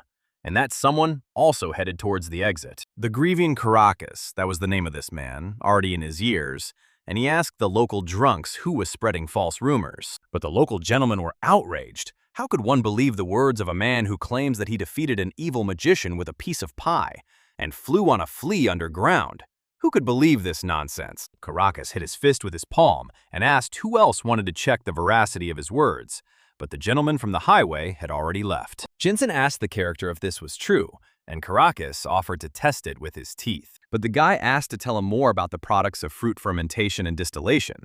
Caracas took a liking to the Dark Elves' products, and the evening ceased to be languid. It turns out, however, that this destroyer of evil drinks can chat for 3 hours straight without stopping, simply spinning tales. Then the hero directed the conversation towards the earth fleas. Caracas understood that it was difficult to believe his words, but he declared that he never deceived the seekers. The guy smiled and said that he really believed it, but he just wanted to ride one of them. And so, late at night, in the light of the bright moon, they set off to fly on underground fleas, which could have gone wrong. Caracas grumbled a little, but agreed to interrupt the feast. He was a pretty kind person at heart, despite his character, and asked the guy where he needed to fly. Then the hero said that he wanted to climb the Storm Pass.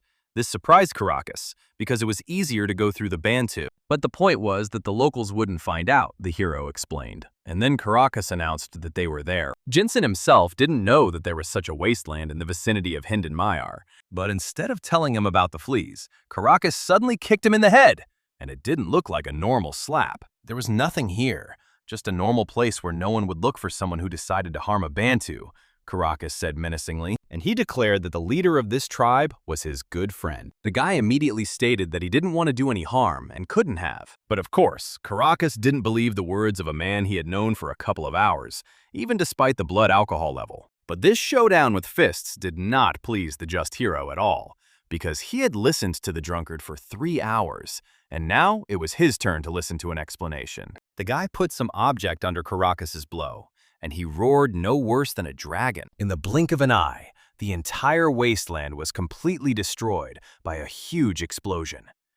From this bang and flash, both were stunned for a long time, and it seemed as if the ground was shaking under their feet. It's all about the artifact that Jinsen used. It was the cry of the berserker dragon Hismar, and he had quite a few of these things. A simply amazing thing, similar in properties to a flashbang grenade. Every time Carax wanted to strike, the guy threw a jammer at him, after which he himself could attack the stunned enemy. And when Jinsen already thought that he had caught the tramp, a strange shadow appeared before him, forcing him to retreat. Sharp claws more than a meter long and large paws surrounded Caracas, and he grumbled that his friend had come out too early. Above him stood a huge creature that looked like a giant sloth, and certainly not like a flea. Now the balance of power seemed to have changed, and the tramp was ready to continue.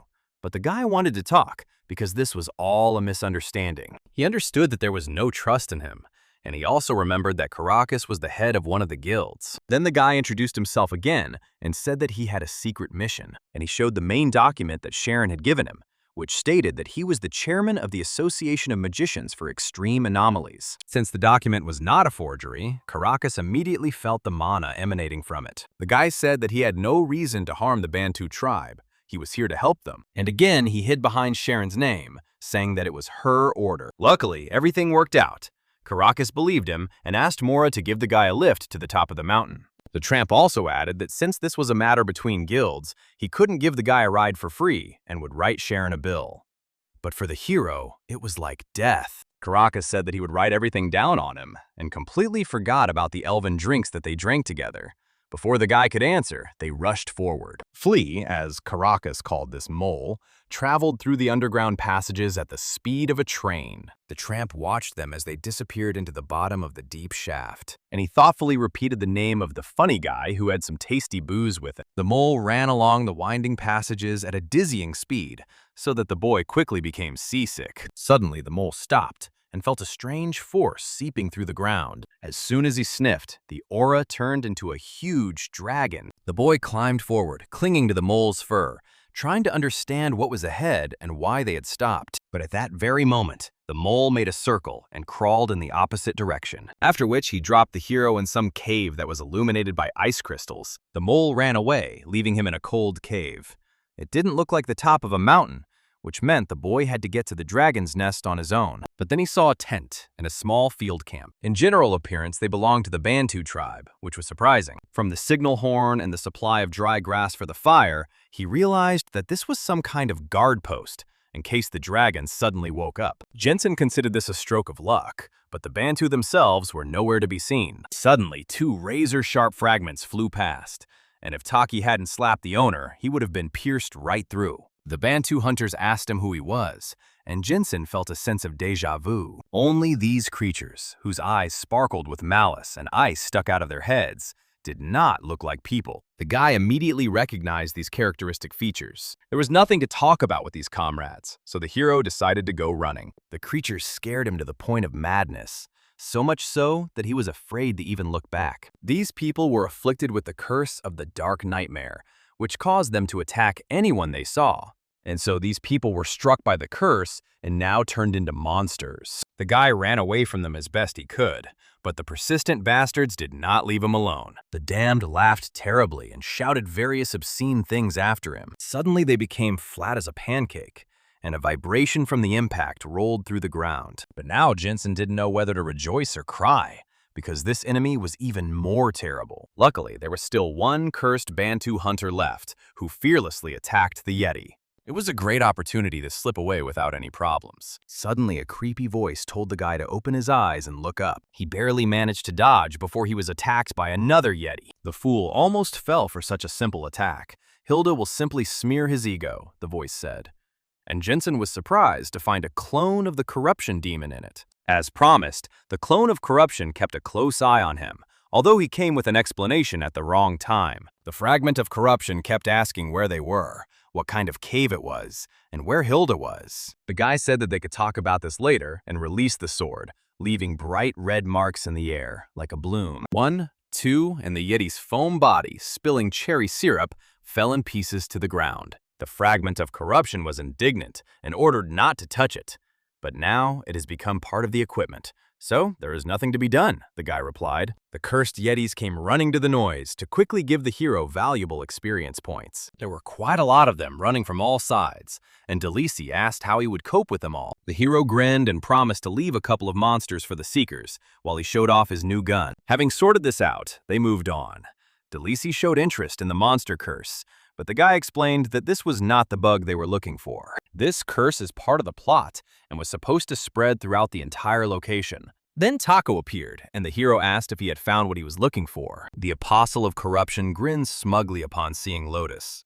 He couldn't take over the world, and is now a pathetic pet, he gloated. And so, having passed through all the caves, they found the cozy nest of Skasa, who was peacefully dozing and not bothering anyone. Delesi had heard of this creation of Bakal and was surprised to see it here. Then, instead of 1,000 words, Jensen took out the box with the dragon's roar and closed his eyes. The dragon woke up from this alarm clock and was so upset that even the mountains shook. He told me to go to the second one, the dragon roared, not yet fully awake. Even Delisi didn't appreciate the joke. You need to warn about something like this, said the demon. But something was wrong here, the hero noticed. The dragon did not succumb to the curse of the dark nightmare, but the demon objected that he felt the same energy that emanated from the monkeys, but it seemed that something was suppressing the nightmare from within. But this was already a trace of the bug that allows the dragon to maintain sanity despite the curse. That means all that needs to be done is to drive the dragon crazy, the hero stated easily. The task couldn't be simpler. Make an evil dragon even more evil, and just get out alive. But the implementation turned out to be chaotic. The enraged dragon began to chase the guy, the demon in the pocket screamed in fear, and Jensen tried to calm him down. To avoid being crushed, I had to use jumps. The dragon wasn't exactly enjoying playing tag right after waking up, and kept swearing. Suddenly, the guy stopped in place and thrust his sword into the ground, and a huge magic circle formed under him. The explosion could barely even scratch the dragon's thick armor, and then the hero threw 2 more jammers. Despite the power of the huge lizard, it still had sensory organs that were not covered by armor. But even with such an alarm clock, the dragon still did not wake up completely. He was half asleep. But the guy chose the right tactics. He didn't just use jammers with the dragon's roar for nothing. Sealed within his artifacts were nothing less than the dying cries of his brothers. They must have been filled with pain and suffering. Despite this, the dragon still did not believe that his brothers could lose to the humans. And the guy continued jumping around and making fun of me, constantly adding fuel to the fire. In one fell swoop, he struck with 3 destructive skills at once, but the words hit harder. His brothers in hell were disappointed in him. Now the dragon's rage and strength became even more sincere, as if he had truly awakened. Jensen barely managed to dodge the long-range attack. The proud dragon did not tolerate insults directed at his brothers and master, and chased the boy like a cat after a mouse. But even these words were not enough for the dragon to fall into a mad rage and succumb to the curse of the nightmare. Suddenly, the boy's eyes darkened, and a sharp blow from the tail sent him to study the strength of the stone cliffs. At this point, the dragon decided to leave him to finish him off later. But he decided to treat the people on the mountain less kindly. But despite the heavy blow, the guy still got up, leaning on his sword. And then all the space between them was filled with transparent cubes. Even the ancient dragon did not understand what this little man was planning. Bakala and his dragons were killed 100 years ago, so that wasn't enough to provoke Skaz. And then he decided to use all the mana, all the cubes that were in his hands at once to create a spatial rift, even to rip time itself. Such a demonstration was supposed to convince him of the truth of the words. Jensen spread his arms out to the sides. It wasn't illusion magic or witchcraft. He tore apart space and time. And then the dragon saw with his own eyes what had happened, and what he had managed to forget. Everything that he considered his nightmares, tormenting his sleep, which he simply drove away, turned out to be a forgotten reality. While his brothers were fighting with all their might, he was sleeping soundly, Jensen quipped, adding fuel to the fire. And he asked the dragon whether he considered all this to be an ordinary dream, even now. The dragon roared in anger and pain, veins and tendons bulging under its skin. The world was slowly covered in a red haze as he realized that the death of his brothers was his fault. And then Skasa began to call for Mr. Bakal and violently shake his head in all directions. At the same moment when the dragon went mad, the guy received his card, proof that the bug had been fixed. It was high time to leave this place, but the dragon did not want to let him go so easily and breathed ice at him. As soon as this breath touched the guy, his body stopped obeying him and became covered with a crust of ice. "They won't take a step from here,"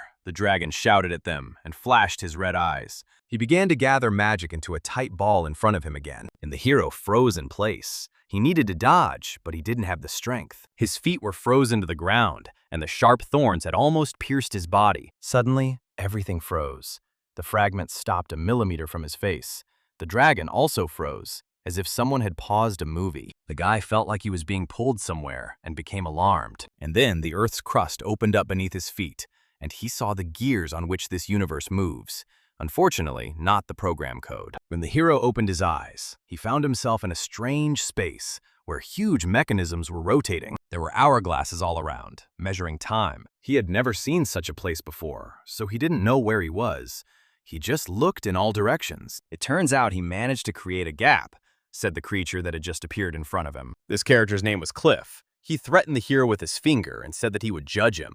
And this weirdo looked like a big steel space hair. The hero recognized him and shuddered, feeling that he was in trouble. Nearby flew the head of a lion and the hands of a giant, objects belonging to the Keeper of Time, who live outside of it and protect timelines from interference. The guy knew something from Namir's memories. It was this creature that executed the shooter, the ranger, and this is where the fun adventure began. The ruler of time stated that he had been watching him from the moment the boy was dragged into this world. The space cat knew a lot, and therefore avoided saying Namir's name, obviously not wanting her interference. The whole point is that he finally crossed the line, said the keeper, and showed the guy's crime. Time rupture is a very dangerous undertaking.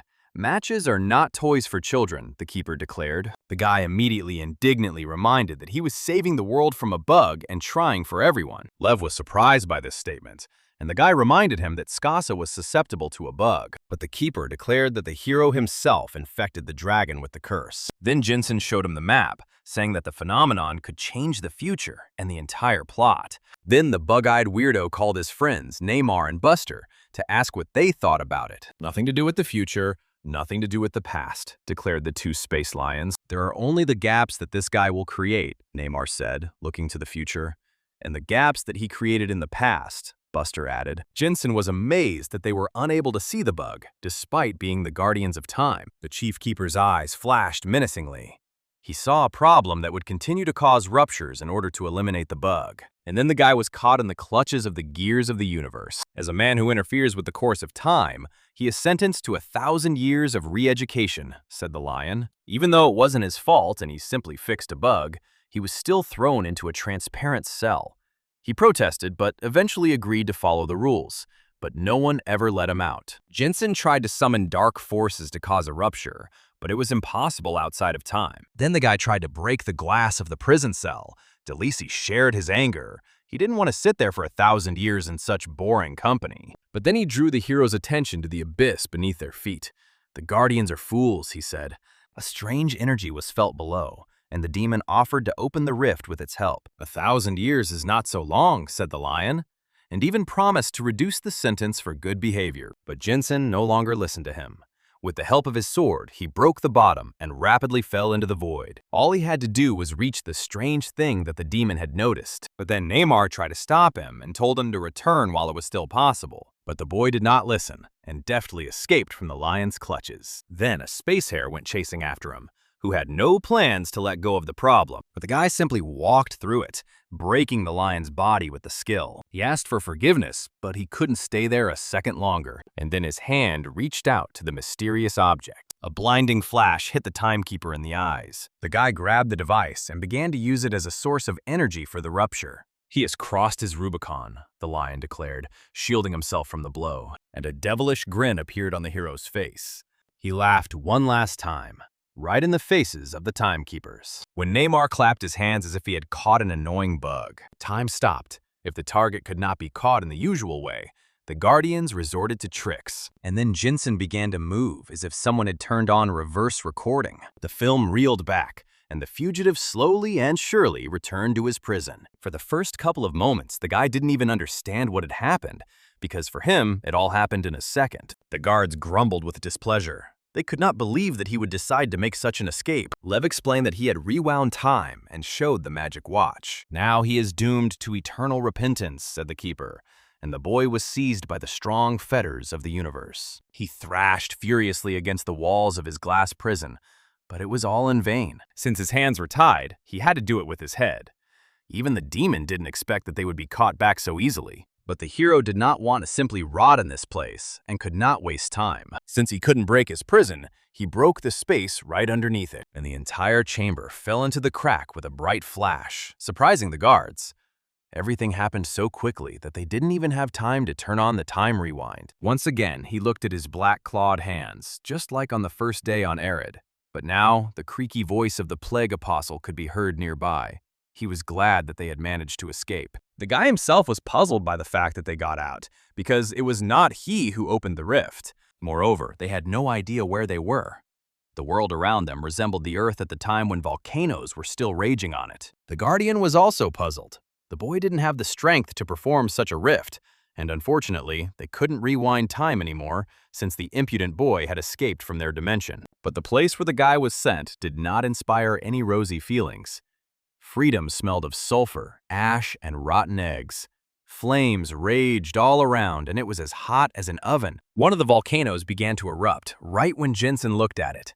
The sight was breathtaking, and at the same time frightening. The place was more like hell, the demon of corruption declared, and for some reason the Guardians didn't catch them. While they stood and thought about what to do next, magic circles appeared under the guy's feet. Before he could even scream, a powerful explosion thundered, as if he himself had fallen into the mouth of a volcano. But at the last moment, the hero managed to slide to the side and save himself. However, the unknown enemy seemed to have been expecting this and suddenly attacked him from behind. A strong blow landed on the crossed block and almost hit the hero's forearm. "How interesting," laughed the monster that attacked him. It was a strange-looking warrior with large hands and a thin body, and instead of a head, he had some kind of torch. In appearance, he resembled a gas stove on legs. Then the hero did what he knew how to do best: run away, which he did at high speed. Space demons, monsters that inhabited different dimensions, pursued such rare guests. Jensen realized that he couldn't escape, so he entered the fight with a jumping kick. He knew something about his opponent. These monsters lived in interdimensional holes. Traveling through these rifts, they search for worthy opponents. Their only goal is to find stronger ones and defeat them. Perhaps it was they who opened the rift from the Time Guardian's room. They had the ability to do so. The demon in his pocket grumbled that at this rate, he definitely wouldn't be returning home anytime soon. But the guy could say one thing with certainty. If there were monsters here, then this whole place was a dungeon, a level that could be cleared. And since there was a boss of the level here, then Jensen saw him, the monster boss of the fire planet Carlarol, who looked like a huge armored space knight with slightly archaic horns. "All we have to do is knock this monster down," the guy said, looking up at the giant. Meanwhile, in the Mages Guild, Sharon was dealing with the issues that had befallen her after the dragon's awakening and the Bantu tribe's flight to their lands. And the reason for this was Jensen, who went to the pass. Moreover, all the responsibility fell on the shoulders of the elf, because Caracas came to her and told her everything. There were suspicions that this scoundrel had awakened the dragon and then disappeared. There had been no news from him for a week, so Sharon was quite nervous. But she couldn't even imagine what the guy was going through at the moment. The hero unleashed a series of powerful slashing blows on the massive knight, and in the end, he won. The boss's strong armor couldn't withstand it, and he fell. The truth is, the guy himself almost suffocated from all the surrounding fire and ash. It was like fighting in a bathhouse. Now it was possible to return to the village. The hero rejoiced after his victory. He was indeed transported to another place. It was damp, it smelled of mold, and the ground looked like a honeycomb. The guy was very surprised to realize that the dungeon was still not cleared. Then the demon of corruption's practiced gaze slid to the side, and he immediately recognized his brethren, who grew here like swamp plants. A little girl, the boss monster of the storm planet, the conqueror of Sam, slept among the beautiful flowers, the system reported. Seeing the second boss and the cages under his feet, the hero immediately realized that this was an epic path, a dungeon from the past, although it looked different than he remembered. There were 4 demon bosses in total, 1 for each element, and this meant that all 4 had to be eliminated, they realized. Jensen attacked first and interrupted the peacefully sleeping girl, but she was protected by a fixed stem that burst from the ground. She looked at the stranger in surprise and asked embarrassedly who he was. The impudent hero immediately apologized for waking her up. The tentacle of the stalk threw him back, and the boy landed on his feet, but he immediately had to dodge the predatory stem. It became clear from everything that this battle would not be simple and quick. He cut the stem with his sword and rushed towards Sam again. So, with all his ruthlessness, the hero rushed towards such a cutie, even though she was far from Lenny. It was a complicated story, but it all looked the same, DeLacy thought, as if he could only watch what was happening. Basically, they just needed to destroy everything that appeared in front of them. he said as Jinsen entered the third boss's room. Frost Frieder was the boss monster of the third stage. The first thing the guy did was deal with his henchmen, but the boss himself turned out to be a tough nut to crack and hit well with his right hand. Before the hero could react, he was knocked down and sprawled across the ring. This boss summoned some strange pillars that burst out of the ground in the place where the guy stood. These things could also be thrown as if they were spears. Unlike the previous ones, it caused the guy trouble. Jinsen stopped the spear with his sword as best he could, piercing it into the core. After which, he used his ultimate attack and simply divided the boss's body into 2 equal parts. Almost immediately, without any rest, he was thrown into the room of the 4th boss, who looked more like a robot. Thunderous Juice, the king of the planet Transcendence, met the boy personally, pointing his stun gun at him. By this point, the boy felt as if he had experienced a world of pain. He was completely exhausted. But now this boss was finished, and the path to the portal was open. Everything was as he thought. But even for an experienced player, 4 battles in a row was too much. He was hungry and needed healing potions. But when he emerged from the portal, instead of the smell of meat from the fast food chain, a nauseating smell of sulfur dioxide hit his nose. What the hell is going on here? The stunned hero asked himself mentally. Once again, he was in the land of fire, where it was hot even to stand, and the enemies did not allow him to rest. Leaving behind a pile of broken enemies, he stood again at the portal of the last level. But everything repeated itself, and a fiery, lifeless planet awaited him at the exit. He seems to have lost his luck, DeLacy grumbled nervously, and the guy told him to shut up. This time had to be the last. The hero was already blurring before his eyes, and he didn't know how much longer he could hold out. They went through 261 dungeons, 4 rooms, over and over again. One endless battle. This honed his instincts, and now the guy moved with a minimum expenditure of energy. For a long time, he couldn't understand what was happening. All the bosses were reviving, as if he was going back in time. Perhaps the rulers of the time were involved, but he couldn't verify it. All that was left was to desperately fight for one's life, again and again. Then the guy tried to run away. Suddenly, he would be able to find a way out of this place. But there were no tricks to deceive the player.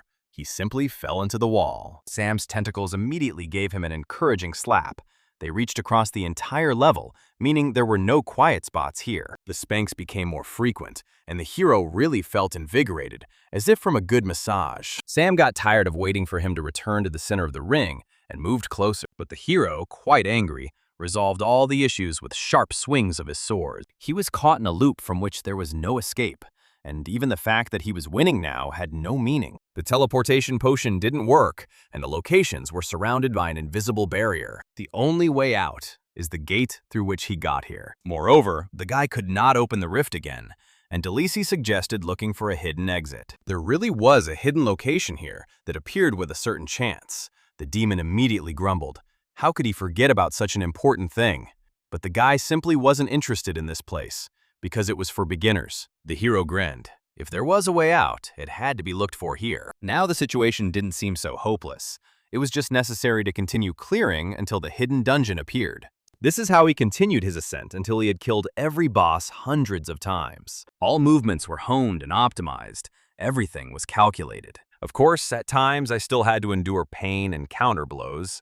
Any person would go crazy doing the same thing, and the guy himself began to lose hope. All this went on for so long that he began to forget himself, but he still continued walking, just like a zombie or a machine. This is how he began to think about himself, until despair took over. In this cycle, he had no other way but to continue or give up. 317 dungeons. The mind left all thoughts except one: to keep going. But even his iron will had its limits, and the hero threw down his sword, unable to take it up again. Endless dungeons, one exit through which he came. There must definitely be a hidden location. Each time he expected to see something different, and each time he saw the same volcano. This must be what hell looks like, the hero thought. His strength left him, and he simply fell to the ground, tired from countless battles. Is he really giving up? Asked the plague demon from his pocket. He held out longer than he should have, but there's no point in scraping the floor, or he might already be digging his own grave, DeLacy said. Hearing this, the boy began to dig the ground of the level, digging with his sword, and the demon asked to let him out first. After 300 cleanups, the guy was truly desperate. He had done everything, checked everything, and now he was taking out his anger on bare stone. But then he grinned. It was worth looking at his feet earlier. The floor cracked and began to collapse, as if there was a void underneath it. This place should be here if he guessed everything correctly, and so he managed to punch a real hole into another world. He was lucky that he only had to cross a couple of meters of concrete. Finally found it, the hero smiled. He didn't even regret that he hadn't tried it earlier. It was good that he had just managed to get out. This level looked exactly like a virtual space, that very hidden level. But where is the exit from the dimension? The demon asked when they went inside and looked around. How suddenly he was attacked by an unknown force and barely dodged. The claws flashed, the blow came out lightning fast, and finally got the guy. "Meow," said the cosmically ugly cat. The boss of the hidden level Mao. It was hard to follow the logic of the design of this level, where a cat was considered more dangerous than a knight in armor. But that's what games are for. It is clear that this opponent is their return ticket, Delisi stated, and the boy agreed with him, gripping his crimson blade more tightly. The cat turned out to be a little crazy. Too fast, too agile, and very dangerous. Not a single blow from the hero could reach him.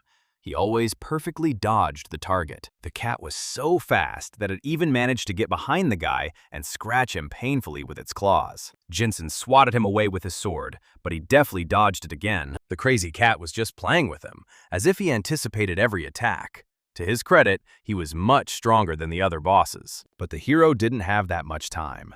He had already stayed too long as a guest. Suddenly, even after a sharp jump, his opponent simply disappeared from sight. He circled like an elusive ghost, always a split second faster than the boy's blow. And then he accelerated even more, jumping between the blocks hanging in the sky. The guy couldn't keep up with such a wild speed even with his reflexes, which were accelerated by the game. The cat hit him with its paw, and the momentum alone was enough to throw the guy back. Sharp claws dug into his chest as the cat landed on top of him. The boy's back was pressed against the barrier, but the cat struck again. The annoying animal shattered one of the flying blocks with its blow, and the guy was showered with a hail of fragments. Jinsen was lying on the ground completely broken, and then the demon said that there was a reason why the cat was playing with him. After all the dungeons, the guy definitely became stronger. He gained 10 levels during the time they came here, but this was still not enough to get to the wildcat. The hero frowned. He was already quite fed up with this annoying animal, and he seemed to be deliberately making crazy faces. So much so that I wanted to call a vet and put the poor animal to sleep. As soon as the hero jerked towards the boss, the game became more dangerous. A tail with a sickle-like tip reached towards his neck. It was amazing that they had such a difference in strength compared to the other bosses in the room. "It's all over," said the demon, and even little Taki burst into tears. Sharp claws slashed him all over from head to toe, but the cat hesitated with the final blow. He liked the toy and extended the time he played with it as much as possible, until Jinsen collapsed to the ground, exhausted, too tired, too desperate, and too worn out. The cat was about to bite off a piece of the hero as a souvenir, but then he heard a squeak around the corner, and then he saw another toy, and little Lotus squealed in fear. But then the guy stood up on his feet, leaning on his sword to keep from falling. The guy managed to pierce the cat's tail with the sharp end and pin it to the ground. Now the hero could take revenge for everything that this beast did to him. Next came the procedure of domesticating a wild animal. Thus, with one overwhelming effort, the guy turned the tide of the entire battle. Boss Meow didn't like this treatment, but the hero was already tired of the game, especially in such a place. Before his eyes was all that endless hell that he had to go through. He didn't say goodbye to Lenny just to die here like this. The cutie will forever remain in our hearts. Rage and righteous anger gave him new strength. The hero almost pierced the cat. His sword pierced the wall. This blow was more serious than all the previous ones. And after the blow, a whole hole remained. The cat tried to counterattack, but the hero managed to use the movement skill. And then he struck with a quick cut of darkness. The beast became really ill. For some reason, he suddenly stopped being so nimble. Jinsen was tired. His whole body was aching with pain. Even just breathing was painful. He even thought it would be easier to die. However, his eyes were full of determination to see the matter through to the end. He would never give up again like he did when he lost her. The sword turned dark for the ultimate blow. This blow was supposed to cut the entire level apart. It was worth saying thank you to the cat, because thanks to him, he became stronger. Ahead appeared the exit, the bright beach of Adad and the fluttering whale behemoth in the sky. The deep blue sea, the tall spire of the tower reaching into the sky, like a space elevator. This world has become like home to him. We are returning, the guy told the pocket demon. But as soon as he stepped towards this path, A huge paw closed the crack. And then, before his eyes, the light of Arid faded before his eyes. Was this really all that was left? A terrible thought flashed through his head. The hero looked up. His head had to be lifted very high. Long horns, thick armor, and dimensions befitting a deity. Who dared to disturb the order of this space? His voice rumbled. Sharon walked in a good mood, with 2 bottles of grape juice and smiling at everyone. In her hands, she held a fresh newspaper that told about recent events. The Skasa dragon was defeated, thanks to the Seeker and the Bantu tribe. So the newspapers said. According to the tribe's hunters themselves, some blonde man warned them of the threat. Now all suspicions had fallen from Sharon, since to the public her subordinate looked like a kind person. Her problems resolved themselves, and she even received a gift from Caracas as an apology. It was very expensive.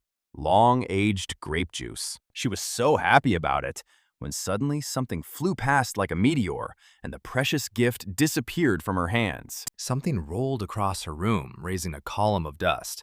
But Sharon was already used to such appearances. It wasn't the first time he showed up in front of her like that, as if he had just come out of hell. As soon as the guy came to his senses, the elf demanded answers and slammed her hand menacingly on the table. Where had he been all this time? What was he doing at the pass? And why did he break down the door? But the hero stubbornly played the silent game. Remembering the Bill of Rights, he realized that the plot in the mountain pass had already ended. She kept pestering him with questions, and the guy remained silent. But one thing was clear.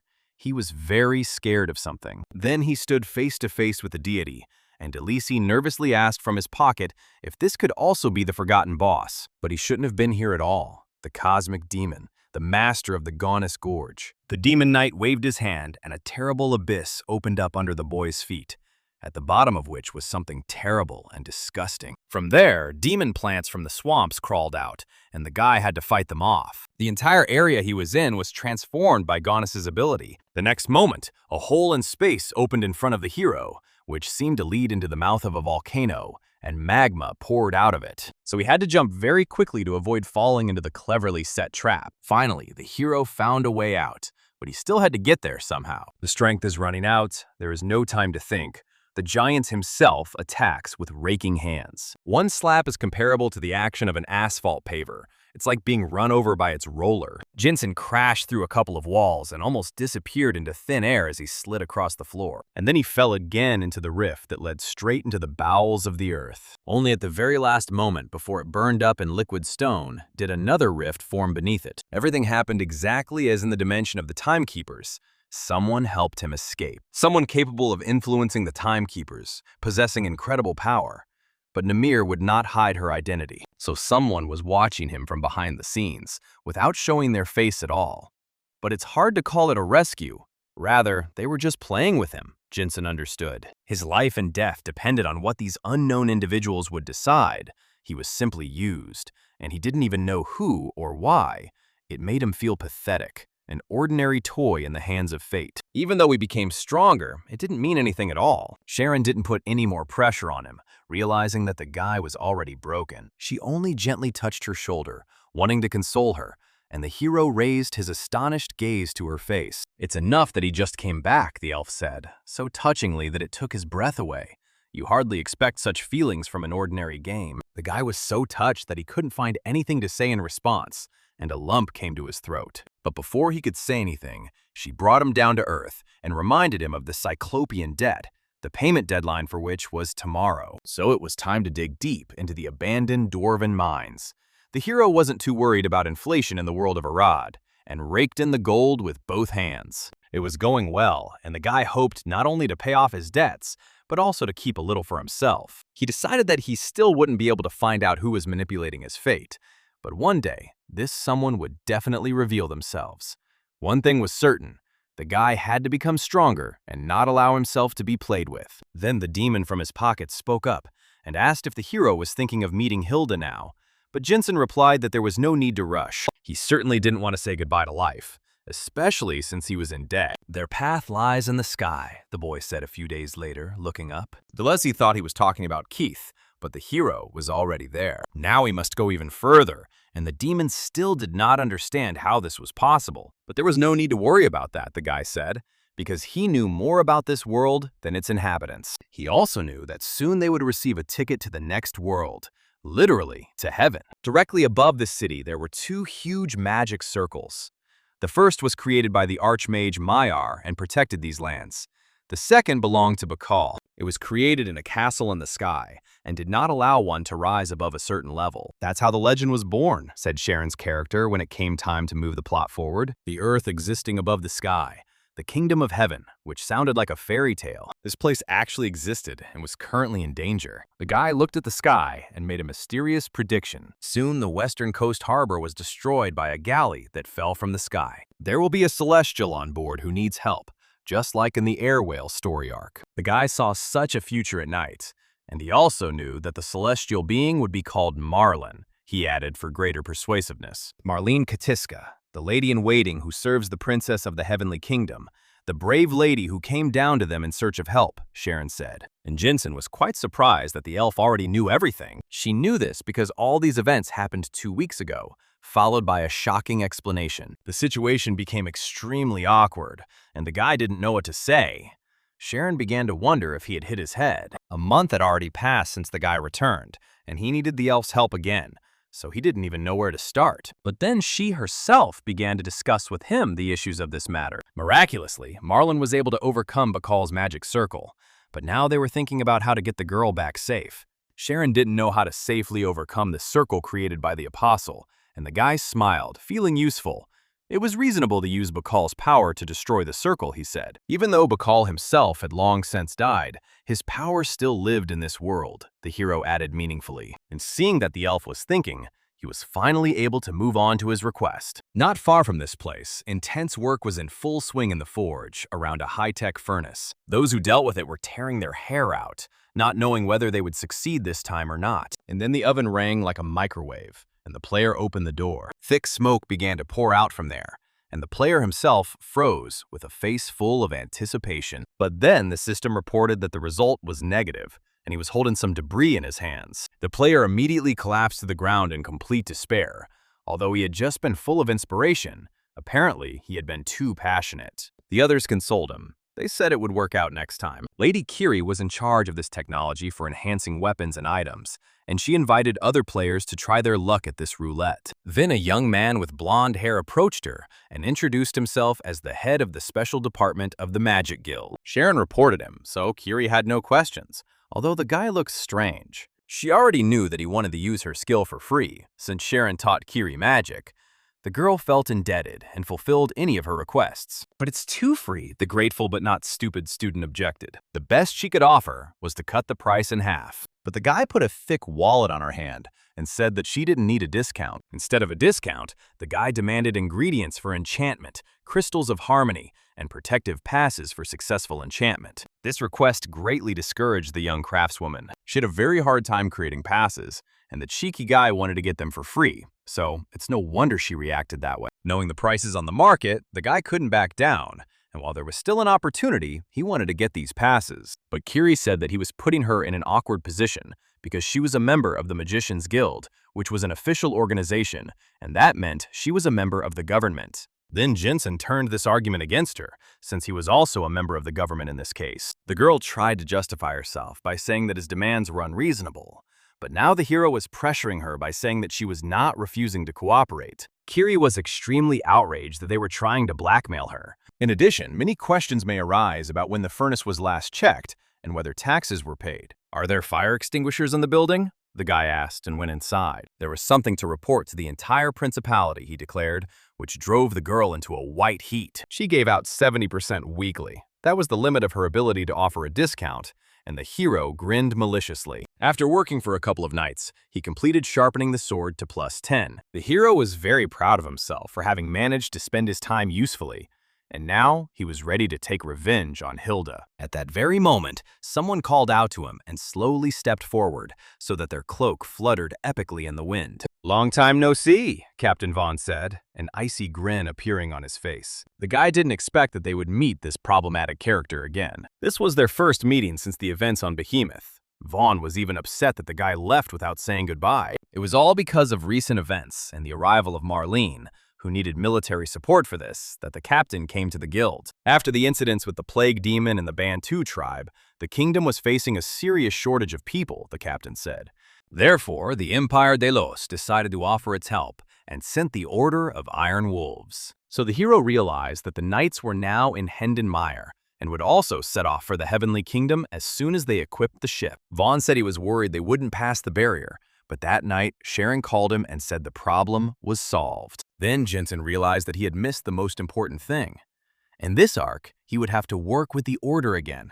In other words, he needed the captain's permission to take part in the mission. When Vaughn turned around to leave, the hero wanted to address him, but he told him to leave. The queen had already asked the captain if the Seeker could join them, as if she wanted to assign an observer to the Order.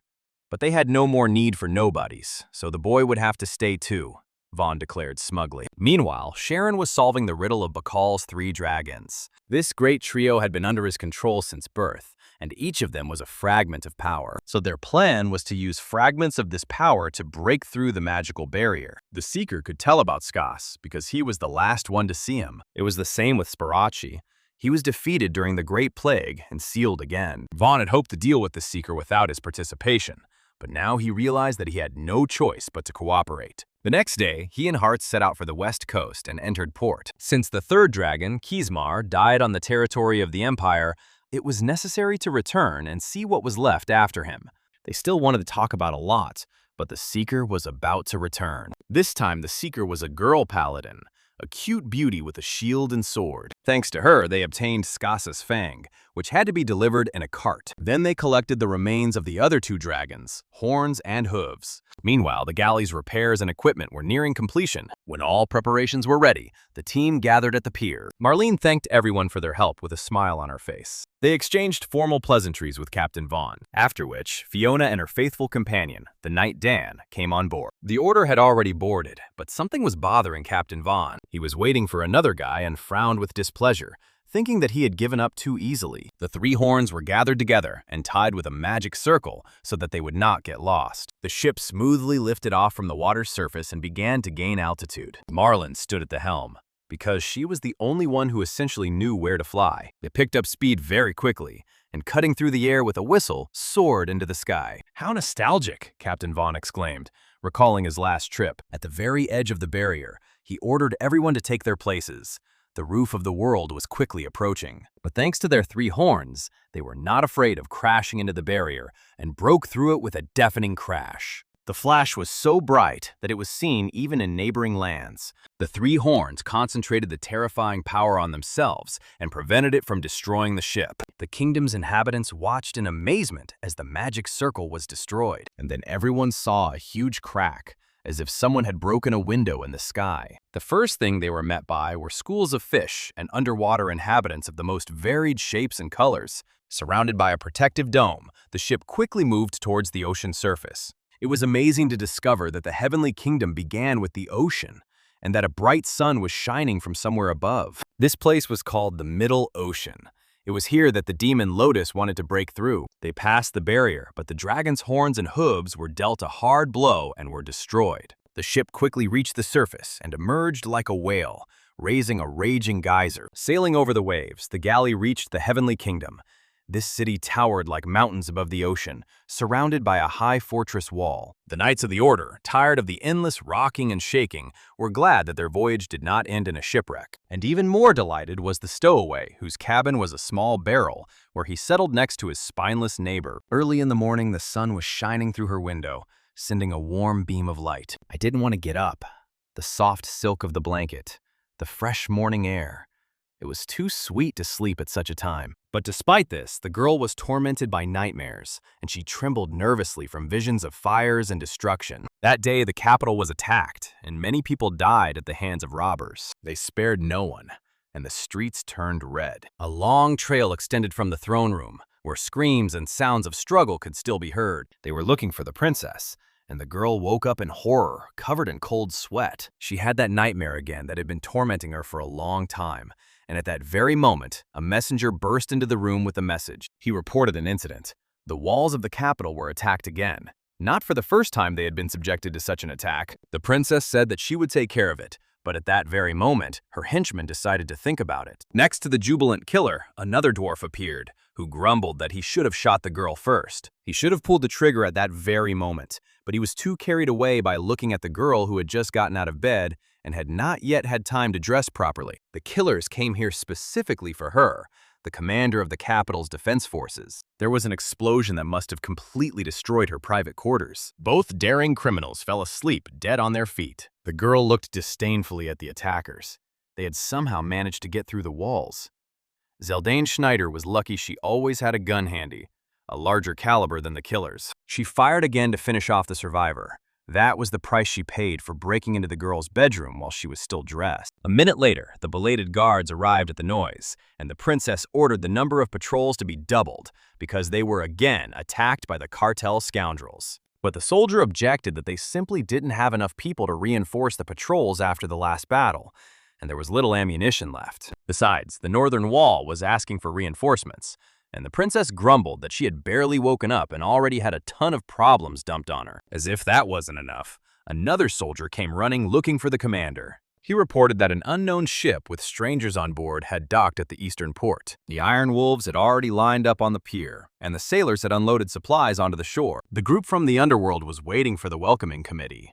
They didn't want to enter the city without an invitation. The place looked interesting. Captain Vaughn hoped that Emily would see this too, looking at the high walls of the capital of the Heavenly Kingdom. But then they were taken into custody by local guards. Despite the fact that the guards were armed with hand cannons, the captain eloquently placed his hand on the hilt of his sword. Commander Zendane personally came out to meet the strangers. Her weapon in her right prosthesis, she supplemented with a heavy arquebus on her shoulder. Then Marlene appeared from behind Captain Vaughn and waved to the princess. Zeldane was amazed to see her friend alive, and she said that she was lucky to have landed safely. She told about the people who came with her. Then Captain Vaughn introduced himself and said that he was a knight of the Delos Empire. But at that moment, the capital was attacked again.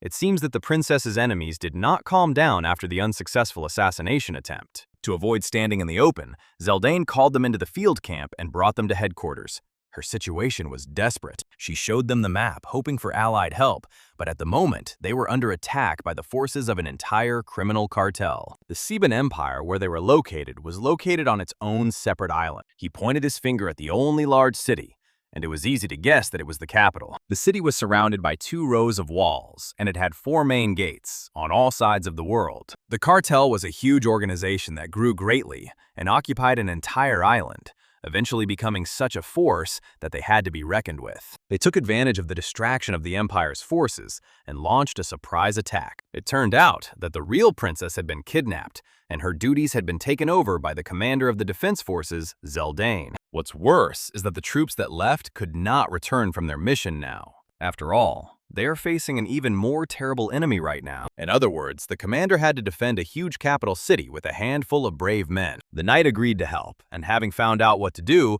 he approached the seeker who was standing next to the tent. He wished her luck in her part of the plan, and that she would return alive, although it sounded more like a mockery. Commander Zeldane thanked him for his help, and Vaughn modestly stated that he was just doing his job. Having learned about the problems of this country from the very beginning, he was prepared to face a dangerous enemy. But in the end, they were confronted by a bunch of hooligans, Vaughn said with a grin. His condescending tone deeply hurt the warrior's pride. The main forces of the Empire will return soon, the captain said. But he himself did not believe that there was a need to wait for them. As captain of the Order of Iron Wolves, he promised to destroy the cartel within a month. He would have continued to boast of his strength, but disturbing news arrived. The cartel's seaborne supplies were plundered, leaving the Order's forces without supplies here.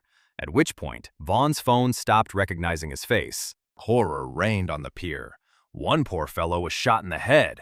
The flames were so strong that they destroyed all tissue, leaving only bones. So now he has become a terrifying artifact. Beside him, prisoners were held bound. Fiona and her faithful companion Dan were kneeling with their hands tied. The robbers themselves made fun of the captives, speaking flatteringly about Fiona's sweet face. For the proud Iron Wolf, such humiliation was worse than death, and she clenched her teeth and silently endured all the mockery. It was all about their terrible weapons, thanks to which even such scum posed a danger. At this point, the cartel raiders chuckled.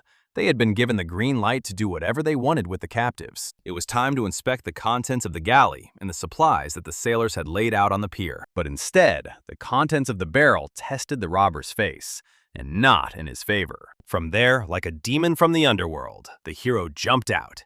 He knew that the whole trip could not go smoothly. True, while he was showing off in front of the cameras, he himself got a slap in the face. The robbers cursed vilely, asking who the scoundrel was who dared to attack them. And in that moment when they were distracted, Fiona took advantage of this and kicked one of the raiders. She managed to grab the knife with her teeth and wanted to strike again, but a heavy boot interrupted her movement and forced the fragile girl to sprawl on the ground. True, in that moment, Jinsen managed to get even with his robber and put him on his shoulder blades. He rushed to help Fiona, realizing that as long as he could use fast travel, he didn't have to worry about bullets. Everything is exactly the same as then, he just needs to move and chop, the guy thought. Then they heard a shout demanding that they duck, and immediately several of the robbers who had surrounded Fiona and the other captives ceased to exist. Captain Vaughn still couldn't log into his phone properly, so he was extremely angry. His toughness literally blew the bandits' minds off. The first thing he told Fiona was that she had made a huge mistake, and the knight immediately apologized. The captain ordered everyone to get to the city on their own, and the knights, freed from their bonds, began to do so. The captain didn't even look at the guy. He realized that he had somehow gotten into this place with them, but he warned him to be careful. After all, they are on a battlefield, and here they can die at any time, Vaughn stated without a hint of friendliness, which sounded more like a threat. Meanwhile, the Seeker Paladin fought elsewhere, against the raiders. She recaptured the Eastern Gate, pushing back the enemies, who fled in terror. But in the meantime, bombers were already flying towards the Eastern Gate. This was discovered thanks to radio interception. Commander Zeldane ordered that the gunner be found before it was too late. For the first time since the beginning of his fateful mission, the hero thought about the nature of things. Previously, in every dungeon, he fought monsters and killed monsters, or the possessed. He was well aware of this and had seen many places where death had found its home, covering everything around with bodies, like autumn with leaves. Delisi appeared from the pocket and irritably asked why the guy was frozen, but the hero told him to shut up. But the demon did not calm down. What was the point of pretending to be a saint and a righteous person? All this time he was doing nothing but that.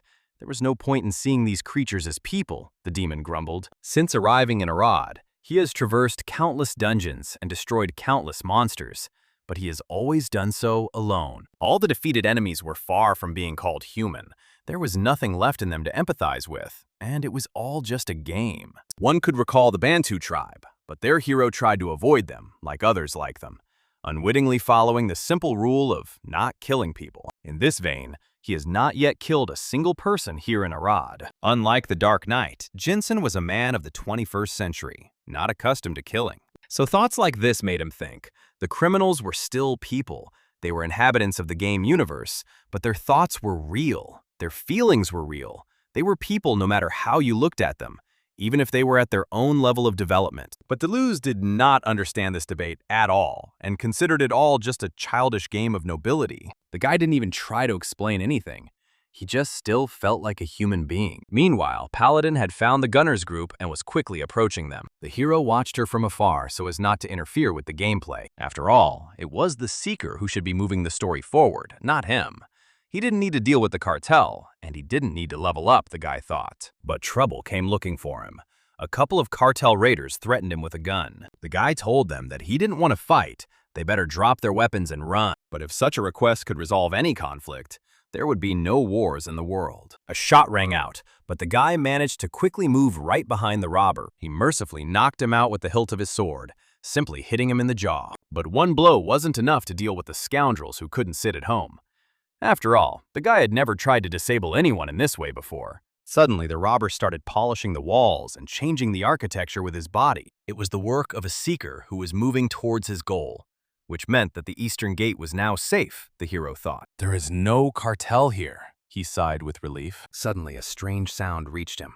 One of the raiders stood up and transmitted the coordinates for the attack. He held a radio station with a handset in his hands and took bearings on their location using Morse code. It was another contact who shouldn't be here, the hero belatedly realized. I confirm fire, the liaison officer reported, without any fear. This man was a bug, Jensen realized with horror.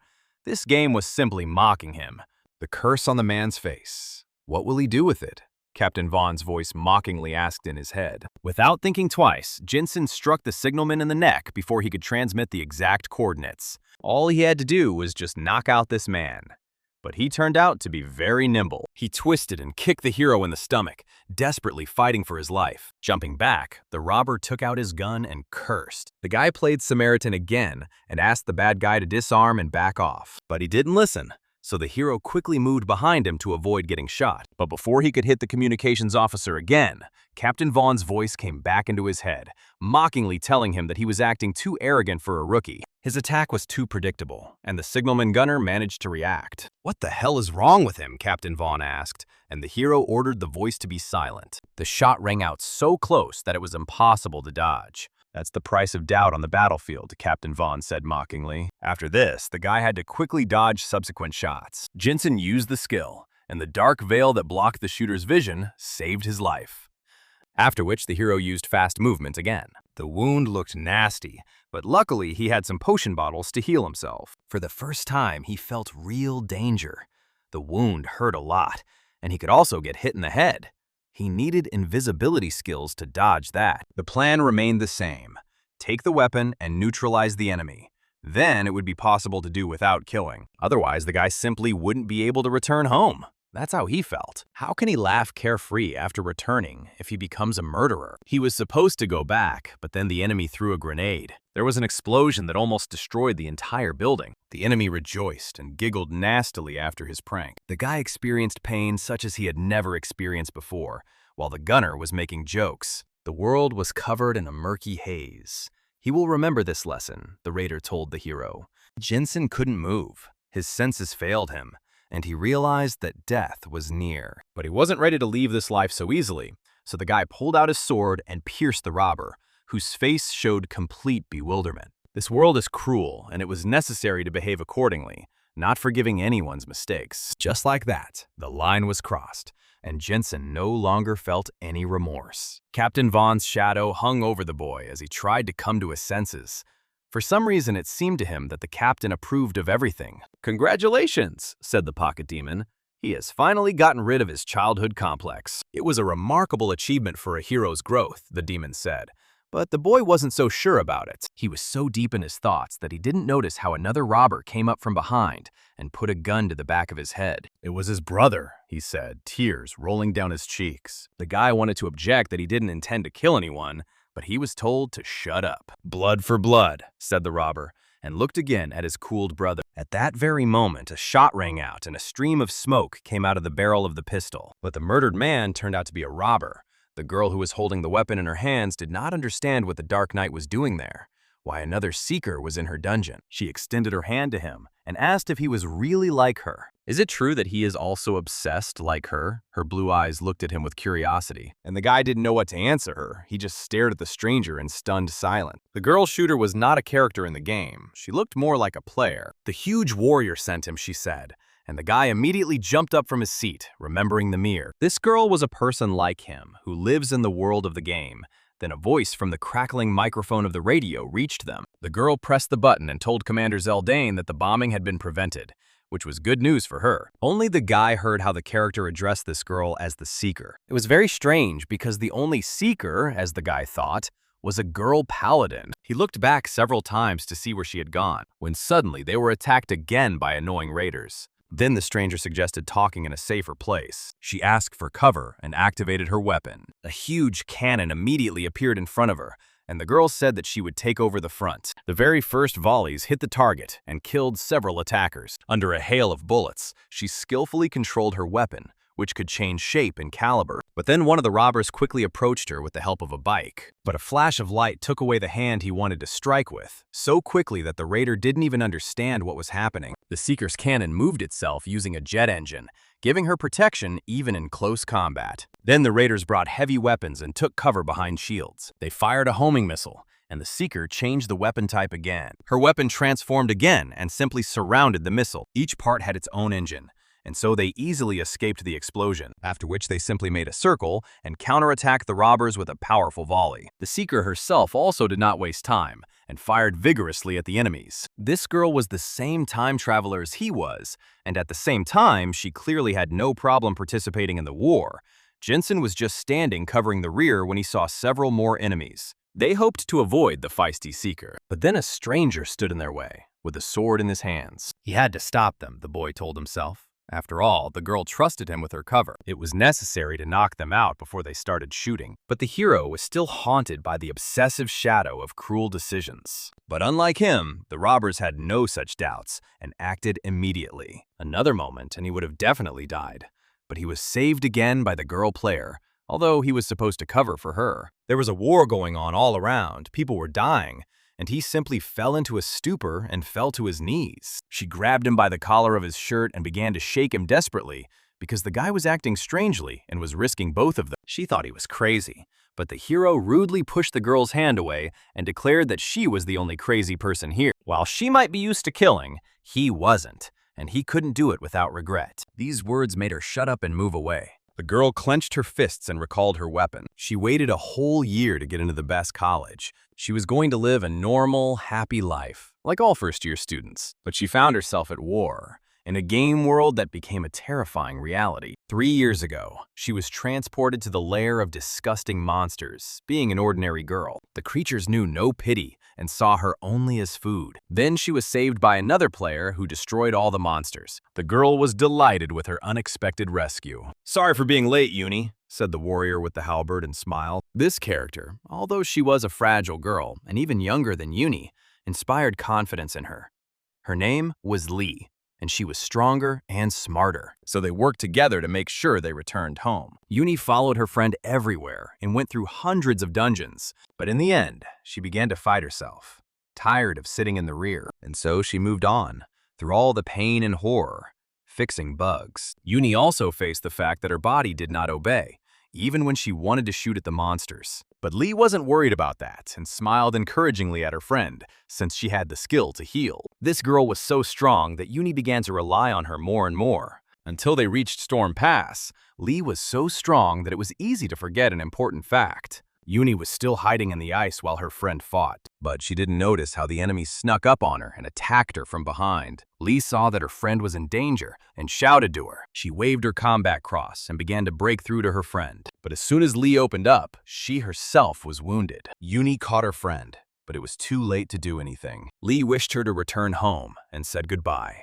These were her last words. Only at that moment did the girl finally realize how cruel this world was and how irresponsibly she had behaved. Then Uni swore to herself never to run away again. Rage gave her strength, and with this determination, she continues her journey home. She knew what the hero was thinking. She had been through it herself. But she believed that it was better to do everything possible to return home, even if it meant killing the game characters. The guy listened silently and watched the brave girl who had once again contacted the commander. Zeldane reported that they had lost contact with the allied unit near them. These were not regular troops, but a detachment of mercenaries, and Uni replied that she would check. The next quest had just begun, the girl realized, and prepared to run in that direction. Then she turned to the guy and asked him if he wanted to work together. He was in bad shape now, and she could take care of him. After all, they were comrades in misfortune, and this was the least she could do for him, provided that he would not interfere. And she also ordered him not to let himself be caught. The pocket demon immediately began to be indignant that this girl was taking too much liberty with herself. But the guy, on the contrary, was grateful to her and wished them both good luck. One survivor did not understand what was happening and why the mercenaries betrayed them. The Storm Riders changed into cartel uniforms to avoid being confused with their own. Their leader believed that since there had been no news from the kidnapped princess for a long time, the Empire had fallen, and there was no one left to serve. Maywin told him to shut up. The reason for betrayal was too ridiculous, but the mercenary said it was just using common sense.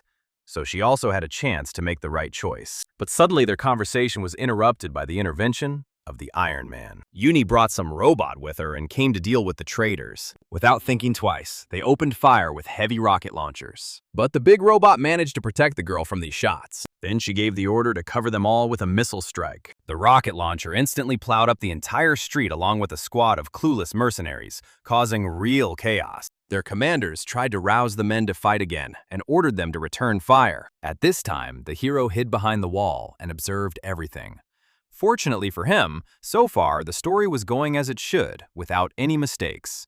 In the end, he also wanted to return. That was his main goal. Although he hadn't spoken about it before, his family, friends, and subscribers with whom he shared this life were waiting for him there. The guy really wanted to bring back those times of carefree life. That's why he couldn't kill people. To which the pocket demon exploded with rage and called him a madman. And he reminded that the line had already been crossed. His hands were already dirty. And then the guy saw his reflection in the demon's red eyes. In desperation, he rushed away, driving away these thoughts, as if he was still struggling with reality. But then he saw a robot flying above him, in a pretty battered state. At that very moment, the robot turned into a pile of rubble, crashing into the wall. Uni was still bravely fighting off a whole squad of mercenaries, but there were too many enemies. They surrounded her and fired at her from all sides. The girl wanted to change weapons, but the intense fire prevented this, and she had to take up her personal pistol. The situation was dire.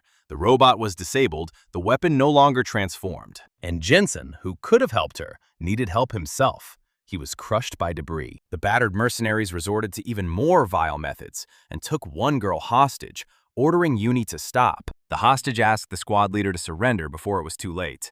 But he had his own reasons for continuing. Once he donned the cartel uniform, he eliminated many of his former comrades, and there was no turning back. Jensen cleared away the debris and stood up. His old world collapsed. He felt himself slowly sinking to the bottom of the abyss. Then Uni objected. It is impossible to return what was lost, just as blood cannot be washed off your hands. But even these dirty hands could do good for those who were dear to them, the girl said. She extended her hand to him and pulled him out of the darkness of despair with her words. So the guy realized again that he could still make the right choice. But just like her friend once did, Uni, in order to save the guy, opened herself up and was hit in the stomach. The cartel robber replied to her, calling it all nonsense. What kind of fool would choose the losing side? And smiled with sharp, crooked teeth. After that, he shot the former mercenary captain. Shooting began and cartel soldiers killed mercenaries who did not expect that they too could be betrayed. The cartel is not a place for play and entertainment, so serve it at will, the raider said. Uni tried to get up. She still had some strength left. The wound was not fatal. But before the attacker could finish her off, his pistol suddenly fell apart. The guy stood behind the killer and said that he would say this only once: surrender and drop the weapon, because he did not want to fight. Of course, no one listened to him. Bad people only respect strength. Show that you are stronger, and they would give up. There was nothing holding him back anymore. They refused to lay down their arms, and the hero instantly carried out a just execution. He couldn't go back to the past, but that didn't mean he had to stay put, the guy thought. He had held on to his ideals for too long. Deep down, Captain Vaughn supported him. Keep it up. They were just enemies, monsters. There was no point in feeling guilty about them. I really wanted to believe that these bad people were just monsters. But it was not that simple. He was guilty of not stopping the evil people earlier and allowing them to commit bad deeds. But in reality, he had long since crossed the line when, with his carelessness, he let the shooter die. The guy felt regret because it was his fault that another unfortunate prisoner of the game, just like him, died. The world will definitely never be the same again. There was nothing to cling to. The dark side of his personality tried to take control again, but in the end, there was not much difference between them. But the hero fiercely rejected these claims. He was not going to become a monster just because the whole world was wrong. Once she started acting on the circumstances, the cartel robbers no longer had a chance. The hero took responsibility.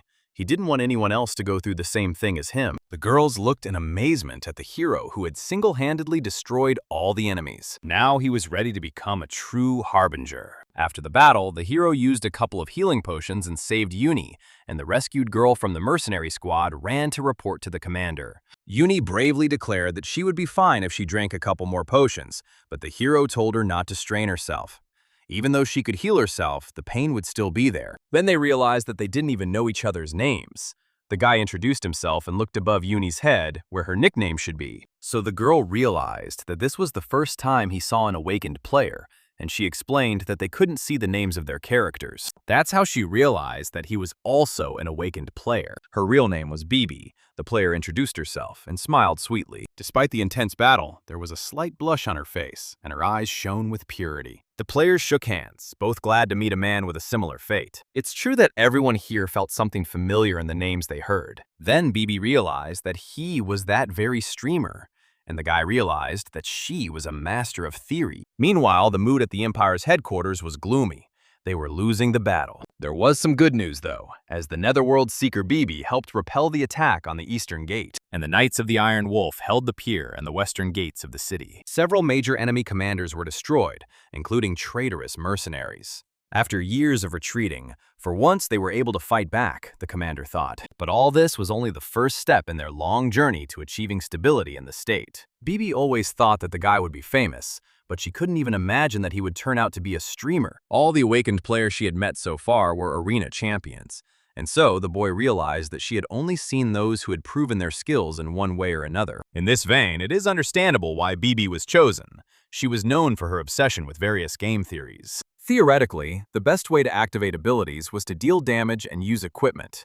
BB wrote 300 articles on this topic. As soon as the balance patch was released, the girl spent an hour giving out the best levels and weapon sets.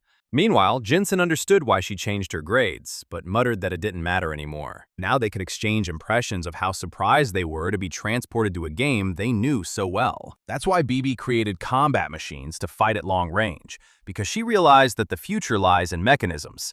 Or so she thought. But then it turned out that each vehicle had to be controlled separately, which greatly reduced its combat capabilities. So she became a mechanic, but asked the guy not to rush to conclusions about her. But what excited him most was that she personally chose her profession, or class. The girl was completely stunned by his question. Memories of his first meeting with the mirror flashed through his head. While the boy was thinking about this, Commander Zeldane disturbed them. Only when she saw the Seeker and Jinsen did she suddenly realize that she had come at the wrong time and asked for forgiveness for it. The guy immediately received a resounding slap in the face, and BB declared that there was nothing between them. The girl quickly began to justify herself by saying that they had only worked together as allies. Then the commander turned her gaze to the hero, whom she saw for the first time, and he introduced himself, and Zeldane promised to inform the defenders of the Empire about him. First of all, the commander was grateful for everything they did. Then Jinsen asked her if it was true that BB was the only Seeker, and received an affirmative answer. But what about the pink-haired paladin girl who came with them, he asked. The guy realized that most likely when the knights disappeared,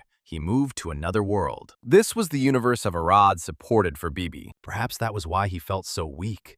And that was why there was another cartel informant here. So far, he didn't understand how he had moved at all and why. It might have been a special form of bug, but it's hard to believe it was just a coincidence. Here, BB tore him away from his thoughts. They had an urgent message from the scouts. Before the boy could join her, Delisi reached out of his pocket and warned that if the hero showed weakness on the battlefield again, he would break his face. The boy chuckled and waved the words off. The shard wouldn't fight him, surely? But the pocket demon wasn't joking and showed the seriousness of his intentions by jumping out of the inventory. The demon didn't want to fight, but if the guy continued to waste his time supporting meaningless ideas, it would be easier for him to deal with him. They made a contract, Delesi reminded. The moment the guy becomes useless, his head will disappear somewhere. While they were having a nice conversation, BB noticed this and asked what that creepy, toothy black thing was sticking out of the inventory. From the outside, it didn't look very attractive, so Delisi hurried to put it in his pocket. But the girl still asked again what it was. The demon immediately told the guy to come up with something and lie so that his existence could not be revealed until they reached Hilda. But it was too late. The master of theory knew for sure that it was Deleuze, although the guy claimed that he was simply keeping a black dog in his inventory. The puppy just messed up. He tried to justify himself again, and with all his appearance, begged to be believed. The demon didn't like this resistance, and he angrily protested from his pocket. But the hero quickly changed the subject and said that they needed to hurry.